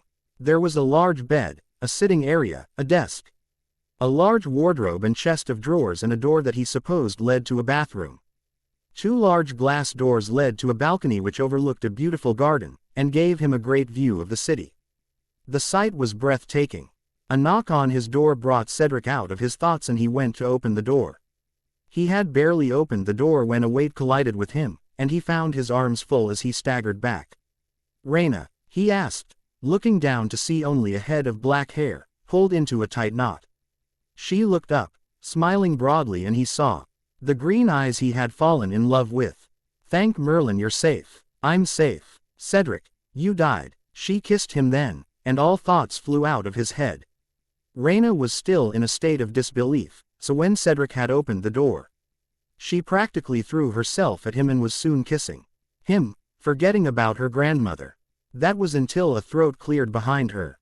She broke away from Cedric, but kept her hands on his shoulders, blushing sheepishly as she looked round at her grandmother. Be careful, Rayna, or I may have to arrange for one of your maids to chaperone you. Yes, grandmother, Rayna said, still blushing. She moved her hands, so one was in Cedric's hand, and the other was at her side. She pulled him forward. Grandmother, this is Cedric Diggory. Cedric, this is my grandmother, Queen Frigga. Cedric bowed, not letting go of Rayna's hand. It is an honor to meet you, he said. I am glad Rayna has finally found family. Frigga nodded to him. I am glad to get the chance to meet you, Cedric. Thank you for helping my granddaughter, and refusing to leave her in that graveyard. I couldn't leave her when she was in danger, Cedric said. Frigga smiled at him. Well then, I will leave you two to catch up. But if I have to, I will send a chaperone. I'm sure Thor or Loki would actually be happy to volunteer. That won't be necessary, Rayna said quickly. I think we'll go out to the gardens. Frigga nodded in approval. At least it was more public. Rayna knew that Asgard was far more old-fashioned than even the wizarding world when it came to courting. Her grandmother was showing a great of trust in her by not demanding she was chaperoned when with Cedric. All right then, I will send someone to you when your mother wakes up. With that, Frigga left, and Rayna turned back to Cedric. I guess our plans are going to change then. Cedric smiled at her. Sort of, yeah, but also not really. While I'm still going back to school, I can come back here anytime I want. They actually did. NT really want me to go back while Voldemort was around anyway. Come on, I'll go get a cloak to wear, and we'll go out to the gardens. Cedric then noticed she was wearing a leather outfit that looked far better on her than her school robes. I'd have thought you'd be wearing a dress, like your grandmother was. We went hunting earlier. Catch anything? Well, we found you and Mum. We would have caught a deer, which we were tracking when we saw you floating down the river. Sif and I pulled you out, and when we saw who it was, called for the others. Oh, here we are. They had reached her rooms, and she quickly entered, and soon emerged, pulling a green cloak on over her shoulders. Come on, the gardens are beautiful at a distance, and stunning close up. So, what have I missed? The Ministry doesn't believe Voldemort's returned and has begun a slandering campaign against me and Dumbledore. Also, they've installed a vile toad of a woman called Umbridge as defense teacher and High Inquisitor. Oh yeah, I've met that woman. Hate her guts. Cedric's nose wrinkled. Mad-Eye Moody was an imposter. He was in fact Barty Crouch Jr. using Polyjuice Potion. I thought he died in prison. Apparently not. Thor and Loki saw to it that was rectified though. What have you been doing here? Oh, I've been exploring. This place still amazes me. I've been training, getting to my family, and the first night I got here, I got drunk for the first time. He laughed. I can't believe I missed that. I'd expect you to be quite funny when drunk. She hit him playfully on the arm. Hush you, she said, laughing. Rayna, oh no, she said under her breath. Brace yourself, she muttered to him. They turned round and Rayna smiled at the tall, heavily muscled, blonde man that was heading towards them. I thought you were going to the training fields, Thor. She said. No sir, he said, obviously intimidated by Thor's sheer size. When you do, we must spar together. I must know if you are able to protect Rayna. If you are to court her. Cedric nodded, unable to say no through sheer terror that he would get beaten to a pulp. Of course. Good. Just a word of warning, if you hurt her, or treat her inappropriately, I will make you wish you had not returned. This time, Cedric said nothing, just nodded mutely. Thor, Rayna scolded. There was no need for that. You saw my memories of that night. It's not as if he's some guy the first brought home. I just have to be sure you will be safe with him, Rayna. Thor said. Now that is out of the way, and so long as he doesn't hurt you, I am sure we will get along just fine. Isn't that right, Cedric? Again, Cedric just nodded. I am going back to the training fields. I will see you both later. Probably when your mother wakes up, Rayna. With that, he was gone. And Rayna was blushing with embarrassment. I'm so sorry you had to go through that, she said, and then added, again. Well, now that that terrifying moment is over, I see. And say I'm glad you have people who care about you enough to protect you like that. Cedric said, but I am glad it's over. For now. Oh, I have another uncle, Loki. And then there's Sirius. He groaned, and Rayna laughed. And they went out into the gardens, unaware of the eyes following them, both of them completely ecstatic at being together again, and Rayna giddy in the happiness she was feeling that her mother and Cedric were back. She just hoped her mother woke up soon. Ingrid shot bolt upright, panicking and looking around. There were arms around her, and she struggled to get out. She had to get to Rayna. Calm down, Ingrid, you are safe. A familiar voice said. She looked round to see her father was the one holding her. And she was in one of the healing rooms at home. Father, she hugged him tightly, sobbing. Did he kill her? Did he kill my daughter? No, that one word saw her let out a sob of relief. Rayna is fine, but he did kill you, daughter. Ingrid pulled back and stared at her father in shock, not caring about her tear-stained face. What? You died over 14 years ago. It is Yule in 2 days' time. So Rayna is 15. She is. She grew up here though, didn't she? Heimdall saw me in time to get someone there for her, didn't he? By the time your brothers got there, you were already dead, and Rayna was gone. She only came home last July. Your spell hid her from Heimdall's sight. Then where did she grow up? Ingrid asked, choked. He sighed. Unfortunately, with Vernon and Petunia Dursley and their son. They, as well as Vernon's sister, are serving punishments for the way they treated her. Did James come back with me from Valhalla? Ingrid nodded. James was dead, and hadn't come back with her. He probably wouldn't come back, if he hadn't come with her. But, she would most likely get her memories of her time in Valhalla back, meaning she had 14 years of memories with him ready to come back. The few Einherjar who came back, all suffered temporary memory loss for a few days, before their time in Valhalla returned. Your room is prepared for you. No doubt you will wish to change before you are reunited with Rayna, your mother and brothers. Ingrid nodded. Yes, she said. She may not have James, but she had Rayna. She had to concentrate on that. She could be there for Rayna now, like she hadn't been for the past 14 years. She had to focus on that. White lilies with gold veins running through which gave off gold pollen that looked like gold dust. I will leave you to get changed, he said. Father. She turned to him. Yes, Ingrid, he asked. Ingrid hugged him then, and he hugged her back, knowing that she needed some reassurance. I am glad you have returned, daughter. We have all missed you terribly. I missed you all too. Changing into her other maid Gara right behind her. Oh my daughter, she said, holding out her arms. Ingrid moved into the hug and clutched at her mother tightly. Hello mother. Thank the Norns you have returned to us. We missed you. She stepped back. Let me get a good look at you. You are just as. She takes greatly after you, but has some of her father. She is just as beautiful as you are. Come. She led Ingrid out onto the balcony and pointed out into the gardens. There were two people in the area that Frigga was pointing to. A young man and woman, but there was no mistaking her daughter. She's more beautiful than I could have hoped, Ingrid said, smiling. Tears once again leapt to her eyes. I want to talk to her. Of course. Come. We will go to the loo. NGE and I will send someone to fetch her so you can meet in private. Rayna was showing Cedric the beautiful sculptures and the fountains which were beautiful works of art in themselves when her name was called once again. And, once again, Rayna warned Cedric to brace himself. Cedric immediately saw why. His hand tightened around Rayna's slightly, as the man in front of him inexplicably scared him more than Thor. He was perhaps an inch shorter than the blonde Aesir, and was more of a lean build. His black hair was slicked back and his green eyes, which were very similar to Rayna's, he noticed, held a calculating look when assessing him, as if wondering the best way to kill him and get away with it scot-free.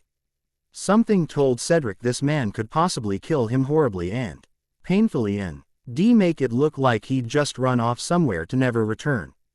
That thought terrified him. Loki. Rayna greeted. You aren't here to threaten Cedric, are you? Thor already did that. No Rayna, I am not. The yet was left both unspoken and unneeded. Cedric noted that Loki's eyes softened when he focused on his niece and immediately felt that bit safer. So long as Rayna was around, he would be fine. He was sure of it. He made a mental note to never anger her. He loved her greatly for one reason. The other reason being he would be able to escape a painful demise.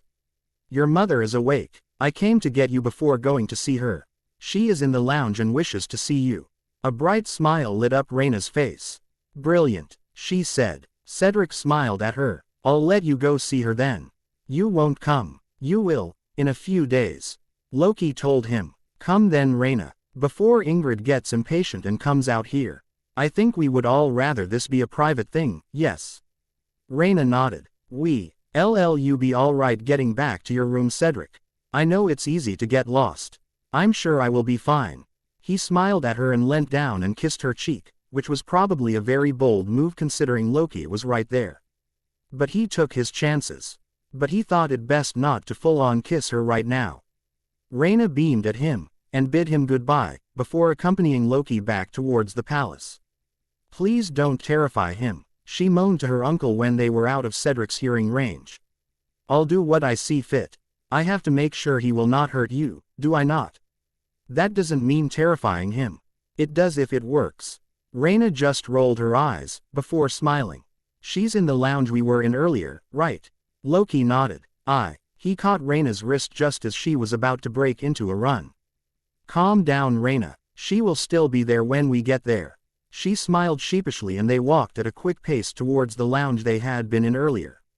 When they arrived, Loki gestured for Rayna to go in first. Swallowing, she did so and her eyes quickly scanned the room, seeing Thor and her grandparents were already there. Her eyes soon fastened on her mother, who had stood when she entered.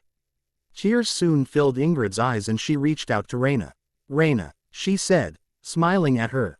Her voice was soft, and without the panic and the pleading tone, so different from the one in her memory the Dementors brought up, and so different from the panicked, ordering tone she had heard when her echo had risen from Voldemort's wand. It was then that it really hit Rayna. Her mother was there, standing right in front of her. Suddenly, the restraint she had managed since Loki had caught hold of her wrist broke and she all but flew at her mother and practically slammed into her, crying. Ingrid wrapped her arms around Rayna, resting her head on top of her daughter's. "It's all right, sweetheart. I'm here now," Ingrid said quietly, so only Rayna could hear her. "I am here and nothing is going to change that ever again." Rayna just continued to sob, relishing in the fact that she was being hugged by her mother. A mother she had believed she would never see, let alone be hugged by.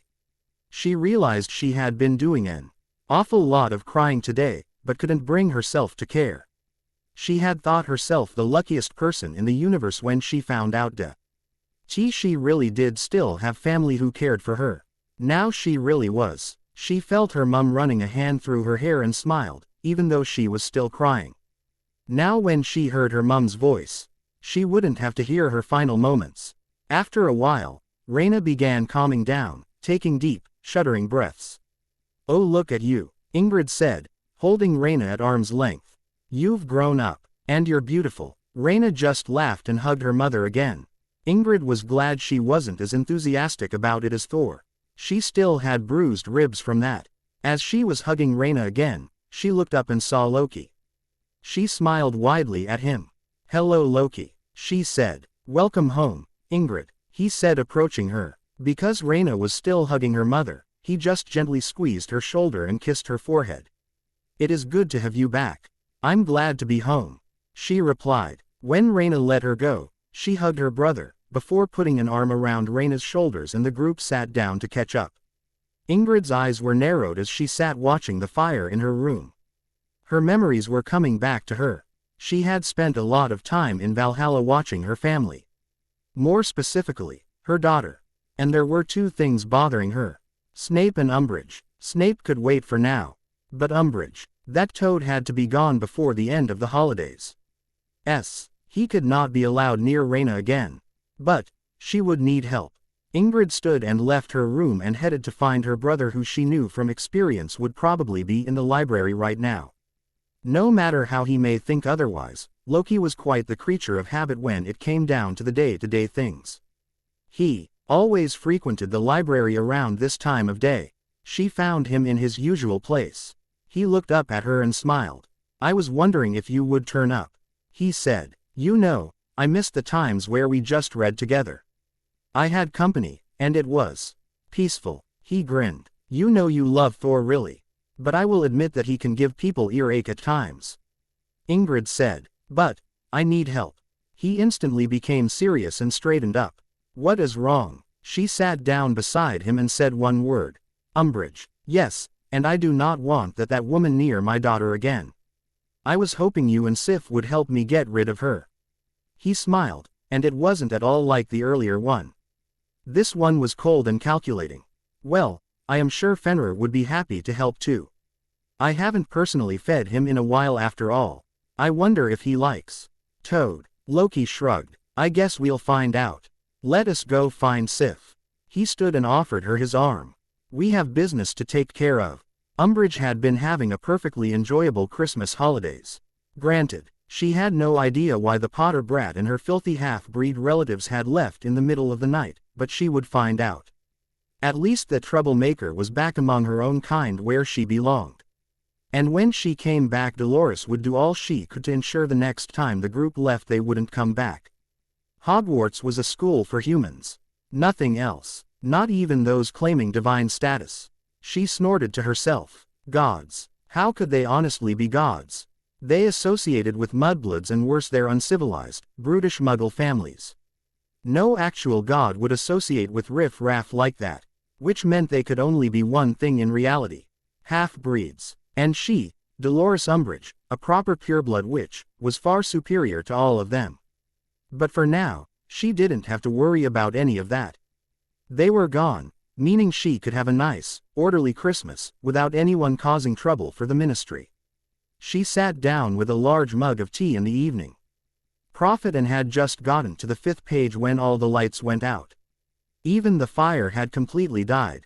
She drew her wand. She hadn't felt a draft, and if there had been, it wouldn't have put out the fire. Someone else was behind this. I demand that you show yourself. I am Undersecretary to the Minister. Reveal yourselves. Suddenly, pain ripped through her head and she collapsed. When E was unconscious, the lights flickered on, the candles flickering oddly. Pitiful, Loki said. I only had to use one spell. I have met non-magical mortals who could withstand more than this. Sif grinned. At least you didn't kill her. I've read her beliefs on werewolves. How do you think she'll react to Fenrir? He's bound to be exactly what she'd hate. Which is why she's going to be awakened. Aware when we let him tear her to shreds. After Ingrid is on the metaphorical side of things, Loki said. She is meeting us there. Fenrir was rather fond of her. It's why I gave a pup of his to Rayna. So Ardwyad is one of Fenrir's then. We guessed as much. Sif grabbed Umbridge by the back of the pink fluffy cardigan and Loki took hold of Sif's shoulder. He had one more glance around the neat, orderly rooms, sneered. And then they both disappeared. Ingrid smiled as she reached up and scratched between Fenrir's ears. While Loki's son wasn't exactly humanoid in shape, she had always had a soft spot for him. As with all Loki's children, there had been a time when she thought that her brothers and father would be so overprotective of her that she would never marry and have children of her own. That thought had been the one to cause her to start planning her trip to Midgard. Fenrir stirred and opened his eyes. The great wolf stood and stretched, yawning, showing massive teeth. He looked down at her and barked excitedly. She smiled. Oh, he was definitely the sire of Rayna's familiar. She was not at all surprised that Loki had given one of Fenrir's pups to Rayna to protect her. If Ardwyad was anything like Fenrir when protecting someone or something, then many a threat wouldn't make it past him to her daughter. Ingrid suddenly found herself brought into Fenrir's equiva, lent of a hug when his head rested on her shoulder and pulled her to his chest. She buried her hands in his thick fur and smiled. It is nice to see you too, nephew, she said. Now, do you fancy helping your father, Sif and I in getting rid of someone who has harmed my daughter? His howl was the only answer she needed. Dolores woke up to the sound of a very loud howl. It sent a chill through her. She was on her back and was being pulled along and had a massive headache. Fenrir's awake. Ingrid must already be here. A voice said. It was the voice of one of Potter's uncles. Loki. We not including Thor and the Warriors 3. It just occurred to me that they were not here to see this. I am sure they would have enjoyed, and that was that blasted warrior woman. Honestly, did she have no self-respect? No proper woman was a warrior. She must have some inappropriate relationship going with one of the others. She would not have made it there alive. Loki said. We, at least, can exercise the self-restraint to go through with this plan. Suddenly, she was dropped, and a thudding on the ground alerted her to something very large moving very quickly towards them. Hungry Fenrir? Loki asked. Umbridge opened her eyes and nearly screamed. The beast was huge. Its fur was jet black and its eyes were blood red and the thing towered over all of them. Well, it looks like our guest is awake. Loki drawled as he rubbed the wolf's neck. He turned to her and tapped her forehead, and her headache disappeared. Believe me, that is by no means a mercy. The more aware you are, the worse it will be. The worse what will be? I demand to know why you kidnapped me. To ensure you never harm my daughter again. A new voice said. She looked around and her eyes widened. There stood the long, dead Lily Potter, or Ingrid Odindottir as she apparently was. You have insulted my daughter, family and friends, supported a smear campaign against my daughter and used a blood quill on her. I don't know what else you were planning, but you will not be putting it into action. You have no authority over me, half-breed.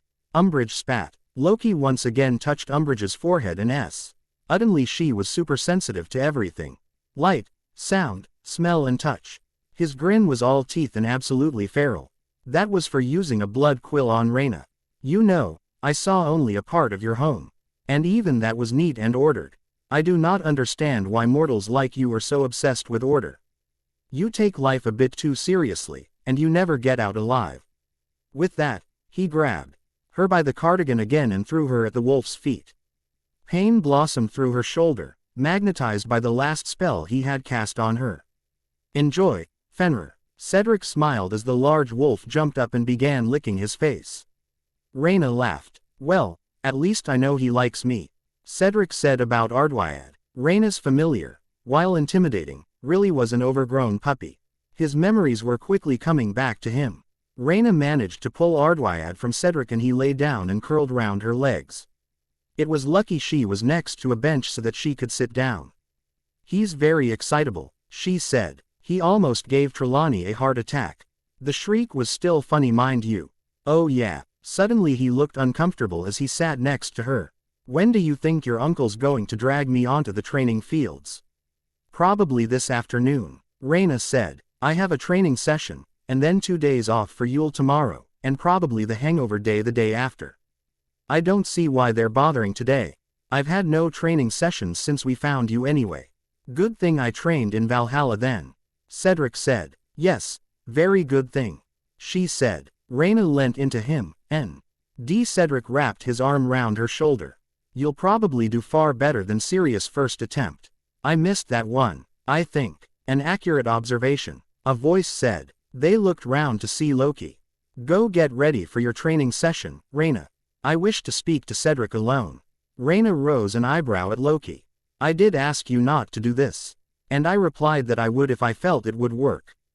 Go. No, I have a lot more practice in being stubborn than you do. I give you my word, you will get him back in one piece. I just want to talk to him. Go, I'll be fine, Cedric said. Rayna huffed. All right, I'll see you later. She left reluctantly, Ardwyad beside her, and Cedric stood, fighting the urge to run. Loki's face was impassive. No, you cannot lie to me, Cedric. And if you ever do, and it concerns something that will hurt Rayna, I will kill you. If you ever hurt my niece in any way whatsoever, you will not stand a chance. It will be slow and painful. Do you understand? He normally did not threaten people so blatantly, but this was needed. He didn't want to leave any doubt as to what he would do if Cedric hurt Rayna. I do. I swear I would never hurt her, and have only the best intentions towards Rayna, Cedric said, meeting the god's eyes. Good. I will see you on the training fields then. He turned and strode away. Cedric knew that had he been anything less than honest, he would never have lived past that meeting. The next morning, Rayna felt someone gently shaking her awake. She yawned and opened her eyes slowly to see her mother leaning over her, smiling. Good morning. Happy Yule, she said. Rayna shot up and hugged her mother. She had always dreamt of her mother waking her on Christmas, like Petunia had always done for Dudley. Ingrid laughed. Are you going to let me go? Or do you not want your present?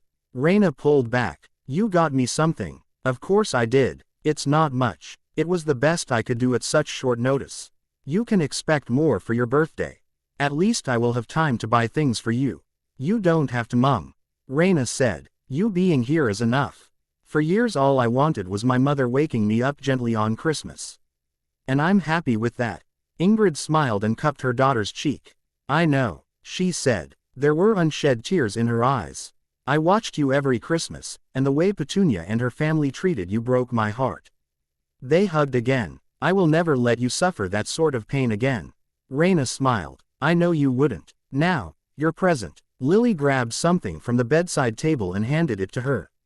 It was heavy and wrapped up in blue paper. Rayna opened it to find a book with Yggdrasil etched into the front of the heavy black leather cover in gold.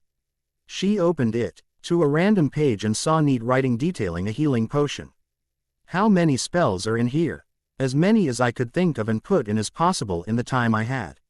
It's a grimoire for you. I have already placed spells, potions and rituals in it.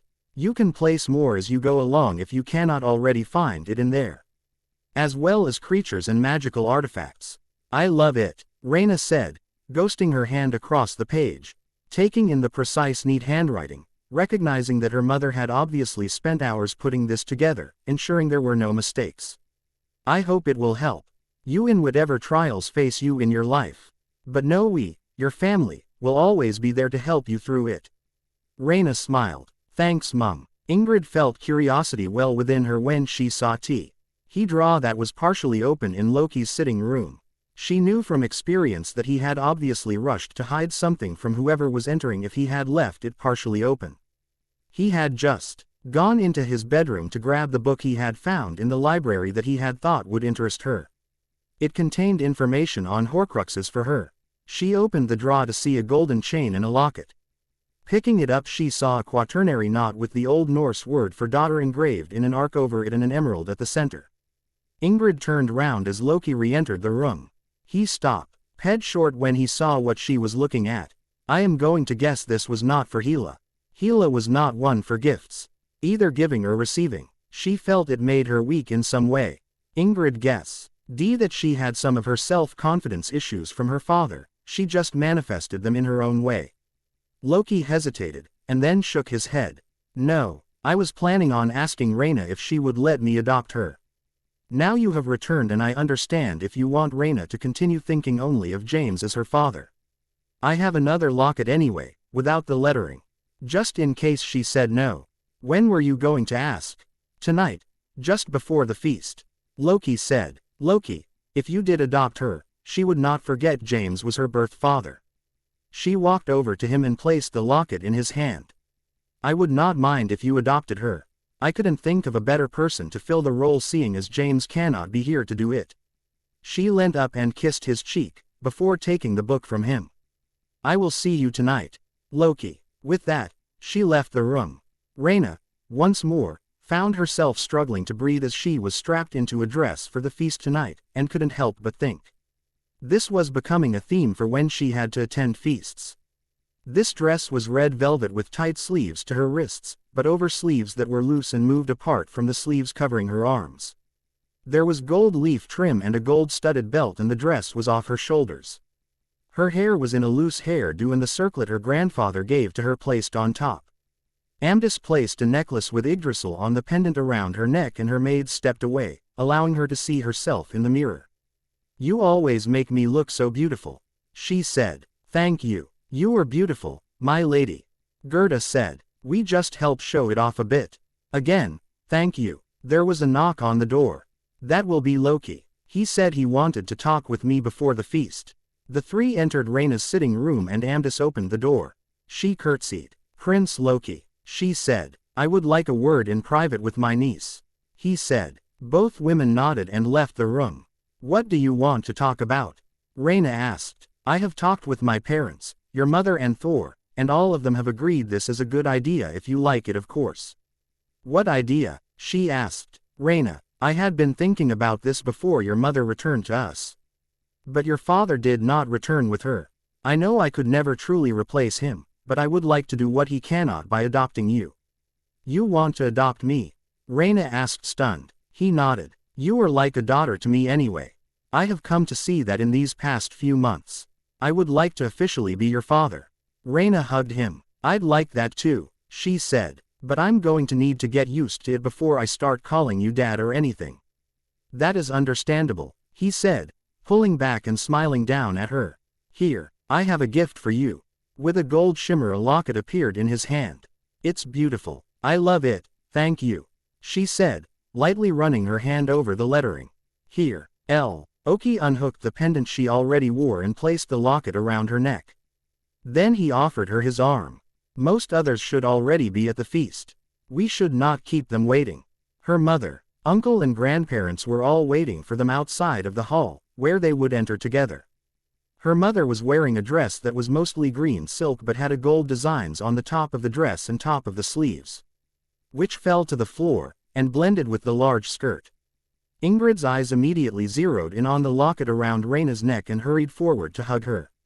I'm glad you accepted. You need a father. Rayna laughed. I think I'm old enough to get by if I had decided not to accept being adopted.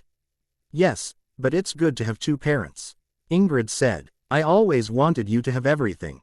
Well, seeing as we are all here now, we should enter. Odin said. Yes, or we may find Volstagg has eaten the tables in hunger. Thor joked, grinning widely. When Cedric had first entered, he hadn't known where to sit, but Sif and the Warriors three had beckoned him over to their table and he had sat with them. From where he was sat, he could see all of the top table perfectly. And he could see Rayna, who was even more beautiful than normal. He knew she didn't like being at the center of attention, but right now she seemed confident in herself.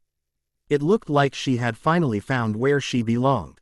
He was glad, and would do anything he could to ensure it stayed that way. Rayna once again danced with Loki before anyone else, and then Thor. "I had been wondering if you would let Loki adopt you," he said, grinning. "I am glad you did." "Me too. Besides, he seemed to have taken on the role anyway." Cedric's still too scared to talk about what Loki said to him. Thor laughed. "Yes, he does seem weary whenever Loki is around. I think Loki's pleased with the result. Cedric will need to get over that. Mostly at least. Mostly. A healthy amount of weariness around him, and myself, will be good. He will keep in mind to treat you well." Rayna fixed her uncle with a look. "You really don't need to worry about that. It is our duty to worry about it. Do not worry though, I will keep your father from killing Cedric just to keep him away from you."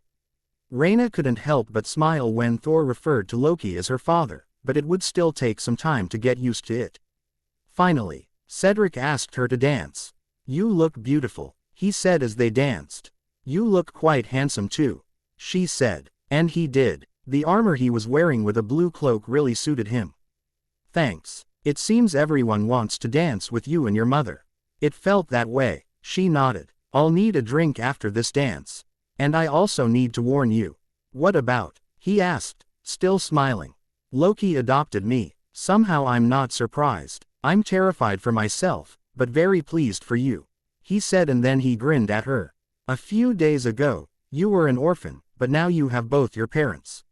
Your Christmas must be going really well." "It is. And I have a present for you." "You didn't have to." "Oh, it's nothing gift wrapped.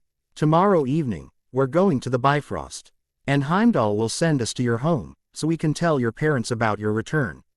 I managed to convince grandfather to let me go, and it will be just me, you and Sif too, so we won't be filling up your house.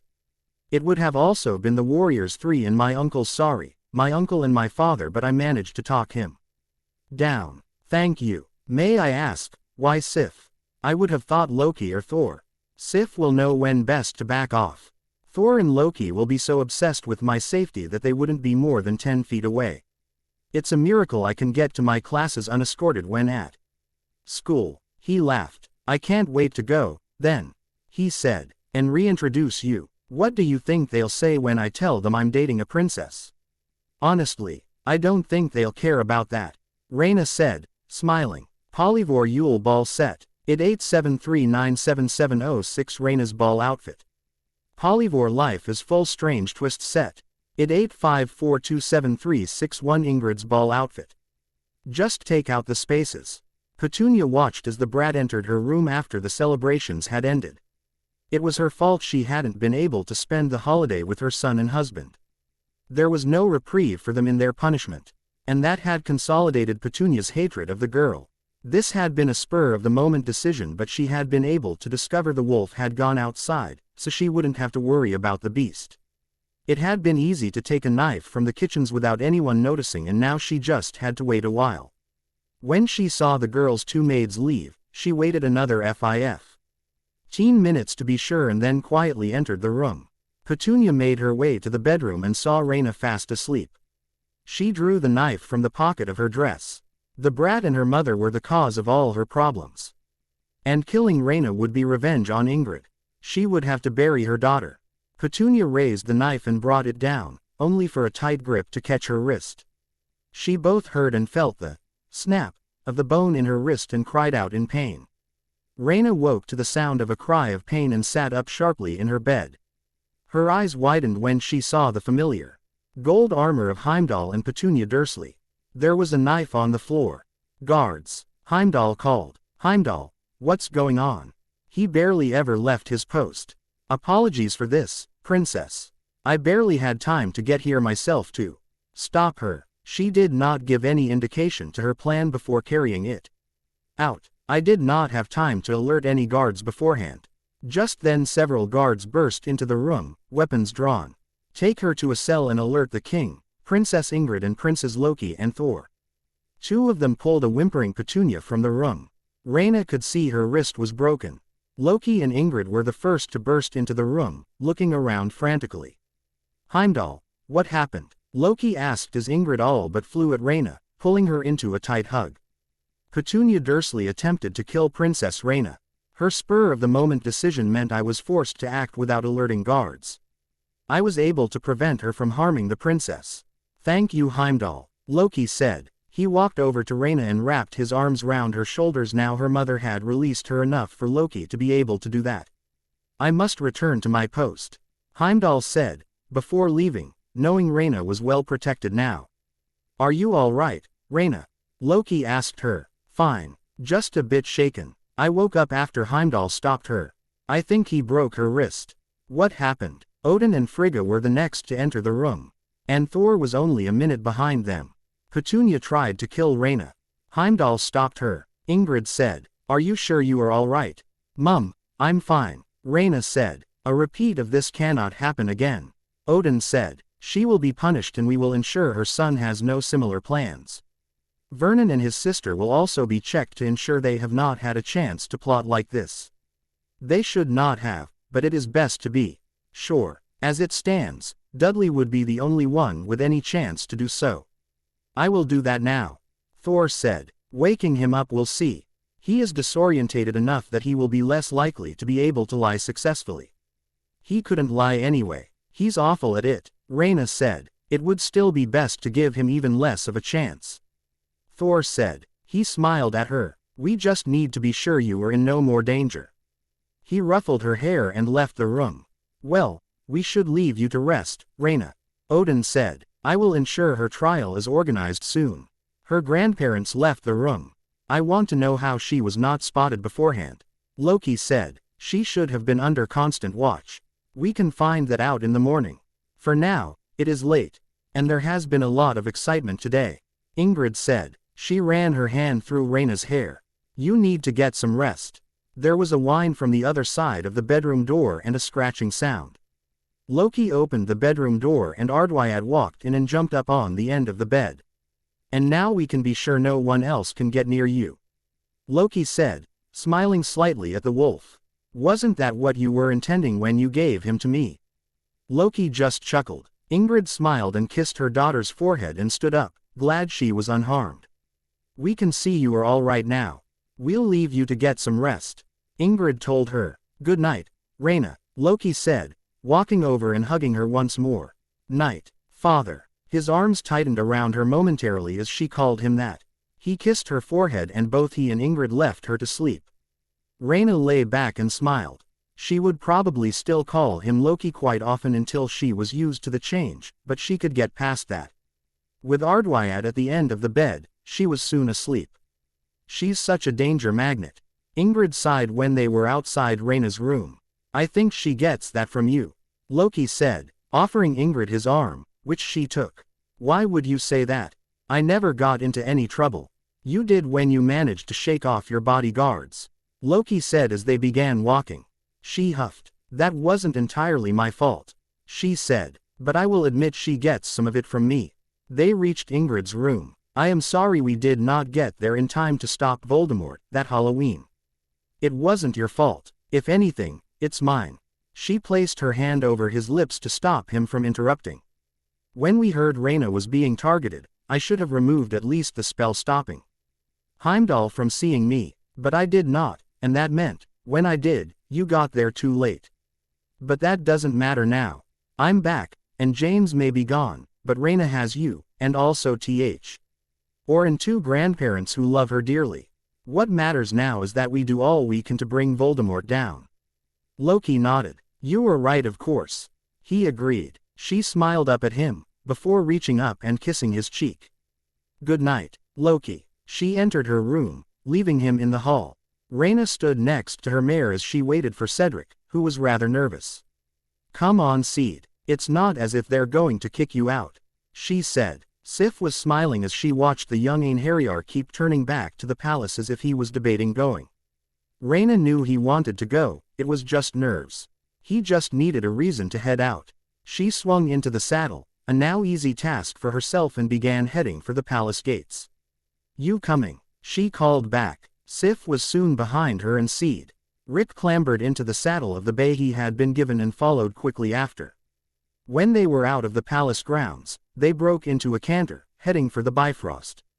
When the three got there, however, Rayna groaned at seeing the black stallion. Loki was waiting for them inside the Bifrost chamber. He smirked when he saw the look on Rayna's face. "Do you not trust me?" Sif asked him. "It is not that. I am here because after last night, we thought it a good idea for someone else to come along too. I'm going to kill Petunia myself." Rayna muttered. She looked to the guardian of the realm. "Thank you again, Heimdall," she said. "I was only doing my duty, princess. There is no need to thank me." The four took their positions and were soon off. Beth Diggory was staring at the Christmas tree and hugging herself. She felt no sense of holiday joy. This time last year, their son was home and telling them all about the wonderful time he had in the Yule Ball the night previously, focusing particularly on his date. The way his eyes had lit up and the animated way he had described the young witch had warmed her heart and left no doubt in Beth's mind her son had been in love. And to a wonderful young witch too. But, now, her son was gone. Gone because of a madman and his fixation on the girl her son had loved.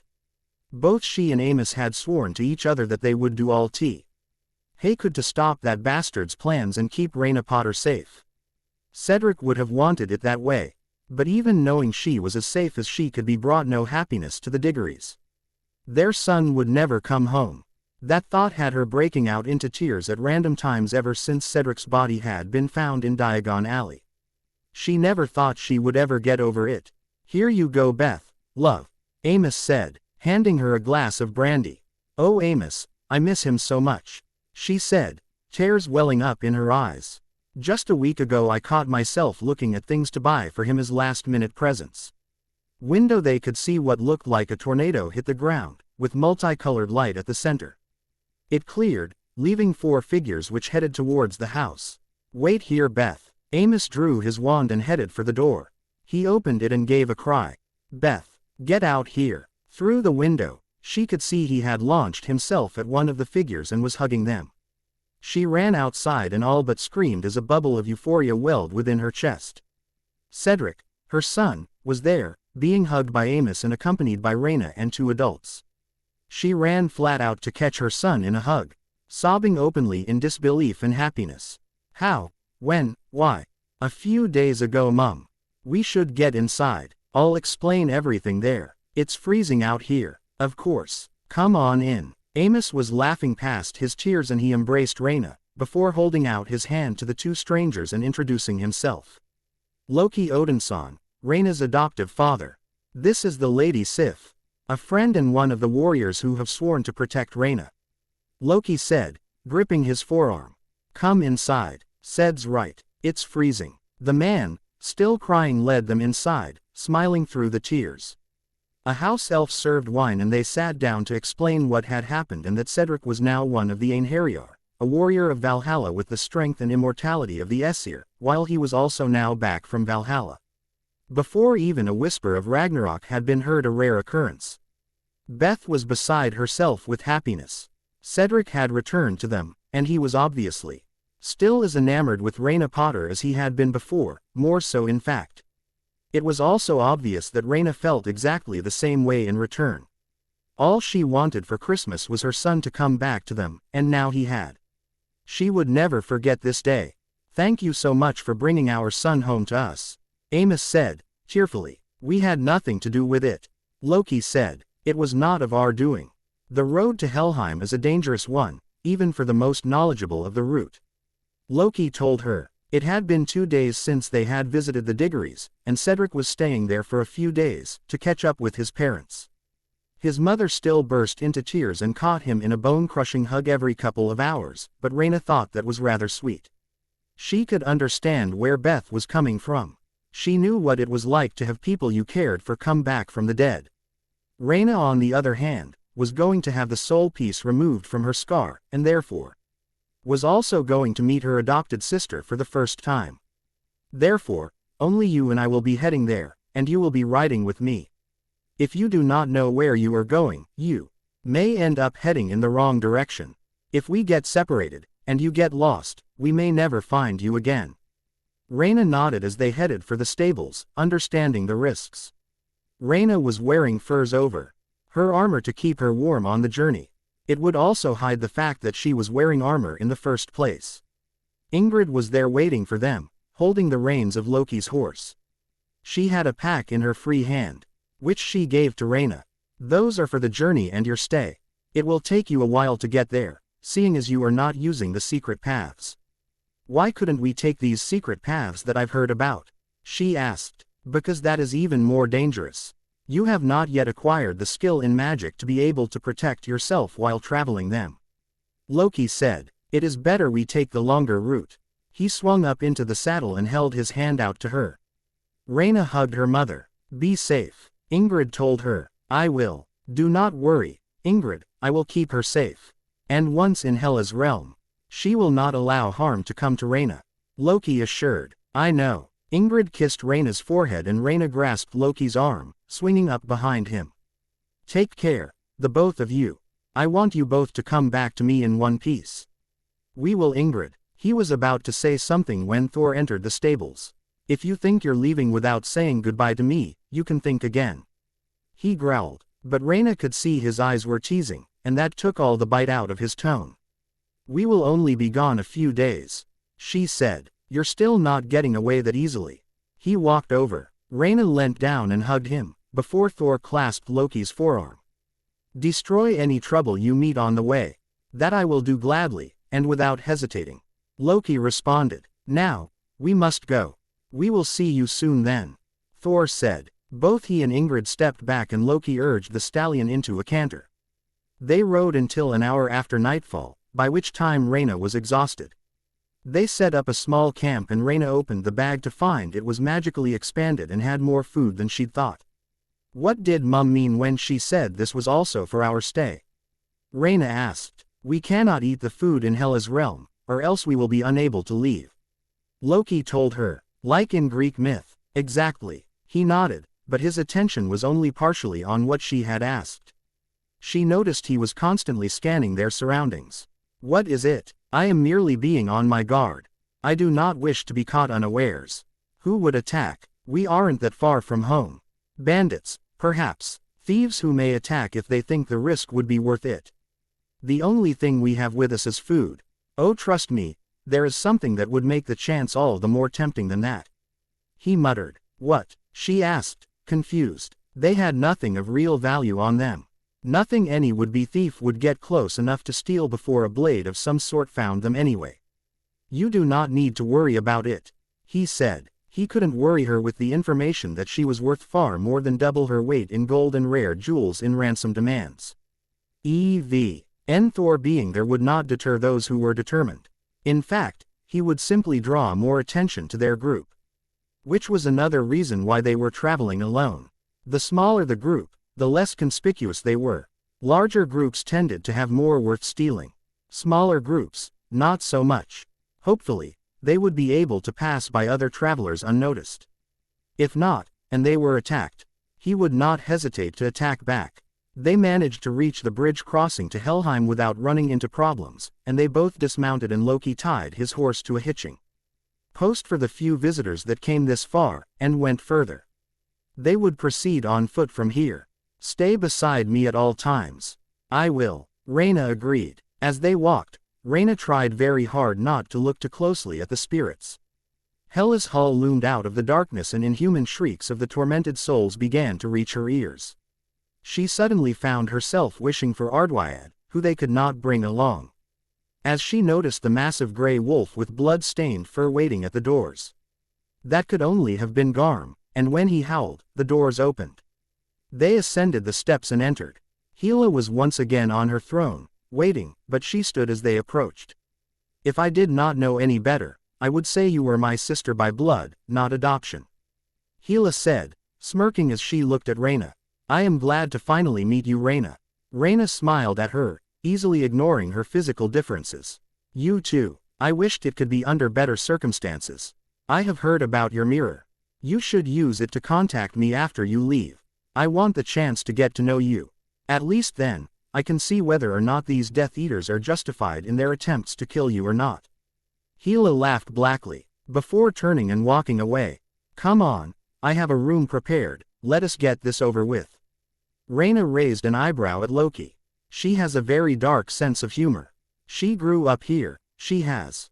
Too, he explained. They followed Hela down the corridors of her large hall until they reached a small room which had a single bed that was surrounded by a ritual circle. Lie down, Hela instructed her, and, some warning, this is going to hurt. I've been through pain before, Rayna said, letting Loki take the pack. Yes, but probably not like this. Loki gripped Rayna's shoulders. We would find another way if there was one. The only other way, however, would be far more painful. Hela's affinity for the dead will mean she can safely extract the soul piece, Cian. G as it should have already entered her domain. Horcruxes are a pervasion of the natural order. Mortals should not be able to cheat death. And certainly not like that. By all rights, he should have died the night he tried to kill you. Right. Rayna lay down on the bed and Hela placed a hand over her forehead. Her eyes became completely black, and the ritual circle began to glow, pain ripped through. Rayna, as she felt the soul piece try digging into her very soul, attempting to hold onto her, and not be pulled out, trying desperately to do its job, anchoring Voldemort to life. The pain increased as it was pulled away, and she fought against the soul piece, wanting it gone. Ingrid let the lights dim drastically. Snape straightened from where he was bent over the cauldron, drawing his wand. She stepped out of the shadows behind him, using magic to make herself appear less solid, but still full of color. "Hello, Severus," she said. He whirled round to face her, and his wand dropped. "Lily, I thought you had heard it is Ingrid. You will always be Lily to me. Then you cannot accept me for who I am. After all you have done. I begged him to spare you. I didn't realize he would." "Silence," she hissed, cutting him off. "Did you honestly think that, if he had spared me, that I would have come to you? With my husband and daughter dead, because you told him the prophecy, that I would have loved you? And not only that, you willingly turned dark. You took the mark, you tortured and killed. I gave you too many chances before our 5th year when you called me Mudblood. If you hadn't gone to that Potter, then nothing would have changed." She snarled. "I would never have been with you. I have seen what all my family think of you, Severus, and I cannot help but agree. My daughter cannot help who her father is. Yet you degrade and bully her. And you bully students not of your own house, impeding their learning. Slughorn may have played favorites, but at least he helped others. You just undermine them. No wonder there are so many accidents. I am ashamed of you, Severus. Of course you would see her as perfect. But she's not. She's as arrogant as her father.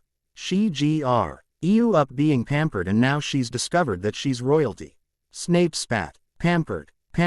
How dare you assume you know what my daughter has gone through? She was never pampered or spoilt. She grew up alone and unloved, watching as her cousin was spoilt rotten through cracks in the door and wishing for even a fraction of that. She made her first friends when she came to Hogwarts, but Still wished for a family of her own because that was all she ever wanted, but like almost everything else, she never got. Until now. You think she had a pampered childhood? No, she did not. You were more pampered than she was.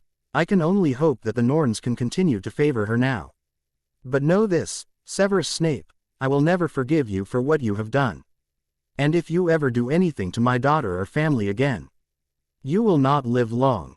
The shadows reached out and enveloped her, and Ingrid disappeared. She teleported herself back to the Bifrost. Hopefully Rayna and Loki would be back soon. They had been gone several days. And according to Heimdall, Rayna was recovering, having had the soul piece successfully removed. Rayna woke up feeling very cold and her hands reached out, without her eyes opening, and found the fur blankets around her waist and pulled them up to her shoulders, burying under them as much as she could, curling up to try and conserve her body heat. Why did she feel so cold? A hand touched her forehead and she slowly opened her eyes and looked up to see Hela. "Oh good, you are awake. We were beginning to worry. A whole day. Father had to heal your vocal cords, you screamed so much. But seeing as you have woken up, then all you need to do is eat and drink something, and you will be mostly recovered. At least you should be. Here, I have brought you some food." She produced a plate of food, and held it out to Rayna. "Hela," Loki's voice snapped. He was standing in the doorway and frowning, the pack her mother had given them in one hand. "Put the food away," She pouted. Is it wrong of me to want to keep my sister around for company, father? Tricking her so she is forever trapped in your realm is. Loki said. You have to admit, she would be safe. And then you and Aunt Ingrid would visit more often too. I would have plenty of company from people I could stand then. Hela folded her arms. Rayna couldn't help it, she laughed. Hela currently looked like a petulant child. She was starting to like her, and guessed that very few saw Hela like this. In fact, she was probably one of only 3 people who had seen her like this. Loki placed the pack down on a table and pulled some food bundles out so Rayna could eat food that wouldn't trap her in her adoptive sister's realm. One of Aduna's apples was a part of the meal, so her recovery was quick. Absently, Rayna noted that she was spending far too much time needing to be healed. She had to break that habit. They decided to stay another night, and Rayna found herself liking Hela more and more. She was very sarcastic, and had a very dark sense of humor, but she was great to be around. At least, she was to Rayna, who had never had a sibling before. Just wait until you meet our brothers. They're going to love you, Hela said, grinning. Just watch out for Jormungandr. He's rather protective. Fenrir too, but Jor is a bit worse. Sleipnir's not so bad in that department, but he's a bit more detached. Oh, just what I need, more people to try and scare Cedric away. Who is this Cedric? My boyfriend. He was mortal before, but he died in front of me, and came back with Mum. Hela smirked. You mean I get a new target? Oh brilliant, I thought sisters were supposed to gossip about boys, not threaten boyfriends. Not with me, I am not the gossiping type. Tell him that Nightmares will be the least of his worries if he hurts you. I can be rather inventive in my punishments. Quinius will tell you that, won't you Quinius? A spirit that was chained to a door, the chains going through his shoulders. Moaned in response. Rayna frowned as she saw him, and then her eyes widened in realization. Professor Quirrell, that is right, Hela nodded proudly. One of the ones who upwarded Aunt Ingrid's murderer and tried to kill you. I pay special attention to that group. Well, the more people he knows about the better. I will gladly try a few of my new theories out on him if you ever want me to. She looked a bit too eager, so Rayna let her down gently that she didn't think that would ever be necessary. When it was time to leave, Rayna promised to use the mirror to contact Hela from now on. She would be glad to. I see you and Hela got on well, Loki said, smiling at her as they walked past spirits of the dead. Rayna nodded. Yeah, I'm glad. So am I, he said. Quote, the more people able to watch out for you, the better. This also gives you another place to go to should you need it. Rayna nodded. Helheim may have been very cold, and containing the spirits of the deceased evildoers of the realms. But she would be safe here, with Hela's protection. Moony, close your mouth, I think I see a bit of drool, Sirius joked, looking at his best friend. It's so beautiful, Remus replied. Looking across the Bifrost. He's completely right, Jane breathed. Thor wrapped an arm around her waist. Welcome to Asgard. Now, there is someone I want you 3 to meet. He helped Jane onto one of the 3 horses and swung up behind her. The 2 marauders approached the other 2 horses and the group were soon riding over the faceted bridge to the shining city on the other side. When they reached the palace, there were stable hands there to take the reins of the horses. Sirius and Remus came to a sharp stop when they saw the woman descending the steps towards them. Moony, I think I lost my last shred of sanity on the way here, whispered Sirius. I think it took mine with it Padfoot. I die for a few years and you 2 lose your manners. Ingrid asked, raising an eyebrow as she stopped in front of them. Are you not going to greet me? Sirius snapped out of his stupor and hugged her tightly. Lily, he cried. He laughed happily, his face lighting up as he released her. Remus hugged her as well, grinning as widely as Sirius. As James, he trailed off as Ingrid shook her head. No, Cedric and myself are the only ones who came back. I'm sorry. Both of them looked disappointed. It's all right, Ingrid. This is better than anything we'd ever hoped, Sirius said, smiling at her. Rayna must have had a great Christmas though. It was wonderful, Ingrid nodded. She and Loki should be returning soon.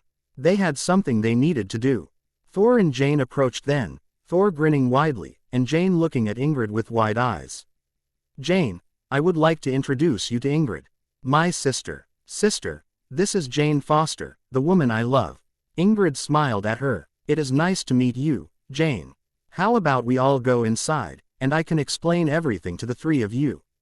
It's nice to meet you too, and I won't argue with that idea. It was several hours later when Rayna and Loki entered the lounge the five were in. Ingrid stood and hurried over to them, hugging Rayna immediately. How are you feeling? I'm fine, Mum. Honestly, Rayna smiled, nodding. It went rather well, I think. Apart from Hela attempting to keep Rayna in her realm. I only just managed to catch her from giving Rayna the food, Loki added, though, she only seemed to have the best intentions when doing that. I take it you both got on then. Rayna nodded again. She's great. Odd sense of humor. But I got used to it. I'm glad you get on with her. The reason you went. It all went as well as can be expected. Do not worry, Ingrid, assured Loki. Ingrid smiled at him before hugging him too. You came across no trouble on the road? Thor asked. None whatsoever, brother. I would have dealt with any had it come along, though. I do not doubt it. You had your daughter to protect after all. Daughter? Sirius asked. I thought you went to visit. Loki adopted Rayna at Yule, Thor explained. I was waiting until they returned to tell you, Ingrid added to Thor's brief explanation. I don't think James would mind. Me neither. In fact, I think it's a great idea. Personally, I think Prongs would be over the moon that someone was filling the position of father for Rayna when he couldn't. Sirius stated rather maturely, though Rayna had a hard time wondering if what he actually meant was that seeing as Loki was the god of mischief, he couldn't think of a better person to take the job. Soon, she and her mum were showing Remus around the palace with Sirius adding a running commentary. When it fell quiet, they realized something was off. Looking around, they noticed Sirius was gone. Oh, nothing good can come of his disappearance. Ingrid sighed. Rayna laughed. The last time he was left on his own too long, Sif's hair turned pink. She left a horse's head in his bed. It really scared him. You shouldn't have introduced him to that movie, Ingrid, chuckled Remus. Come on, let's go find the mutt. They began retracing his footsteps until Remus looked into an alcove and froze, wide-eyed, before backing away. Found him. We should leave. The whisper was so serious, and the look on his face so worried, they just nodded and hurried away. It wasn't until they were in the living room of Ingrid's rooms that Rayna looked to her ex-professor. What did you see? Well, how do you think Thor and the Warriors 3 would react if they discovered someone was seeing Sif? The last man who tried to court her ended up not speaking for several weeks because they didn't think he was worthy of her. Answered Ingrid, before she started laughing. Oh, he's in for a lot of trouble when they find out. Which is probably why they haven't told anyone. I've known for a while though. I saw them together, briefly, before I went back to school. Rayna said. It's a good thing you didn't mention it, her mother said, smiling. Or you wouldn't have a godfather anymore. Or at least, one missing a few limbs. Rayna laughed. That sounds worse than what Cedric had to go through, though. She now knew what she was going to do if Sirius threatened Cedric. Rayna had her legs curled under her as she studied the book. The words came easily to her now, even though she had only begun learning the language in the summer. She had picked up on it quickly. She studied the steps of shape-shifting into animals and knew there were parts she could softly undertake alone, like the meditation to glimpse the animals you had the potential to change into. She placed the book on the table in front of her and took a deep breath, closing her eyes before exhaling. She had learned to meditate already, so she knew how to ground herself before rituals. She hadn't personally conducted one yet, but Loki believed it a valuable skill to learn early. Plus it helped her to clear her mind and made concentration easier in school. She searched inside herself for her core, as she always did when meditating, and soon found it. It was a strong, gold pillar which pulsed with her heartbeat. Entering it, Rayna found herself surrounded by golden warmth, and she began to search through the many facets her core had, which allowed her to use the different branches of magic. She felt something wild and primal and she followed it, and suddenly found herself in a forest surrounded by snow. Every so often she would catch a glimpse of a fast-moving animal, sometimes a wingtip. Or sometimes a glimpse of fur moving between the trees. At other times, she would simply hear the animals, hear the rustle of leaves, a slight hiss or a chirp or a growl. And once the sound of hooves. Then, branches parted and an animal stepped out. It was a type of cat and couldn't be more than 70 centimeters at the shoulders, with black tufts of fur at the top of its large ears. The creature's thick fur was mostly a golden brownish color with black spots, and it had large paws to help it on the snow. Its bright green eyes were reflective and shimmered when the light hit them. Rayna jerked out of her meditative trance and her eyes opened to reveal she was on the floor. Pushing herself up, she cried out in shock, the sound coming out as more of a yell as she saw her arms were now furry legs. She knew she had transformed inside. At least this was only for 5 minutes, before she would automatically change back. It was also probably best not to mention this to her parents, lest she get a very big lecture on recklessness. 5 minutes came and went and she knew now she really was in trouble. Rayna was stuck. She wandered over to the door and tried to open it, but couldn't. So looked to the balcony doors. They were open and there was a tree within jumping distance when she was in her normal form, so she headed out to the balcony and jumped up onto the carved stone railing. Tensed her muscles and leapt for the tree, landing on one of the branches. Rayna made her way down the tree, finding her lynx form very agile, and began making her way towards the training fields. Her uncle and the warriors 3 would be there. They would help her. She didn't like the idea of going back into the palace and wandering around without someone, or one of the guards may mistake her for a wild animal that had somehow gotten inside. Strange too. Best get you off palace grounds. Wandering around the city like this was interesting, Rayna thought.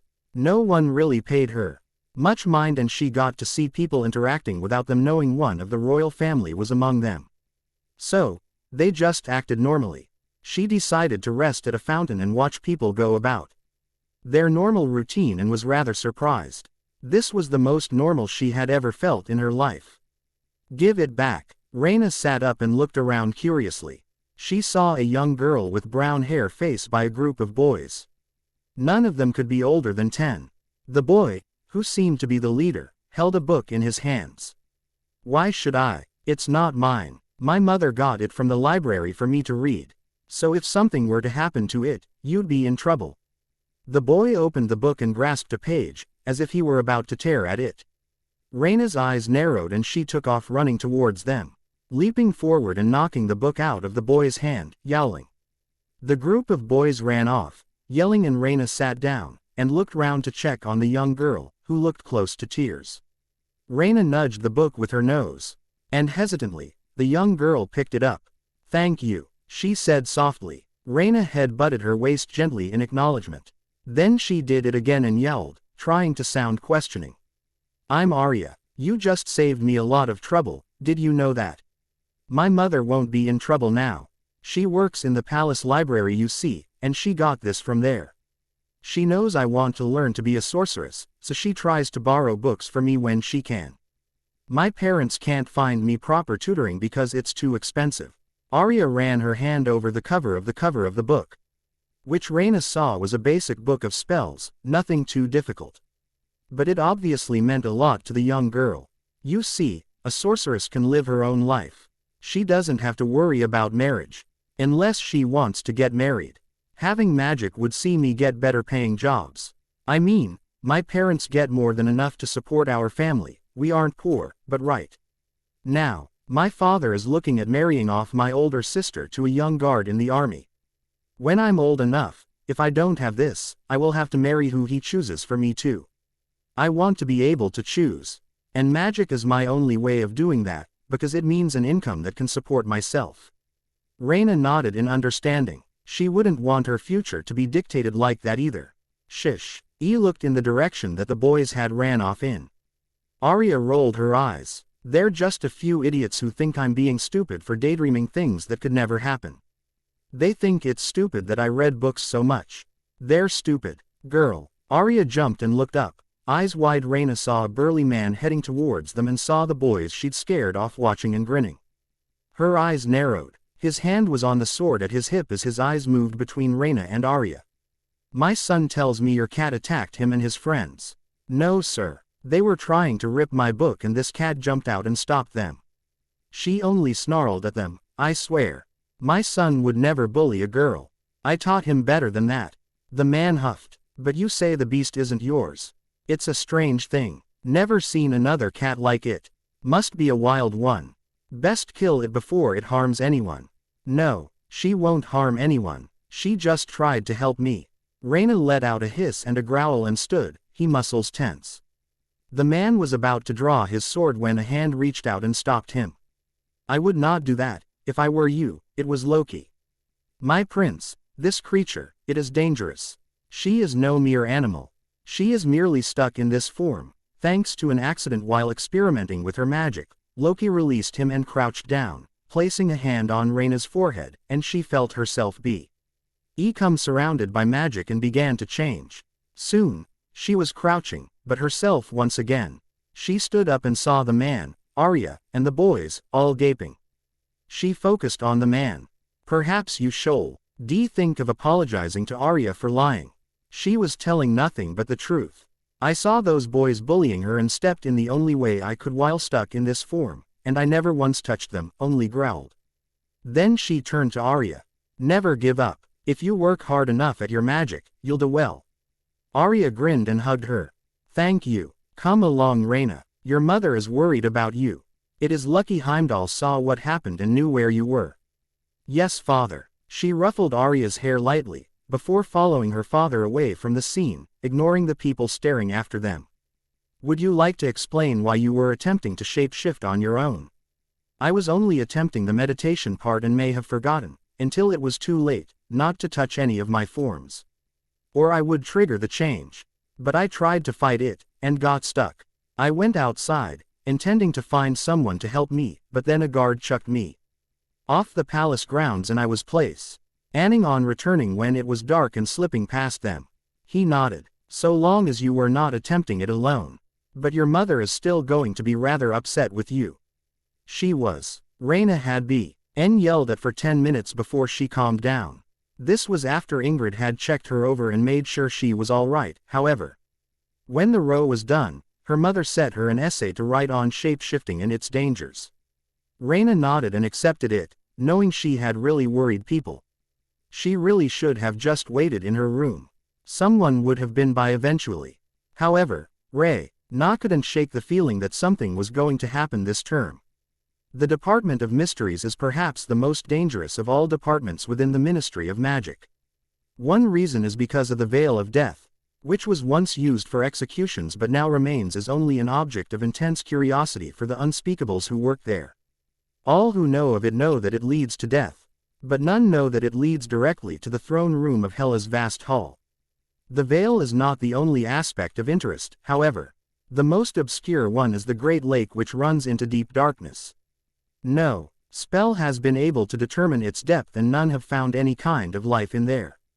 Except for the slight movement every so often, almost as if a giant serpent moved somewhere beneath water, and also the strange disappearances of several unspeakables that went in there alone every once in a while. Ron and Hermione were wearing expressions that were identical to Sirius and Remus. Expressions when the two removed the glamours they had been wearing. This is impossible. No spell can bring back the dead. Hermione said. Not a spell, Rayna said, grinning. They had waited until they were actually back at Hogwarts to let Ron and Hermione in on the secret. Apart from Sirius and Remus, they would be the only ones in the know about this, as Rayna couldn't keep it from them. Then how is this possible?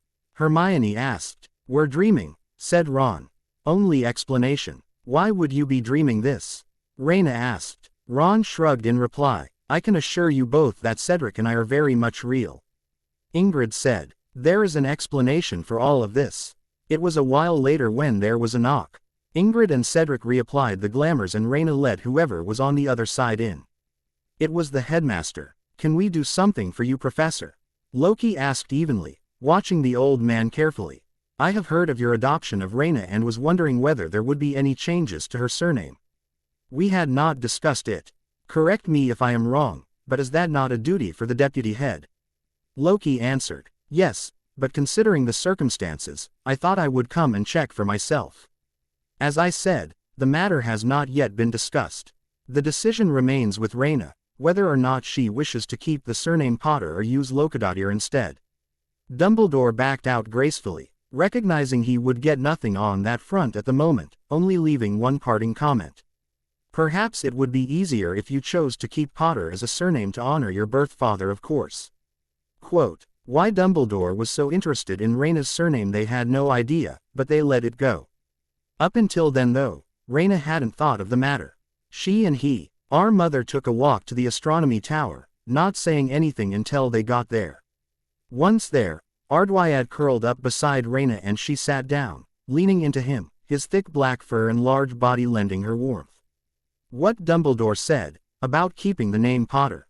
Ingrid let out a quick laugh. James wouldn't care about that. You honor him by living the life the best way you can, and you are doing that, Rayna. She crouched down, bringing her and her daughter to a more even height. Your name matters little here. At home it may be seen as a snub if you accept being adopted by Loki but do not take his name. He of course will not view it that way, but others may. And also, keeping the name Potter may also be seen, here at least, as tying yourself to the wizarding world and its politics. Recognizing your adoption in name will show your heritage and free you to use methods they may frown upon when it comes to protecting yourself and those you care about. If it comes to that, you don't mind. No, not really. You're still my daughter, no matter what your name.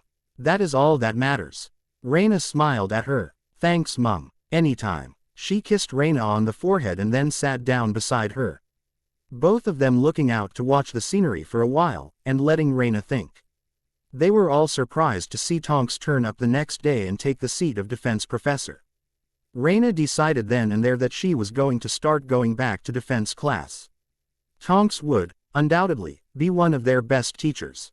Before breakfast finished, however, McGonagall approached her. Miss Potter, may I talk with you in my office, please?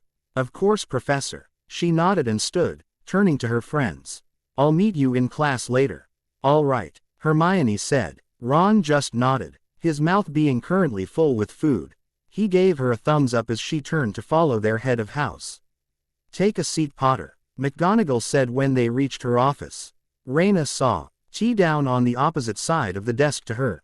Is something wrong, Professor? No, there isn't. However, this is your OWL year and as such, official paperwork for all students undertaking their exams needs to be in order.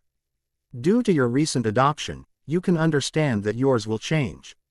The only thing I need to know is whether or not you wish to keep the surname Potter, change it or use a hyphenated variation of both. Potter Locodotier, for example. Rayna shook her head. I thought about this all last night. And, while my dad, my birth father, gave his life to protect me and Mum and try to give us a chance to escape. And I know he loved me too, but I've been through too much as a Potter to keep the name. And I don't want people to think I'm being insulting to Loki either. He is my father now and he's done so much for me. I think it's best all round if I change my surname. McGonagall gave the girl a small smile. I see where you're coming from. Very well, I will see to it the appropriate paperwork is filled in and filed in the right places. You may go, Miss Locodotier. Thank you, Professor, Rayna said, smiling, and she stood up and left. The explosion startled him, and he began running. Having heard from the other Death Eaters all about the men in armor and the group of muggles that were somehow, successfully, hunting them down.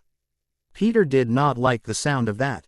And having heard of Rayna Potter's true heritage, knew that if he was caught it would likely end in a death sentence for him. He had almost reached the boundaries of the anti-apparition wards, when another explosion lifted him off his feet and he was momentarily airborne. Then, he landed, hitting his head on the concrete floor hard. He blacked out immediately afterwards. It wasn't long until Tony Stark came across him. Hey, we got a live one over here, guys. This one has a silver hand too. He was soon joined by Captain America. All right, we need to get him into custody and get him treatment. We'll need him awake and responsive if we're to get any answers from him.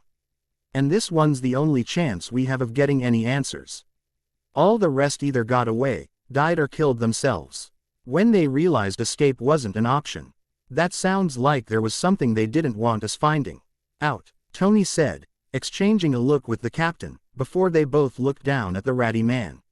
I say we get it out of this guy. All right, let's get him secured and onto the Quinjet. Tony produced a pair of handcuffs and grinned. Magic suppressors. I'd like to see him slip out of these. Steve nodded and Tony cuffed the wizard before they dragged him back to the Quinjet. What they didn't know was that the wizard they had caught was very lucky that Thor had not been with them this time. If he had, Pettigrew would currently have been in an even worse state. Rayna was shocked to see Fudge in the entrance hall, yelling at the Aurors for not finding someone. She was even more shocked to find out it was Umbridge. I thought she'd just been pulled out. Hermione said. Me too, Rayna nodded. Well, with the way they're covering up you know who, do you really think they'd advertise a disappearance? They're covering it up, aren't they? Ron said. Hermione raised an eyebrow. Where did that come from? Always the tone of surprise, Ron said, shaking his head. I'm not completely dumb you know. That's Crabbe and Goyle. I never said you were, Hermione retorted while Rayna just snorted at her friend's derision. Well, anyway, I've taken the liberty to make us color-coded revision schedules for our exams. She handed them pieces of parchment with colored squares. There's still plenty of time for other activities, such as your Quidditch training and Rayna's other training. Geez Hermione, when are we going to sleep? Ron asked her. When we finish our exams, was the answer he got. But, if you'll look properly, you'll see a 20-minute break every half hour. There's research in the Muggle world that suggests the human brain will take more in working for 30 minutes and then resting in doing something else for 20 minutes. I'm sure you'll find things become more productive this way. Rayna smiled. I should have guessed you'd do this Maya. Fine, we'll try it your way. But, Ron began. Ron, we may as well, Rayna told him. These aren't just end-of-year tests, these are OWLs. All next year's courses, and as such job prospects, depend on these grades. Do you want to be stuck in a dead-end job? I guess not, but that's easy for you to say. You've got being a princess to fall back on. I also want to become a very adept magic user. I can't do that just by lounging around. Besides, if I did just lounge around I may as well send an OWL to Voldemort asking him to come kill me. There is that, Ron conceded. They then headed off for their lesson. Rayna was wandering around the halls. It was a week away from the start of her exams and the revision was getting to her. She was currently on a break, and it was almost curfew. Her hand was resting on Ardwyad's head as they walked. I hate exams Ardwyad, she said. Her wolf gave off a whine, agreeing with her. You know, something always happens around this time of the year. Well, mostly after my exams have just finished. Best be on the lookout. Ardwyad barked. What plans does Voldemort have? Fury growled at the man on the other side of the table. He was practically broken now. Having only just recovered from the memory loss he'd suffered from the explosion helped. He'll kill me. The man stammered. Oh, we know some people who'll make it a lot more painful for you. Trust me. Now, your master's plans, what are they? He has a way into the school through secret passageways. They're going to kidnap Potter. I don't know the exact date. But they need her to get into the Hall of Prophecies at the Ministry. I've been told there are extensive Asgardian protections on those tunnels. The man shook his head. The Dark Lord has someone powerful, it keeps slipping away. I can't think. Romanoff. He barked out, and the red-headed spy entered.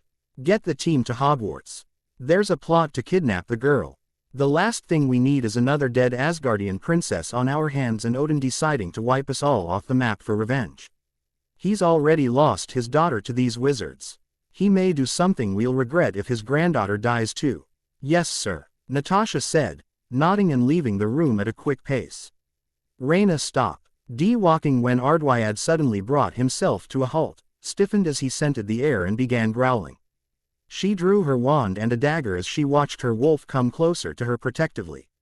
Come on Ardwyad, let's get to the others' common room. If there was a threat, she wanted to be with her parents and uncle and the others from Asgard. It was the best option. The hairs on the back of her neck stood up and Rayna spun round, throwing up a shield, just in time to stop a spell. She staggered back at the sheer force of it however, just as Ardwyad launched himself at some Death Eaters that had been coming up behind them, tearing at their throats. Their screams echoed and Rayna hoped someone heard the commotion before it was too late. She threw a spell at whoever was assaulting her shield, only for it to hit another shield. Suddenly a large blast of magic broke through hers, throwing her off her feet. She shakily pulled herself to her feet and repositioned her knife in her hand. Before slashing out at whoever was closest to her, the large man blocked the blade and backhanded her, only to have Ardwyad jump on him. As he wrestled with the wolf, Rayna came face to face with a blonde woman. "Well, you have been learning quickly, little princess, have you not?" The woman smiled coyly. "No matter, you haven't learnt enough yet. Unfortunately, you won't get the chance to. Scourge, finish the beast." "No." Rayna leapt at the man, throwing his axe's blow off balance. It still struck Ardwyad in the shoulder however, and the large black wolf fell to the ground, heavily wounded. The man, Scourge, grabbed Rayna's arms and pinned them to her side. "You are almost more trouble than you're worth," the blonde said. "No matter. Sleep now." She touched Rayna's forehead, and Rayna slumped. "Let us leave, before we are found. Or my spell to hide us from Heimdall's sight unwoven." The pitiful whine grabbed their attention. "That sounded like Ardwyad," Ingrid said worriedly, "and it's coming from where the commotion sounded from." Their pace increased until they were running. They all stopped when they rounded the corner to the corridor. There were chunks missing from the walls, dead Death Eaters, and Ardwyad, lying in a pool of his own blood, and still bleeding. "No," Loki breathed. They hurried to the wolf and Loki examined the wound before beginning to heal it. An axe did this. Whoever it was no Death Eater. That means they had help getting into the castle. But Ardwyad wouldn't have sustained these wounds if Rayna was not here to be threatened.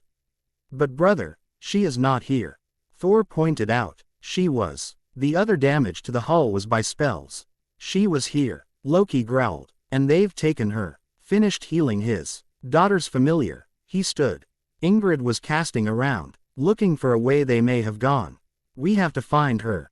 Before they kill her, we will." Ingrid, Thor assured, placing his hand on her shoulder. "And all those who were a part of this will pay. I will tear them all apart for this," Loki said, fists curled. All of them noticed the visible drop in temperature. "But I swear, we will get her back alive.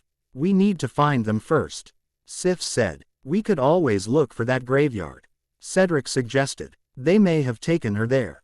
Light shone through the window and they looked round to see a jet landing. The Avengers exited it when it was landed and Loki's eyes narrowed. "We may just have our answer." "Oh good. I have been looking forward in actively fighting these Death Eaters," Fandral said grinning. "Now we get the chance to join in the fun." When Rayna began to come round she had no idea where she was. Keeping her eyes shut and her body limp, she was able to tell that she was slung over the shoulder of someone. "This way," a harsh voice said. "When do we get to kill her?" a high-pitched voice asked. "We don't. Bellatrix the Dark Lord does." This was a voice she recognized: Lucius Malfoy. So, the Ath Eaters were in league with a magic user and a warrior who were definitely not mortal. And she had a bad feeling they were actually Asgardian. That being the case, she would have to play this very carefully if she wanted any chance of escape. Thinking of everything she had been taught by her family, she decided to wait for the right moment. Opening her eyes just a crack, she saw shelves which held clouded orbs. A plan began to form in her mind. "I hope they have taken her straight there," Ingrid said, as the Quinjet flew over the English countryside. "There's a high possibility of them killing her when they get what they want," Tony said. "You know that, right?" The Asgardians glared at him. "At least it gives them less chance to torture her. Plus, if they delay, and keep an eye on the ministry, they will know we know." "Then they'll definitely kill her," Ingrid retorted. He held up his hands. Sorry, we should be there soon," Clint called back from the pilot's seat. "When will this order lot turn up?" "As soon as Dumbledore can manage, or so he says. He may just turn up right at the end," Loki answered. "I would not put it past him," Thor agreed. "That doesn't matter so long as we get to Rayna," Cedric said from where he was sat, patting an increasingly agitated Ardwyad. The wolf had been the first on the jet and would undoubtedly be the first off. But, during the flight in between, he was restless, letting out a growl every so often. Both Ingrid and Cedric were still wearing their glamours, so none of the enemy discovered that two people had returned from the dead, with increased strength from what they were used to as well. None of the Asgardians doubted it would come as a shock to the Avengers as well. You said that you gained this information from a captured Death Eater. Sif said to the Avengers, which one was it? A guy called Pettigrew, Tony answered. What? Ingrid hissed, but every single one of the group from Asgard had tensed at the name. Thor and Loki looked positively murderous. Peter Pettigrew, he was the only one we took alive. Natasha took over the explanation. He had a silver hand, looked like a rat. Is he alive? Loki asked. Yes, why? Steve asked. Because he betrayed my husband and I to Voldemort and got us killed, Ingrid said, removing her glamour before reapplying it. He is going to be punished under Asgardian law for what he's done to us. What the hell you just changed? Tony said. It is called a glamour, Tony, Thor said. Ingrid uses it to hide the fact that she has returned from the dead. We are uncertain of who to trust. Whoa, she's back from the dead. Clint asked. How is that even possible? Bruce asked. It is a story for another time. Ingrid said. When my daughter is not in life-threatening danger. Any chance you can speed up this jet? Tony muttered to Clint, very weary of the apparently not dead Aesir princess. Oh, believe me, I'm trying. Clint responded, obviously edgy. Rayna was placed, none too gently, onto the floor, between two large shelves of silvery orbs, before being roughly shaken. Wake up, girlie. The man shaking her growled at her. She opened her eyes and looked up at the warrior who had hurt Ardwyad. She glared at him, memorizing his face. She would gladly kill him for him trying to kill her wolf. Him and the blonde woman. She was pulled to her feet. Now girl, the orb behind you with the label underneath it with yours and the Dark Lord's name on it, pick it up, and give it here, Lucius Malfoy commanded of her. Rayna turned, looked at the orb, the sylph, mist swirling inside and turned back to the assembled group, raising an eyebrow. Had Amora known differently, she would have thought that the girl was the daughter of Loki, not some mortal wizard. Why should I? The itty-bitty baby wants some encouragement. All right then, Crucio. The woman with dark, wild curly hair threw the curse at her.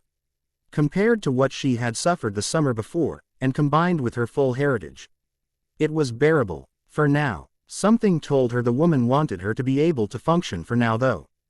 That gave her the advantage, and Rayna was able to stand her ground, making it look as if the curse had no effect on her. Bellatrix, you could destroy the prophecy. Malfoy hissed. The curse let up. Is that what the orb is? You're telling me that Voldemort's after a prophecy that was made by a mortal that is supposed to concern an Asgardian? Please, if my grandmother or another like her had made it, it would hold sway over me. However, it was made by a mortal. It's probably only active so long as one of those concerned even wants to act on it.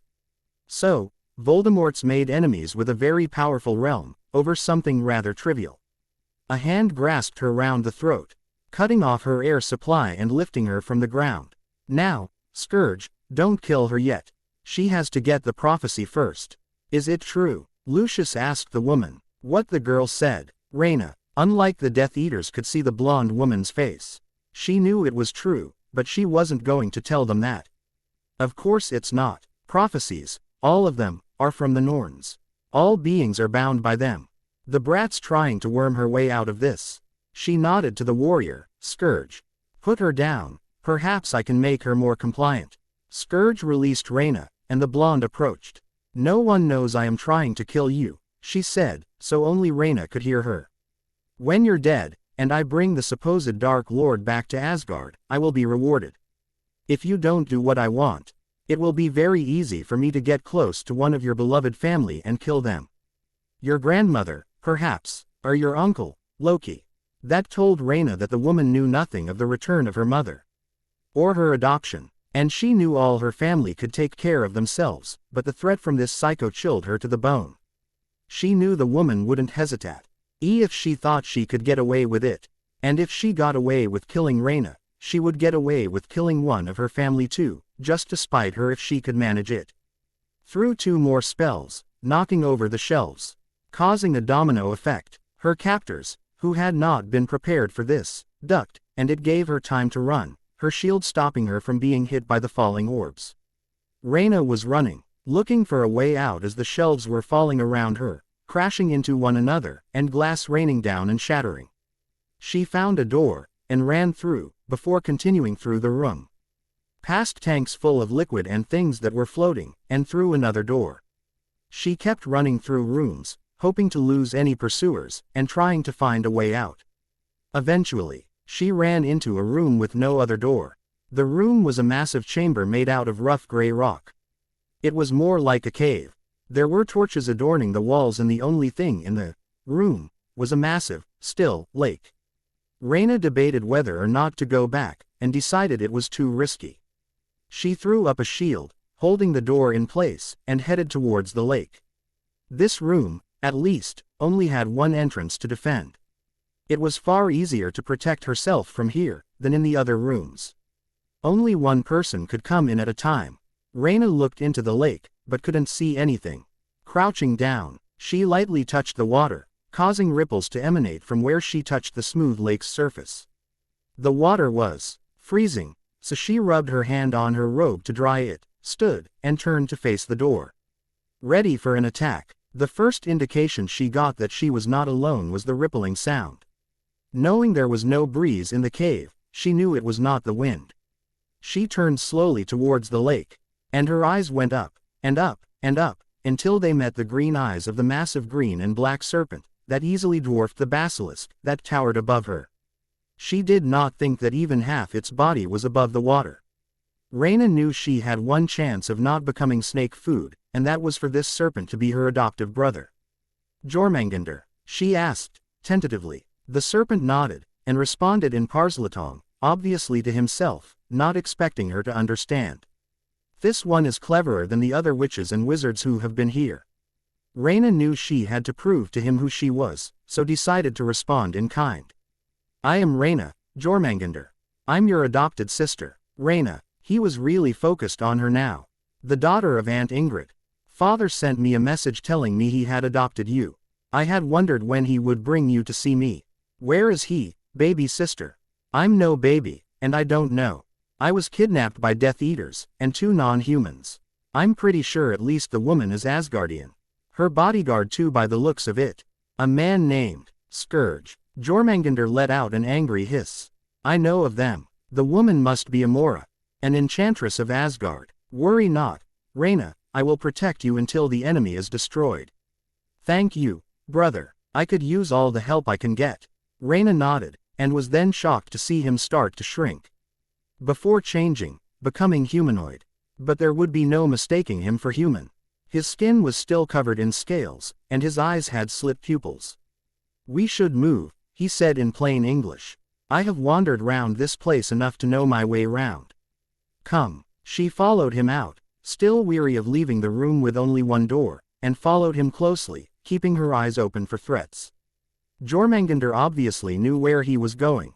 They entered a large chamber with tiered steps, leading to a veil in the center of the room, and then all hell broke loose. Several Death Eaters were already there, and both Rayna and Jormungandr threw up shields, before another door burst open and the cavalry arrived in the form of Thor, Sif and Tony Stark. Jormungandr grabbed Rayna by the arm and pulled her towards the veil.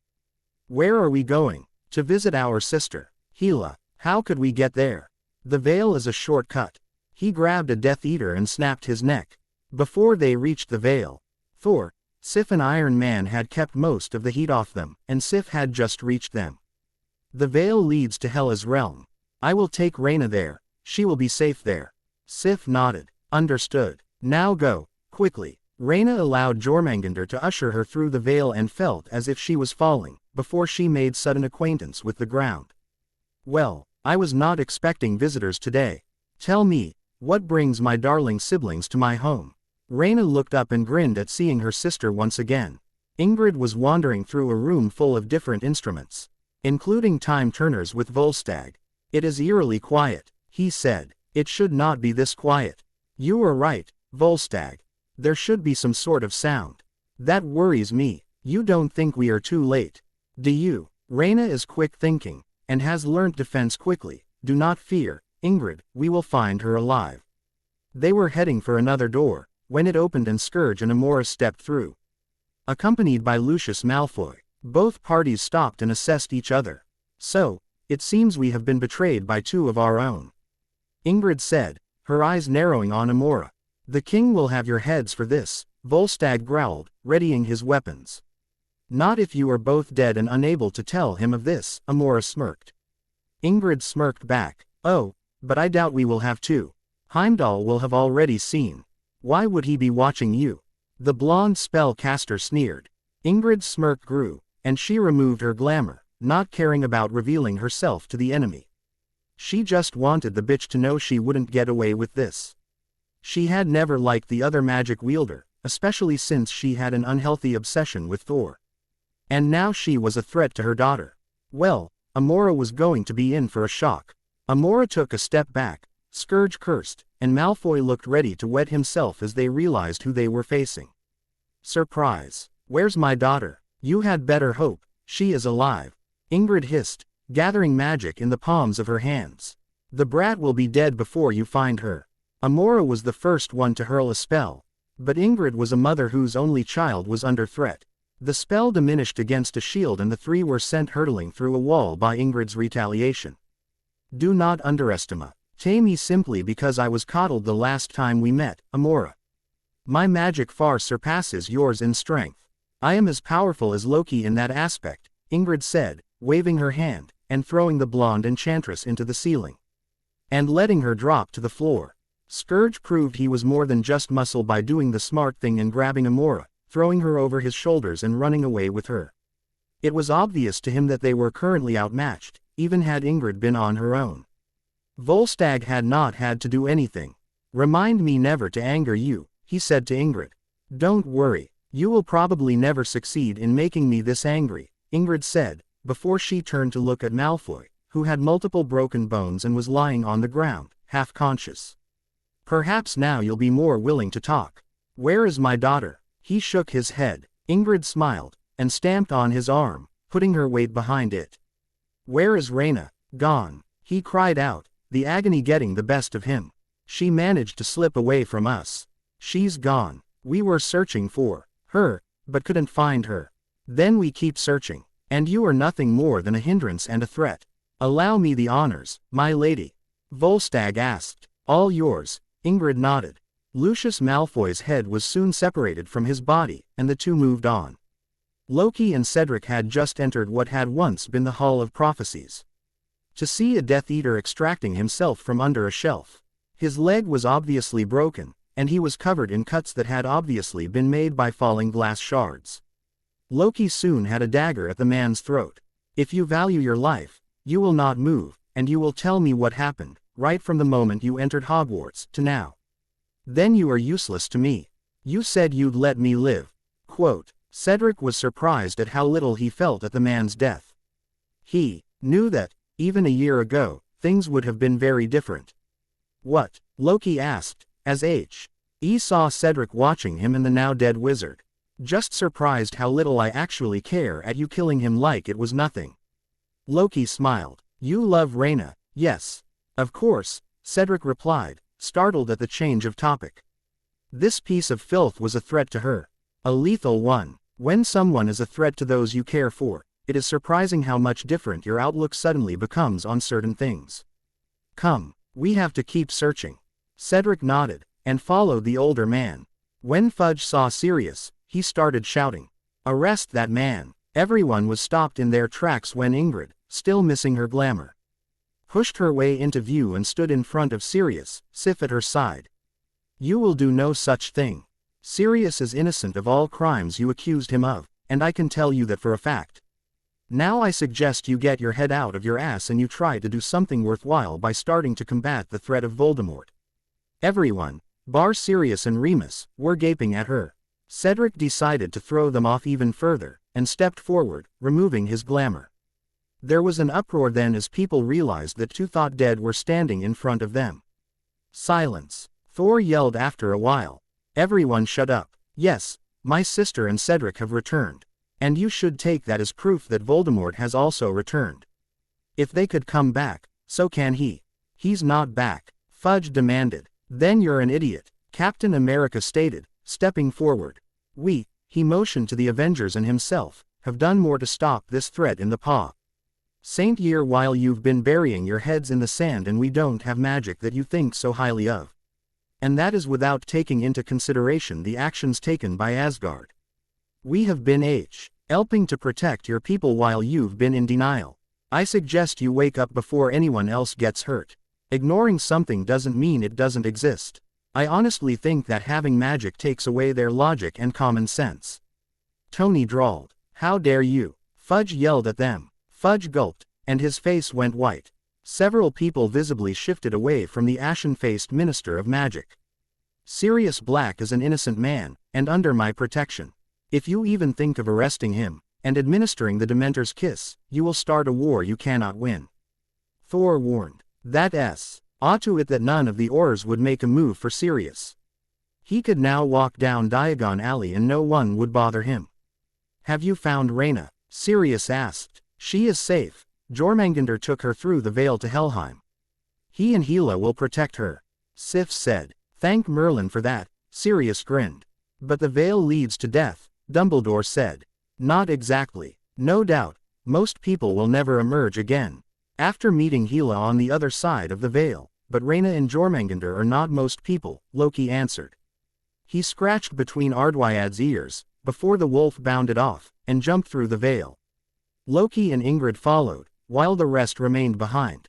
Rayna felt the large wolf collide with her and knock her to the floor, before the tongue began licking her face. Ardwyad, get off, she said, laughing. She wasn't really annoyed though, as relief washed through her as her familiar was obviously all right. Rayna managed to wrestle the wolf off her, and began fighting with him.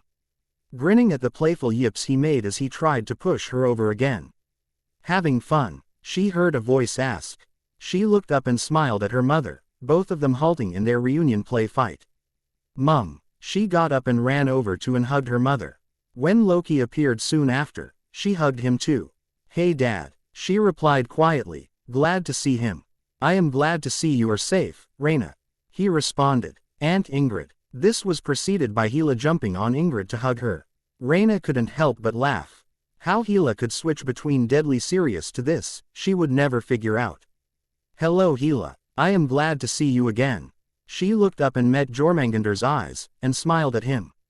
Thank you for helping Rayna, Jor. It was no trouble Aunt Ingrid. She is my sister now.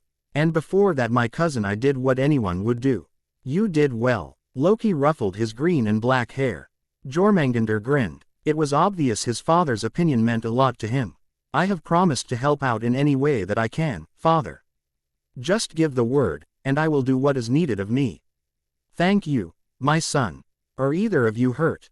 Ingrid asked. Not really, no, Jor replied, and Rayna shook her head. Very well, we should get back. The others are waiting for us, and I fear what will happen if we leave them alone there too long with the wizards. Ingrid rolled her eyes. She hugged Hela again. I will come and visit you soon. You had better. I have missed you, and I you. With that, 4 of them departed the realm, Rayna and Jormungandr hugging their sister as they left. And Loki kissing her forehead lightly, partly in thanks for allowing Rayna and Jormungandr shelter, and partly in farewell. One thing was for sure however, the fight at the ministry was going to have far-reaching consequences. I told you, I'm fine, Rayna all but whined as Madame Pomfrey ran yet another scan. The healer gave her a stern look that shut her up. It was quite easy to translate it to, I can and will keep you here overnight if you don't behave. Rayna decided to keep quiet and suffer through it. Cedric was sat on a chair next to the bed she had been forced to sit on, and was holding her hand. While the adults were outside the hospital wing doors, talking. Amora was there. She and Scourge were helping the Death Eaters. They wanted Rayna dead, Ingrid told them. What? Loki asked, his voice deadly cold. Why would they want that? What has Rayna ever done to them? Why turn their backs on their own people, for a group of mortals? Thor wondered. We did not find out, Volstagg answered. All we know is that Amora promised that Rayna would be dead before we found her. When she said it, she sounded as if she truly despised Rayna, and I have no idea why. But, Rayna's just a kid. What could she have done to turn 2 of her own people against her, especially when she's only just found out about her heritage recently? Tony asked. What's your history with her? Natasha asked Ingrid. We have never gotten on. I have never been much of a fan of her, she always seemed to be rather obsessed with Thor. Your brother attracts the attention of many ladies, Ingrid, Fandral said. Well, this was an unhealthy obsession then. Do you know why she left? I found love potions in her chambers. She was the court enchantress, she would have known how to brew them. And I doubt she was just practicing. I confronted her, I was going to tell father about it. The next day she, and all her belongings, were gone. She returned not long after you died, Loki noted.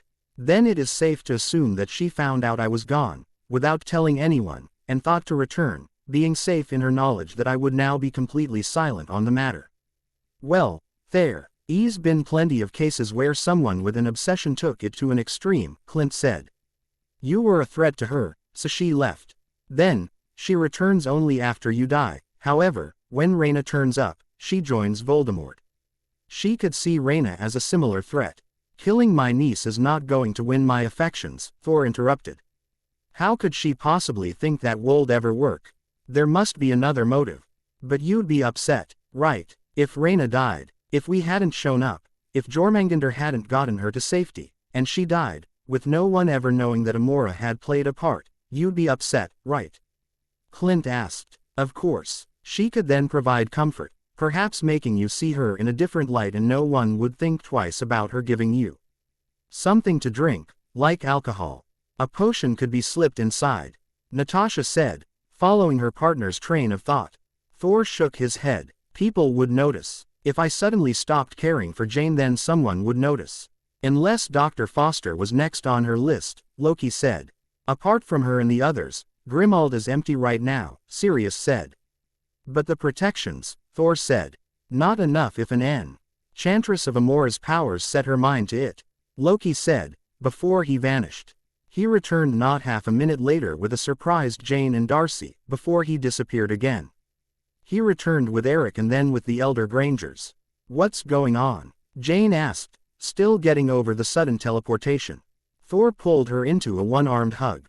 There was a chance of you being targeted, he said, before explaining the situation with Amora, still frowning. The clouds outside were dark, and getting darker in his rage. First, there was an attack on his niece, and now there was a threat to Jane. Thor was not happy with this. Well, now she would be hard-pressed, and idiotic, to attempt another attack, Loki said. I for one would welcome the chance to deal with her. She would not survive another encounter with me. You take Scourge, and I take Amora. Ingrid asked. That sounds agreeable. Loki nodded, smiling at Ingrid. She had changed. She was still Ingrid, but she had undergone experiences that had changed her. Perhaps he had not seen it before, or her mortal life had allowed it to surface, but her temper, while still there, had calmed to something that could be used to terrifying effect in a battle.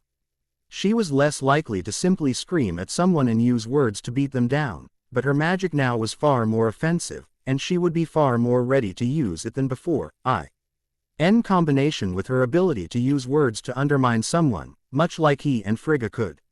He rather liked the change. The whole of the wizarding world was in turmoil. After the battle in the Ministry, many more believed Voldemort had returned.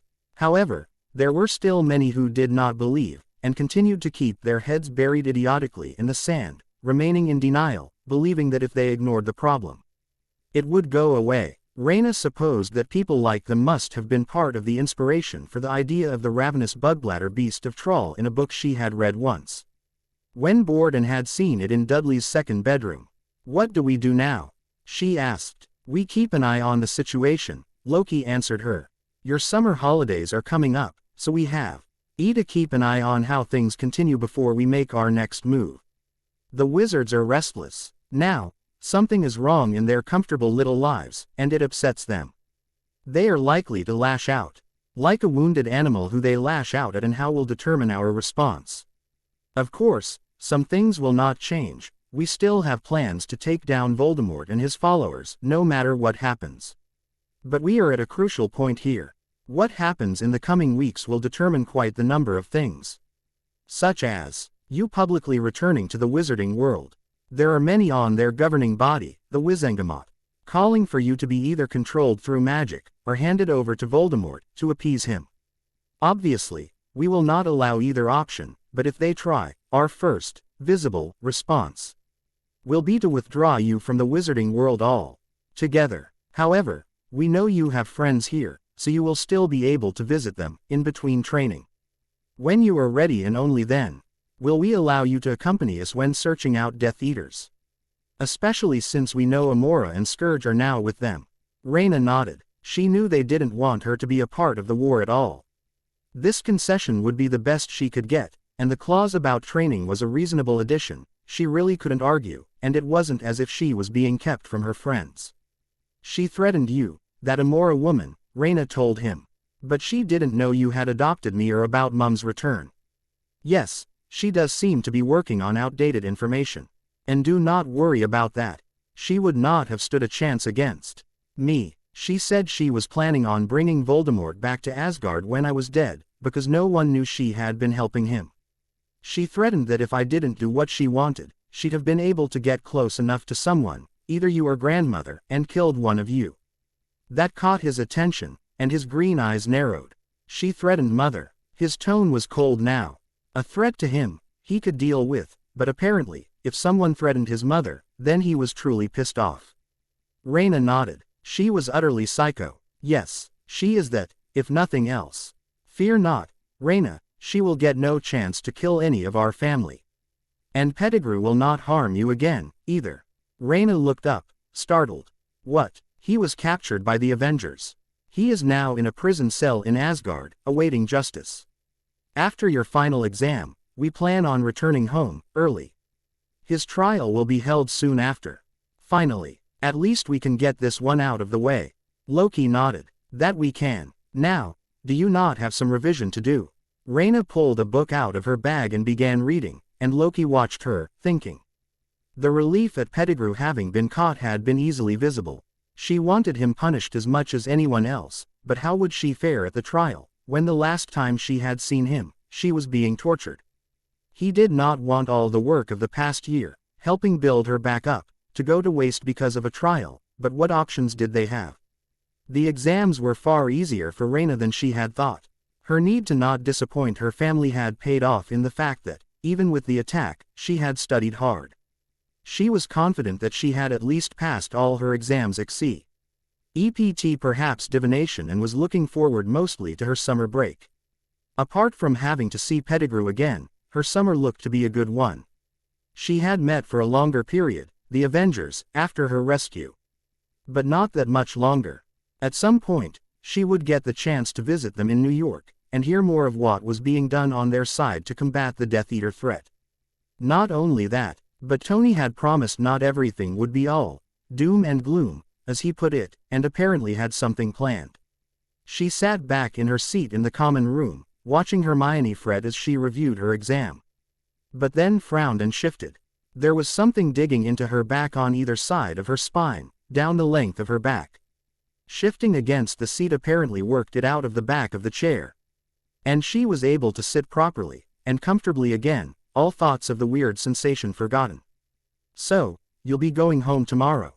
Luna asked, though she already knew the answer. Yeah, but don't worry Luna, I can keep in touch. But you'll be on another realm, Luna responded, looking down at her shoes. The younger blonde witch had led a lonely life herself. And Rayna knew how awful it was to feel lonely. And she knew the fear of being forgotten by new friends. Yes, but do you really think that people who built the Bifrost among other things would have no means of contacting other realms? Luna looked up in hope, and Rayna hugged her. You're my friend Luna, I'm not going to forget you. I can promise you that. Luna hugged her back tightly. Thank you, she said, quietly. I can't wait to tell Daddy I'll be in contact with you when on another realm. You do realize he'll want to know the comparison between the amount of crumple-horned Snorkax here and there, don't you? I'll try and find what I can, Rayna nodded. Don't you worry about that. She stepped out onto the multicolored glittering bridge to see the gleaming city stretched out before her. A wide expanse of rich, opulent buildings, standing among the stars as a bastion of strength that had been undefeated in centuries. And it was home. Rayna smiled as she rolled her shoulders. ignoring the increasingly present feeling of something beneath her skin, pressing out of her back, and just allowed herself to relax. Now she finally understood the feeling of wanting to go home after school. This was her home. This was where her family was, even when most of them traveled with her to Hogwarts. "We should get going, before Mother becomes impatient," Ingrid said, smiling. It was no secret that Frigga was waiting, somewhat anxiously, to see them personally, especially after she had been told of what had happened at the ministry. It had been a surprise she had not come down to Midgard herself to see what had happened and how they were. Rayna held back the wince. While she loved her grandmother, she knew all too well by now how overprotective she could be. This would involve a thorough questioning of Rayna's health. She would be lucky if she escaped a visit to Ire. Her parents and uncle would get off slightly better, seeing as they hadn't been kidnapped, but had only fought in the battle. She mounted her horse and headed over the bridge with her family and their friends, glad to be home. "You mean to tell me we have been betrayed?" Odin asked, his voice seemingly calm. He hid his anger well. Father," Thor said. Ingrid and Volstagg were the ones to run into her, and Rayna's description of two of her captors were a perfect match for her and Scourge. "She even told me that by the time I reached Rayna, she would be dead." She was confident that Rayna would be killed. She was obviously working alongside Lucius Malfoy, who was a known Death Eater. I separated his head from his shoulders, my king. Our orders were to kill any Death Eater we came across." Odin nodded. "And Rayna was unharmed. She managed to get away from them, and find Jormungandr, who has offered to do whatever it takes to bring the Death Eaters down now. Like Hela, he has become rather protective of Rayna, rather quickly," Loki answered, grinning. "We left her in the care of Mother, who was fussing over her getting into trouble again." At this, his grin grew, glad it wasn't him this time. Thor was feeling the same relief, as was Ingrid. Their mother could RNATE easily between almost yelling about almost getting killed, to making sure they had no need for medical treatment. "I hear the wizards of Britain are at a loss for what to do next," Odin said. Air ruling body meets in the week to decide how to proceed with the situation. Some still refuse to acknowledge Voldemort's return, but they all know his Death Eaters are on the loose. The others who do believe are torn three ways. Some believe Rayna is their only hope to defeat him, others want to appease him and hand her over to Voldemort, and the last also believe Rayna is their only hope, so they wish to try and turn her into a weapon, using a form of magical control.